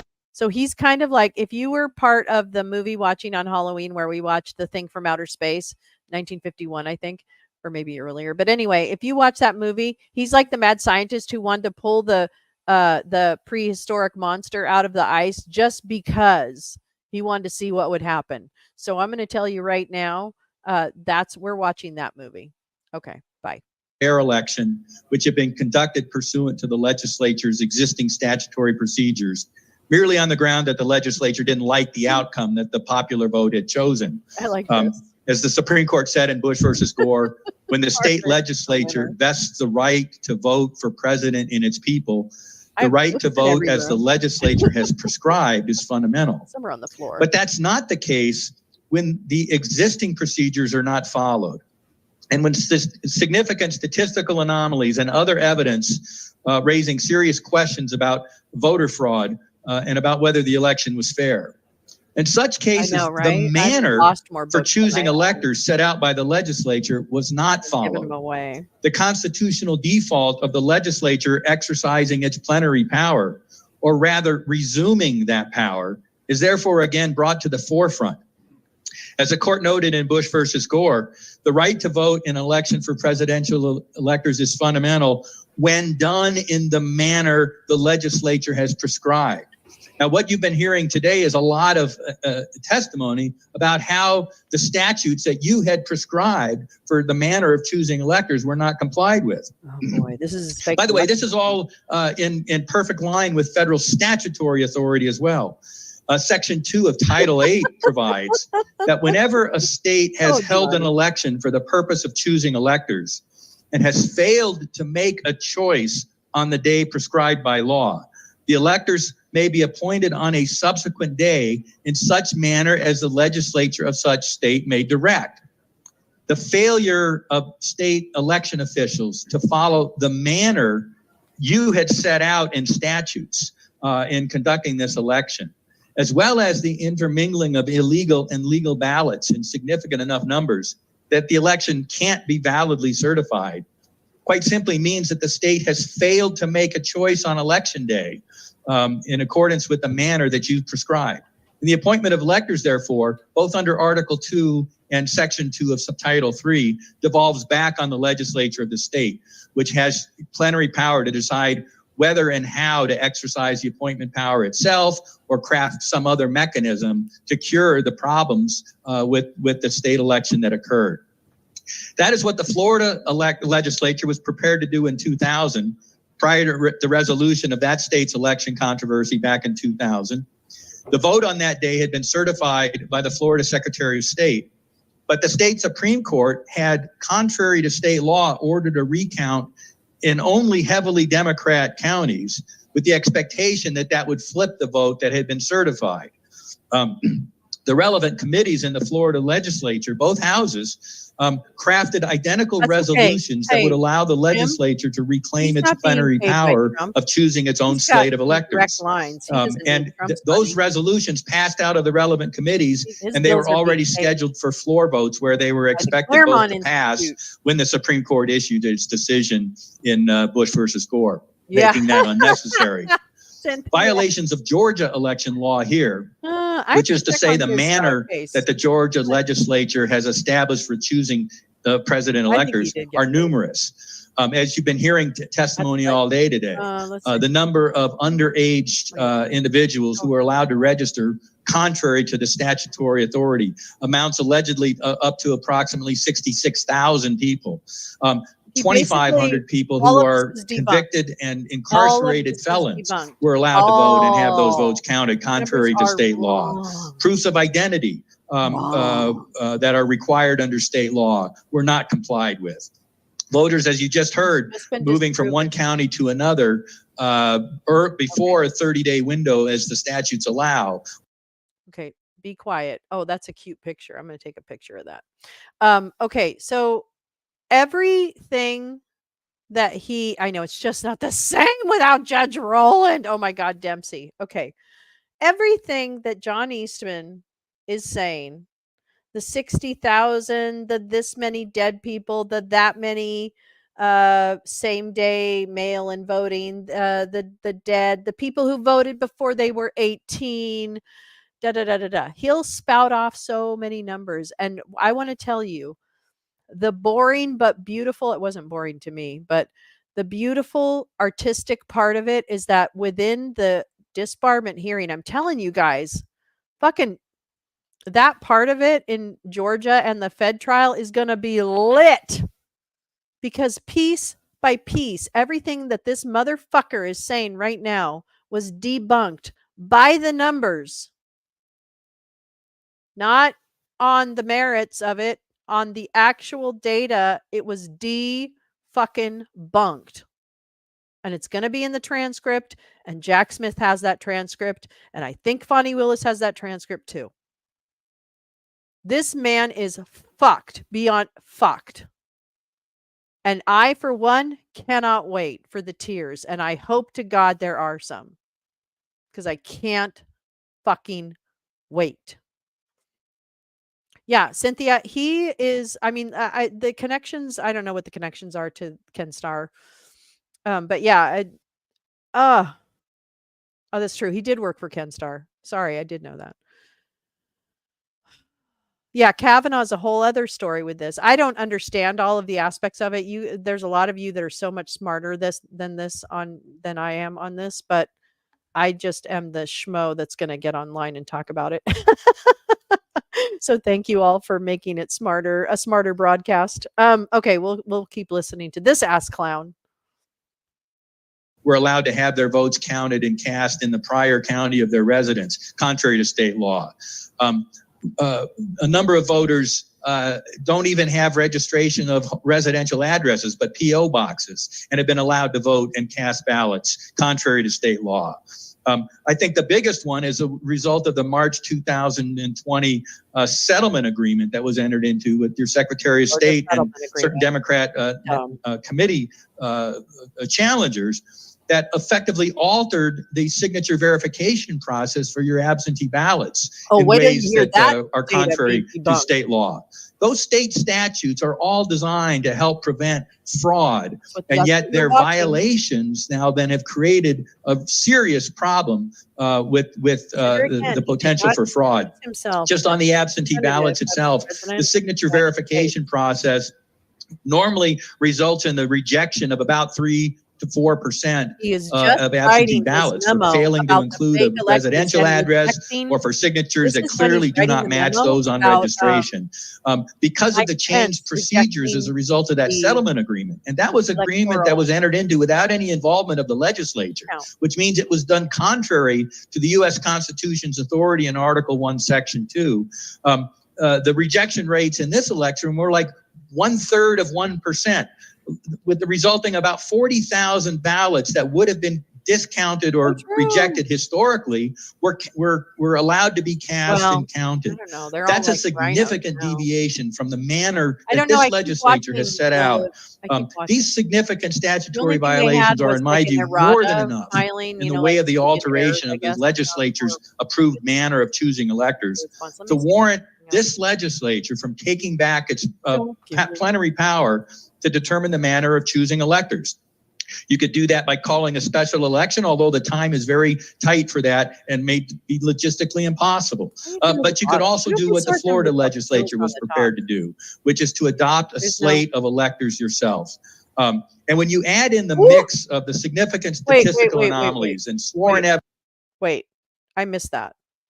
Oh, give me a home where the ballot boxes roam and the Democrats lose every day.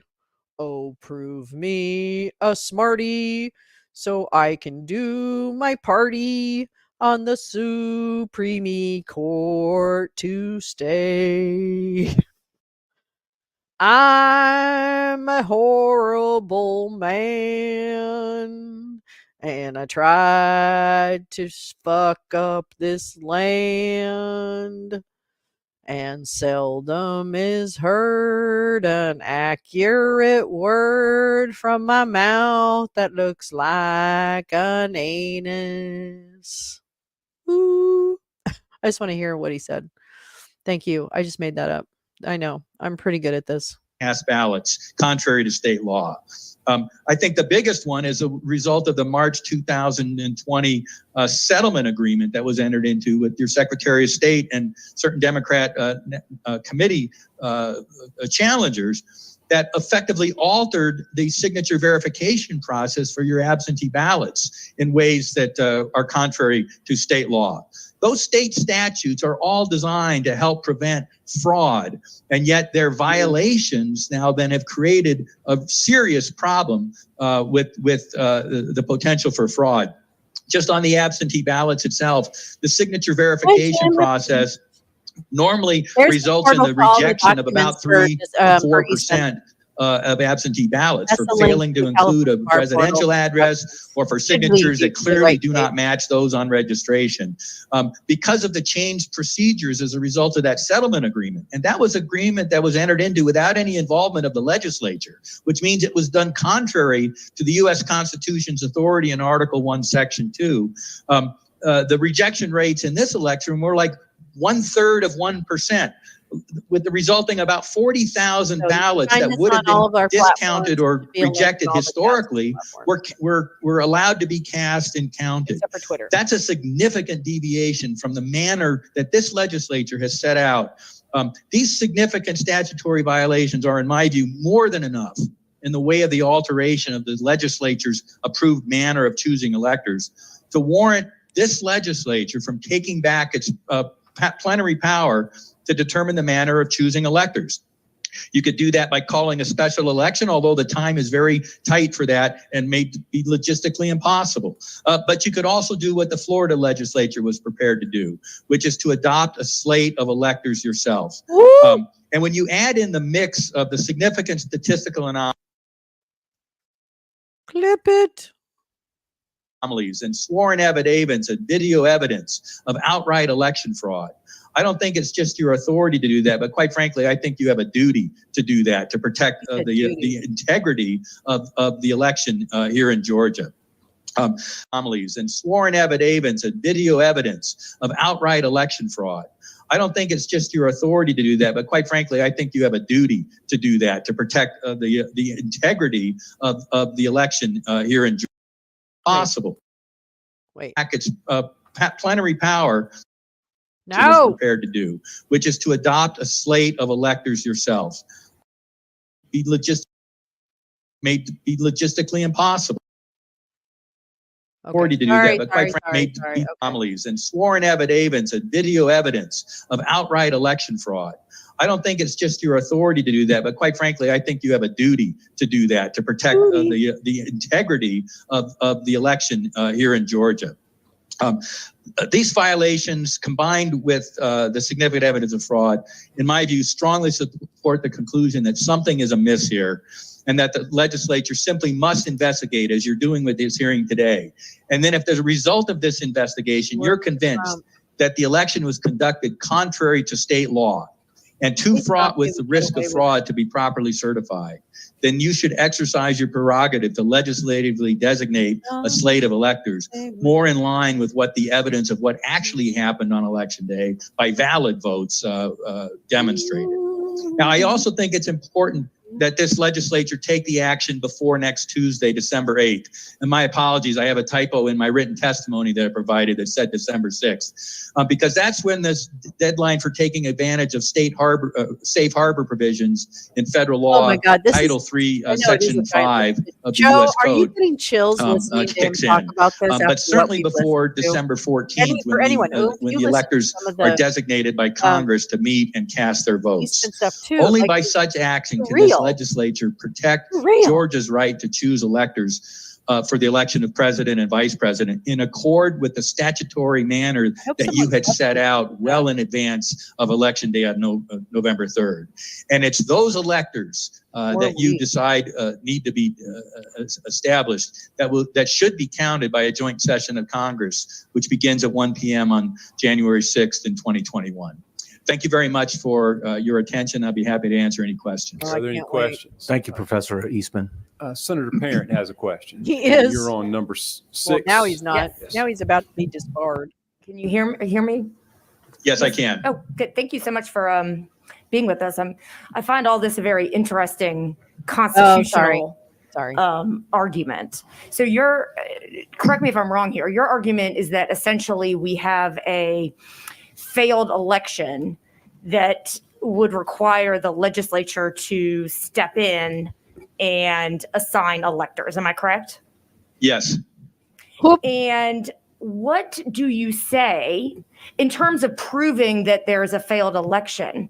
What do you say to what's been laid out by our Secretary of State, Governor, Attorney General Barr, and the courts, because right now there have not been, as far as I'm aware, thank God for these legislators, proof of the number of ballots that would be required to have been problematic to switch the election and call it a failed election. I don't know where the evidence is. What do you say to that? Yeah. Well, there are two issues here. There's one, this extent of the fraud in the casting of ballots, and the other, which is undisputed, the failure to comply with the statutory scheme that this legislature had sent out. You can say that there's no fraud whatsoever, but if the statutory scheme is not followed, the manner of choosing electors set out by this legislature, which has the sole authority to decide what that manner is not violated. It has been violated. Okay. And therefore the election is invalid, even without any evidence of fraud. Well, can I ask you, what is the statutory scheme that, in your opinion, was not followed? Well, I recited several of the provisions of the state statutes that were not complied with in my testimony. I don't have your testimony, sir. I apologize. Yeah, no, that's all right. So I think the biggest one was the change in the signature verification process on absentee ballots. That was done as a result of a settlement agreement that did not invoke the legislature. Right. Now, the problem with that is you had a judiciary and you had executive officials changing the statutory mechanism. The only authority to do that is the legislature. So I understand and the legislature did not do that. I understand the argument. Can I, and I apologize for interrupting. I just want to get sort of the things I'm really focused on answered. So the Secretary of State's position is that the law was not changed. They just, essentially, they said, this is how we're going to do it to ensure uniformity under the law through guidance to the counties. And not the what, the how. They changed to the how. I mean, I've looked at the statute and I've looked at the consent decree. And the consent decree very clearly allows signature verification only of the signature on the application for absentee ballot. Whereas the law requires signature verification of both the signature on the application and the signature on file with the registration code. But sir, that change from or to and is a significant change. I do believe that the procedure is you check them both, so there's signature verification 2 times. Right. Not according to the consent decree. It says or.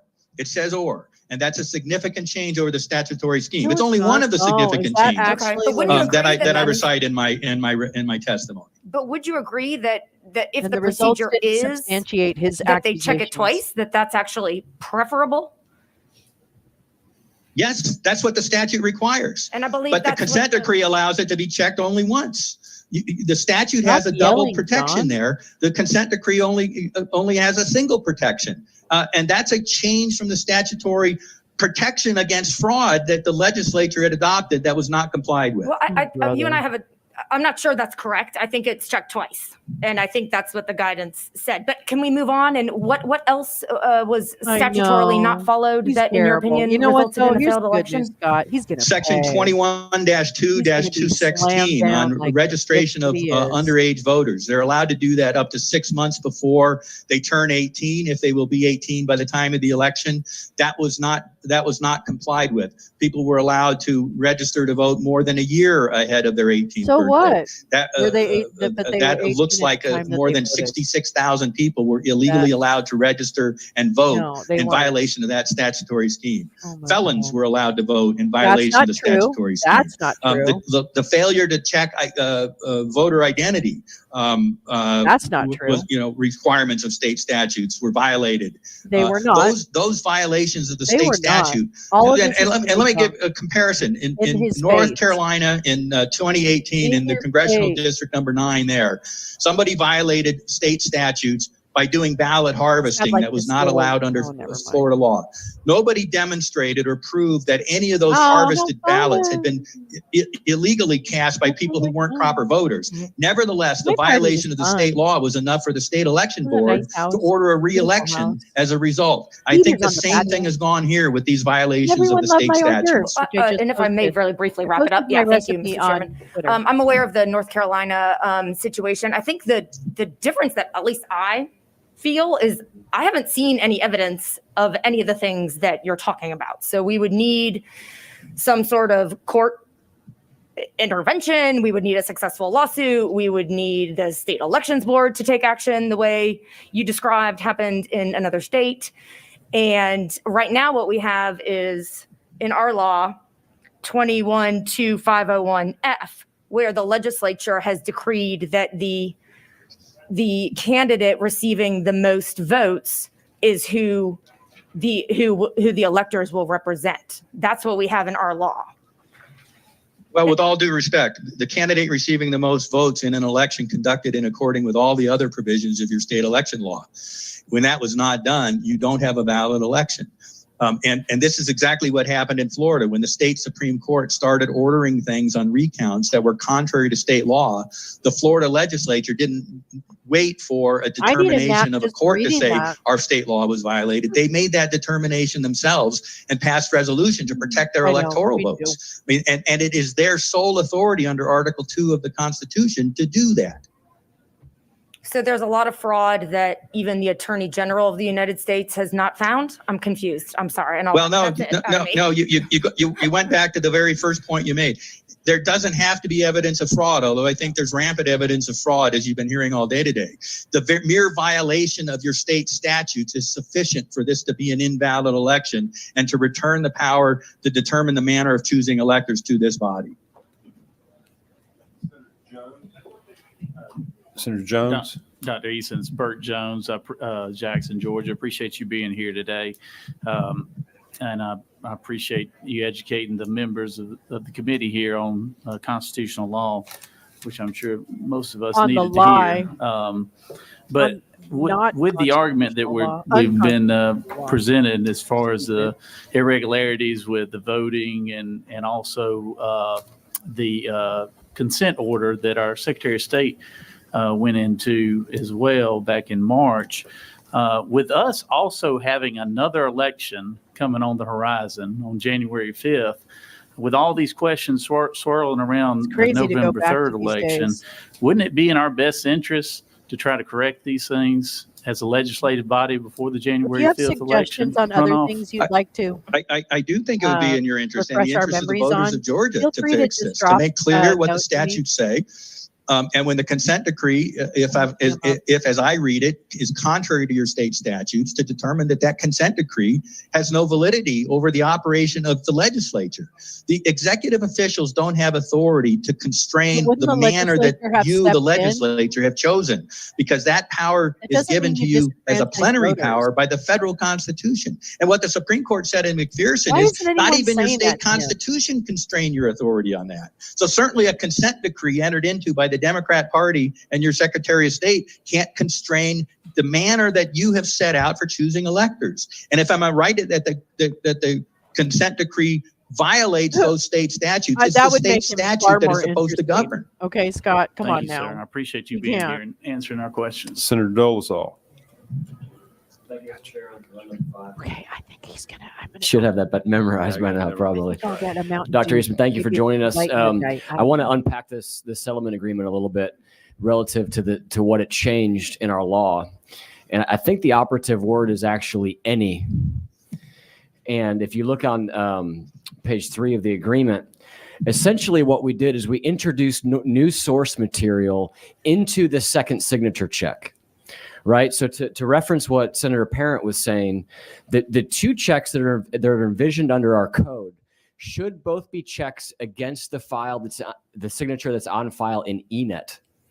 And what changed in the settlement agreement was to introduce something the law never envisioned.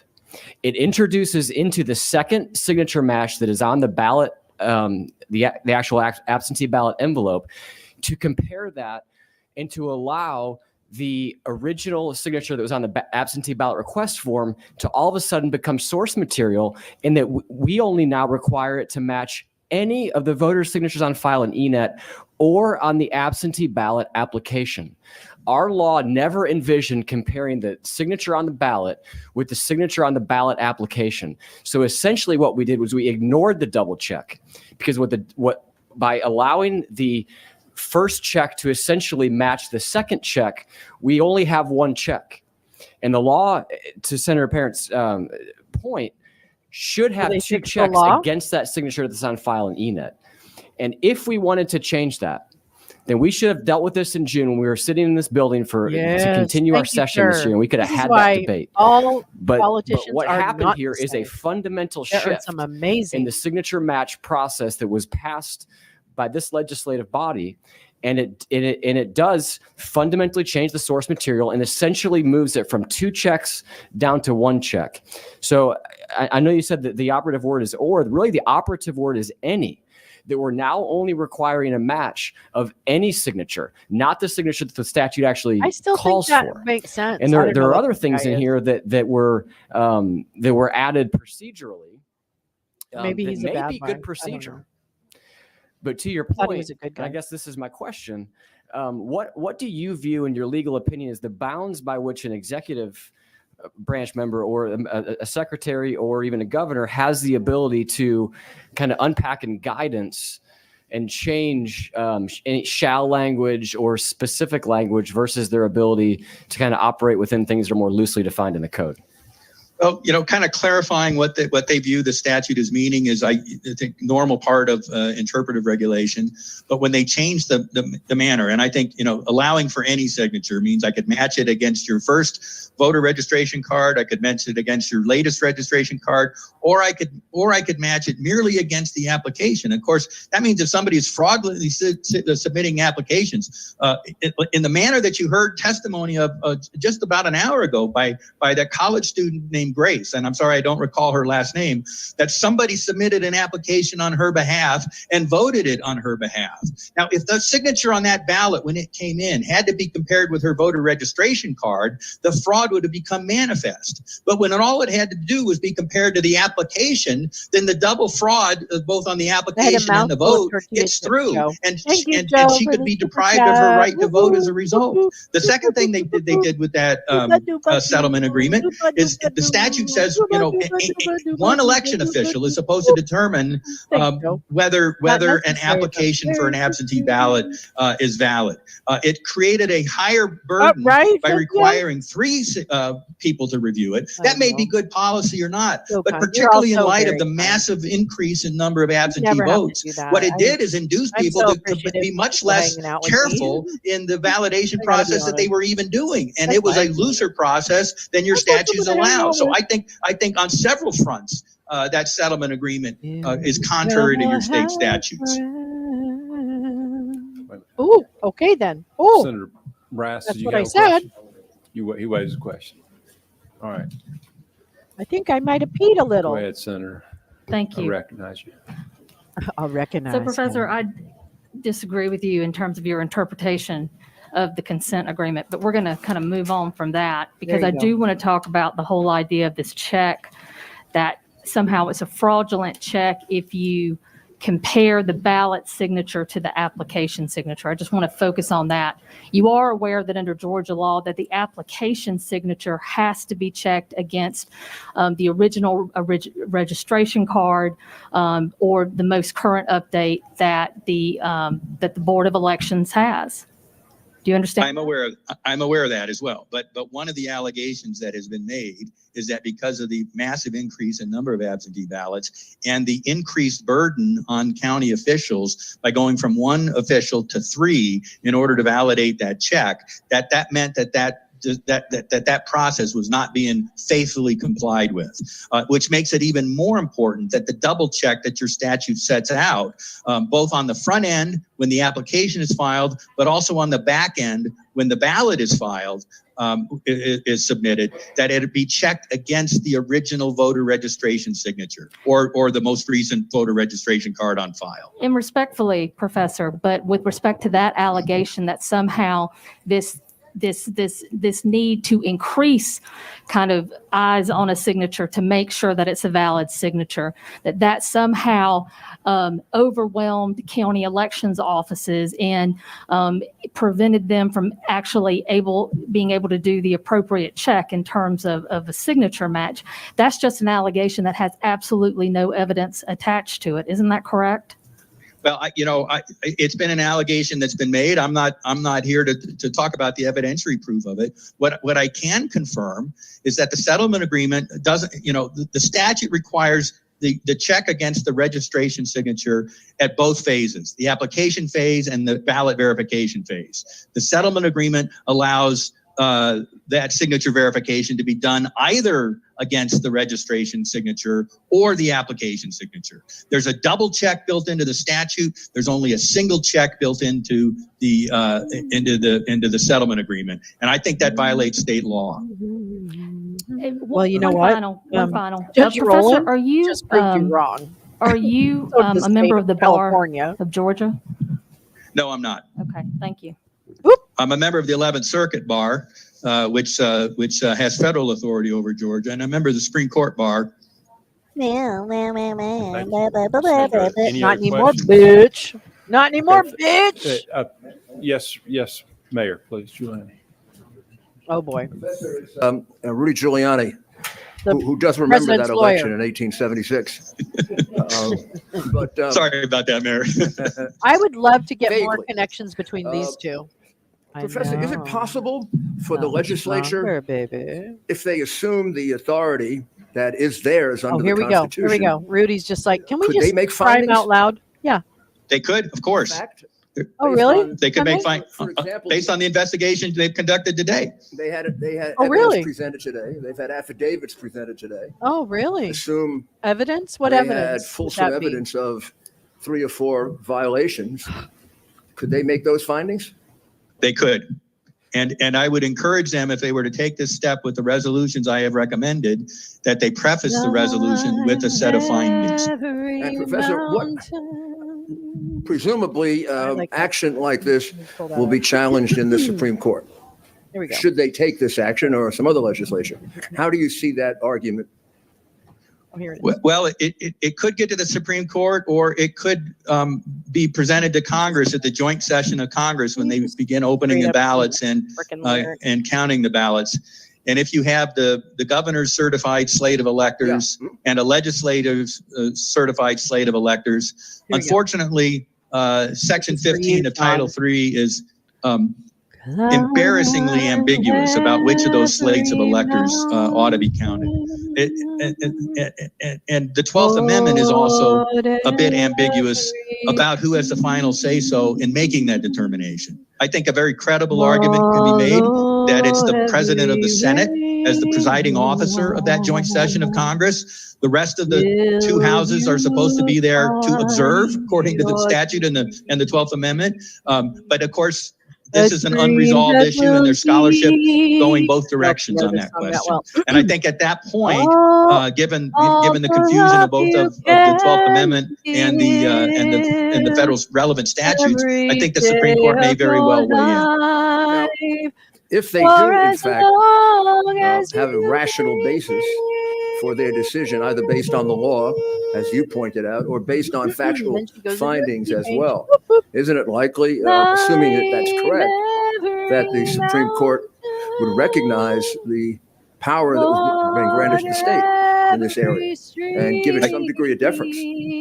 I think based on the McPherson decision and the Bush versus Gore decision, both the majority per curiam opinion and the concurring opinion by Chief Justice Rehnquist, the late Chief Justice Rehnquist, that would be where I would suspect the majority of the court would go. Thank you, Professor. Thank you. All right. Senator Heath. Thank you, Mr. Chairman. And Professor, thank you for Sorry, your I presentation. probably went too high on that. But Okay. One Love that song. procedural problem that they have is That's they need you, to have Tom. a special session. Who Now, the hell is the Georgia given the fact that this legislature? power Take that they have my comes from the Constitution within of the a United year, States. 3 years, I'll be. Is that guided by liar. procedures that would govern Florida law? They're gonna prove me a liar. What could they call baby. a special session? They're gonna prove me Georgia a law. liar, baby. We're going back 20 years. Yeah.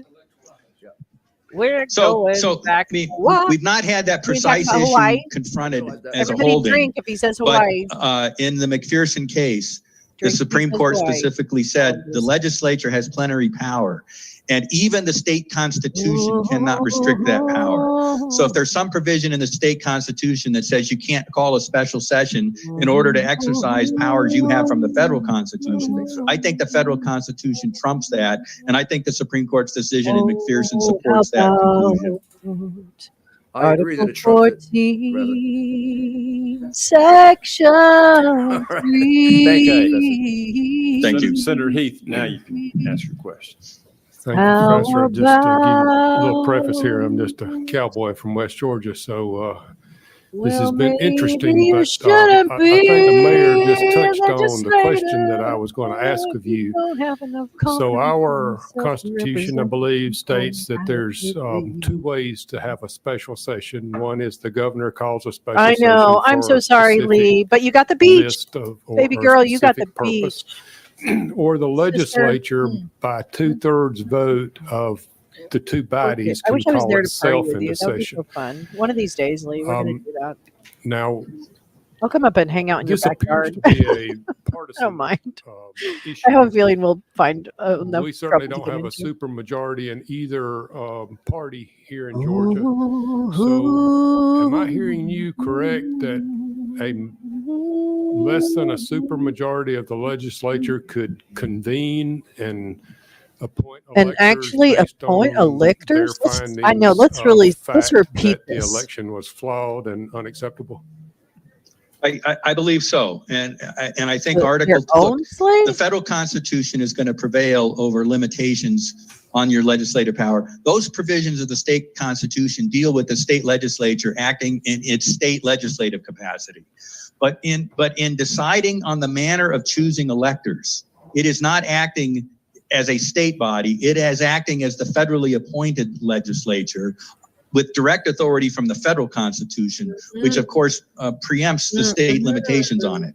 And that's what the Supreme Court held in the Pearson case. That's what Section 2 of Title 3 provides in the federal statute. Whenever any state has held an election for purpose of choosing electors and has failed to make a choice on the day prescribed by law, and I would say in accordance with the law that had been set out, the electors may be appointed on a subsequent day in such manner as the legislature of state may direct.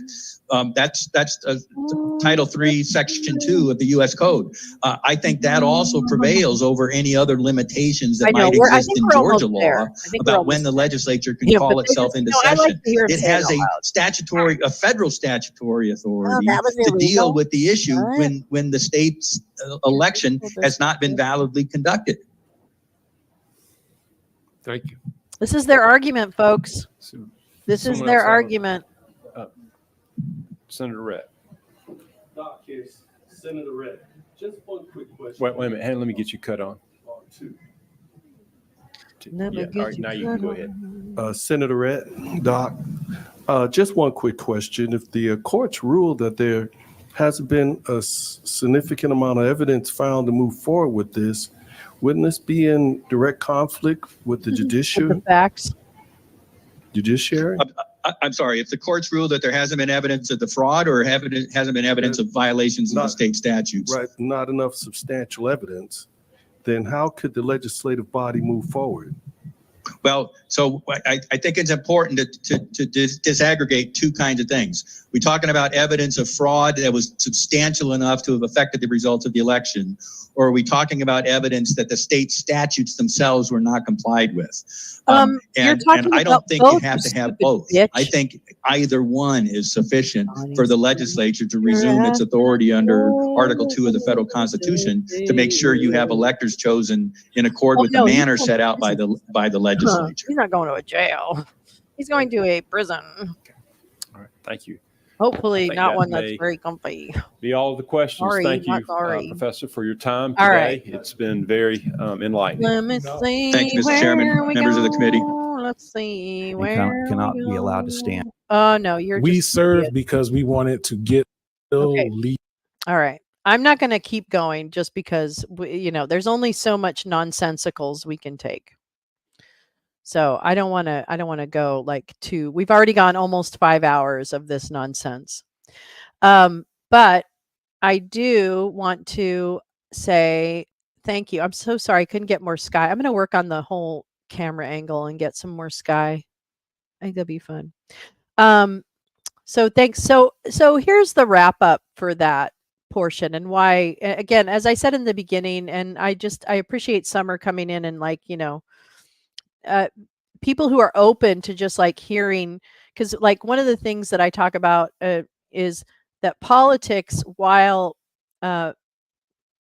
so fucking distracting, I also realize that there is so much happening right now in the moment that we need to be concerned about and aware of. I just am really grateful to like have to be able to put this story together, because clearly we're at a moment, we're at a crossroads when it comes to our country in some way, whether it's a large crossroads or, smaller crossroads. Nonetheless, I think it's different. It definitely feels different than it's ever felt for me in an election cycle, and that's even including 2020 and 2016, when it started to feel weirder and not as normal. But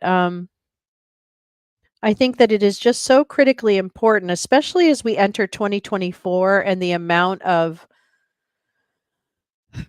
case law and factual evidence that is about to be spewed out of the spigots of justice. I'm part of the strategy to steal the election, if you will, or just to not transition to a new administration. It really just comes down to, oh, well, now I kind of forgot where I was going. Wait, hold on. Boop, boop, boop, boop. Oh, it comes down to understanding as we enter these court cases, because the facts are going to be flying pretty furiously. I really do want to isolate a couple of these longer pieces that we can endure again in these early months before, other shit happens. So that's why, thank you for indulging me and letting us walk back in time and throw it back Monday. Throw up Monday. That's what we're going to call these. Throw up Mondays. No. But thank you for coming to my hot tub time machine. That's really what we're going to call this. I have to fix that title. And what I'm going to do, let's see. Oh, so I would like to do a movie night for everybody this week on Discord if anybody's up for it. So if you guys are up for it, why don't you just like drop me a line or whatever, and maybe we'll do just an open movie night on Discord, and I'll get everybody the link and all that good stuff. We can just watch a movie together. Any movie, I don't care. So, and Wednesday. Okay, so programming update. So Wednesday's trash heap. I had talked to Sandy Beckham a long time ago about her short film documentary on January 6th with her footage, which is pretty incredible. And so I asked her, would it be okay if I restreamed it, because it is her property, and I want to be, even though she's been very generous with letting it, putting it out into the ether. And she graciously said, yes, that's no problem. So I will go ahead and make a donation to her through her. Oh, you can't get in the voice Discord channel? God damn it. I hate that. I'm so sorry, Lee. Ugh. Okay. Technology. Fuck technology. Okay. Anyway, so what was I saying? I don't remember. Shoot. I don't remember. I just don't remember. Oh, Wednesday. I'm going to play Sandy's movie, and I'm sure there will be other things that we need to discuss on Wednesday. In fact, I have 3, 4, 5. I have 5 things to read to you. So we'll probably do that Wednesday, and as well watch Sandy's movie. So I should start promoting that more so that people know. Yeah, Sandy Beckham. She's amazing. She's totally fucking amazing. Yeah. Thank you. So I lose my mind. You know how it is. You know what my mind does. But thank you again for indulging me. And then on Wednesday we'll do that. And then on Friday, at the lounge. We'll just have a chill, like, trivia lounge. But I want to do something around J6. I don't know what the events, quote unquote, are planned for that day. But I'm watching that because I may go live Saturday as well or whatever. I don't know. It just depends. It depends on if we feel like, there's something to observe together. If there's something to observe together, I will probably go live, but I'll try and put something up beforehand to let you know. And then also, in the interest of the hot tub time machine, Lolo's hot tub time machine. Let's see. There is, oh shoot, where is it? Where is it? But where is it? StreamYard. StreamYard. Headline. More Americans can get insulin for their diabetes. Let me just announce this. For $35, more Americans with diabetes will get a break on their insulin costs in 2024.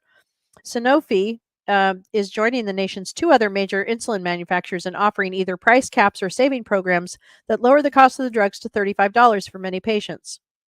The 3 drug makers are also drastically lowering the list prices for their products. Thank you, Joe Biden. Thank you, Joe Biden. Sorry. I mean, I'm not even a fucking Joe Biden fan, but he's fucking doing what I think is shit I need him to do. Like, fuck, man. I'm telling you. Okay, here we go. What do we got? It's so hard to fill. Okay. So, yeah, on January, let's see. First, someone. Yeah, Wednesday, 9 a.m., I'll do the midweek trash heap. Friday the 5th, we'll do our lounge and we'll be together. Maybe something Saturday. And then I also have something scheduled for next week because the DC Circuit is hearing oral arguments on, what are they hearing oral arguments on? I don't even know. Let me see. Oh, I just want to see what it says. Okay, no, listen. All right, stop. I'm so dumb. I'm so dumb. Okay.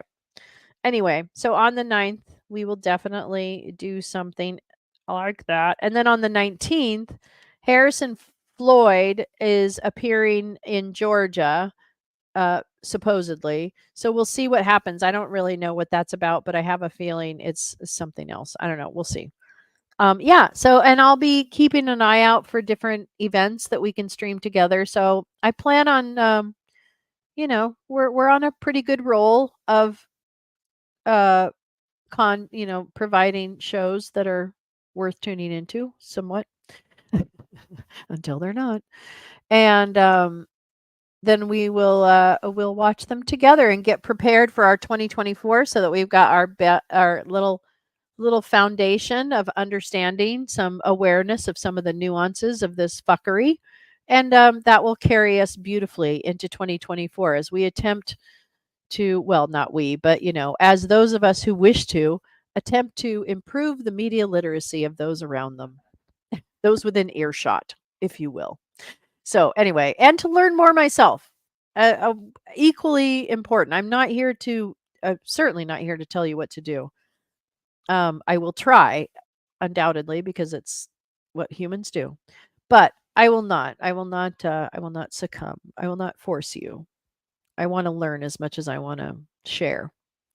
All those magas on insulin will say it's Trump that lowered the price, but they'll be wrong. POTUS followed you to the U.S. Virgin Islands? So fucking cool. Yeah. That sounds fun. I love beaches. We haven't been on the beach in a while in the lounge. Oh, and Tony has some new camping videos that are really good. So maybe one of these days in fact, you guys, what do you think of this?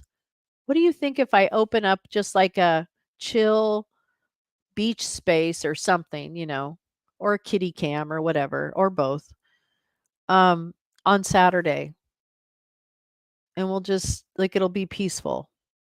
That would be nice. Maybe. I don't know. I'm just lonely. I mean, it's just terribly selfish. So there.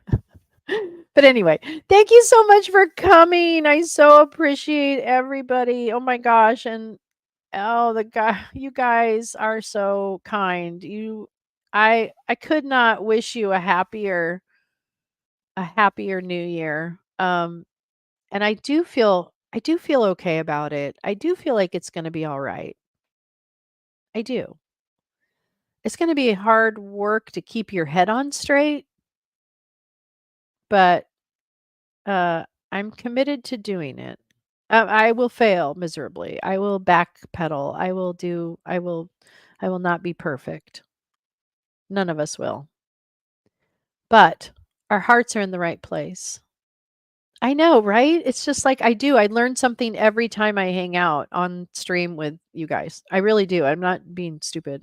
That's really true. So anyway, all right, my loves. So I will go ahead and see you later. And then I will, and I'm sure I'll be on Spaces because I'm trying to do more Spaces. So thank you to Jim Stewartson too for letting me co-host once in a while. I think it's helpful for me. I really like to do it. So anyway, yeah, everyone take care. All right. And have a really kind of safe and, just hang in there. It's going to be okay. I don't know. Maybe. No, it'll be fine. Okay. Love you guys. Bye.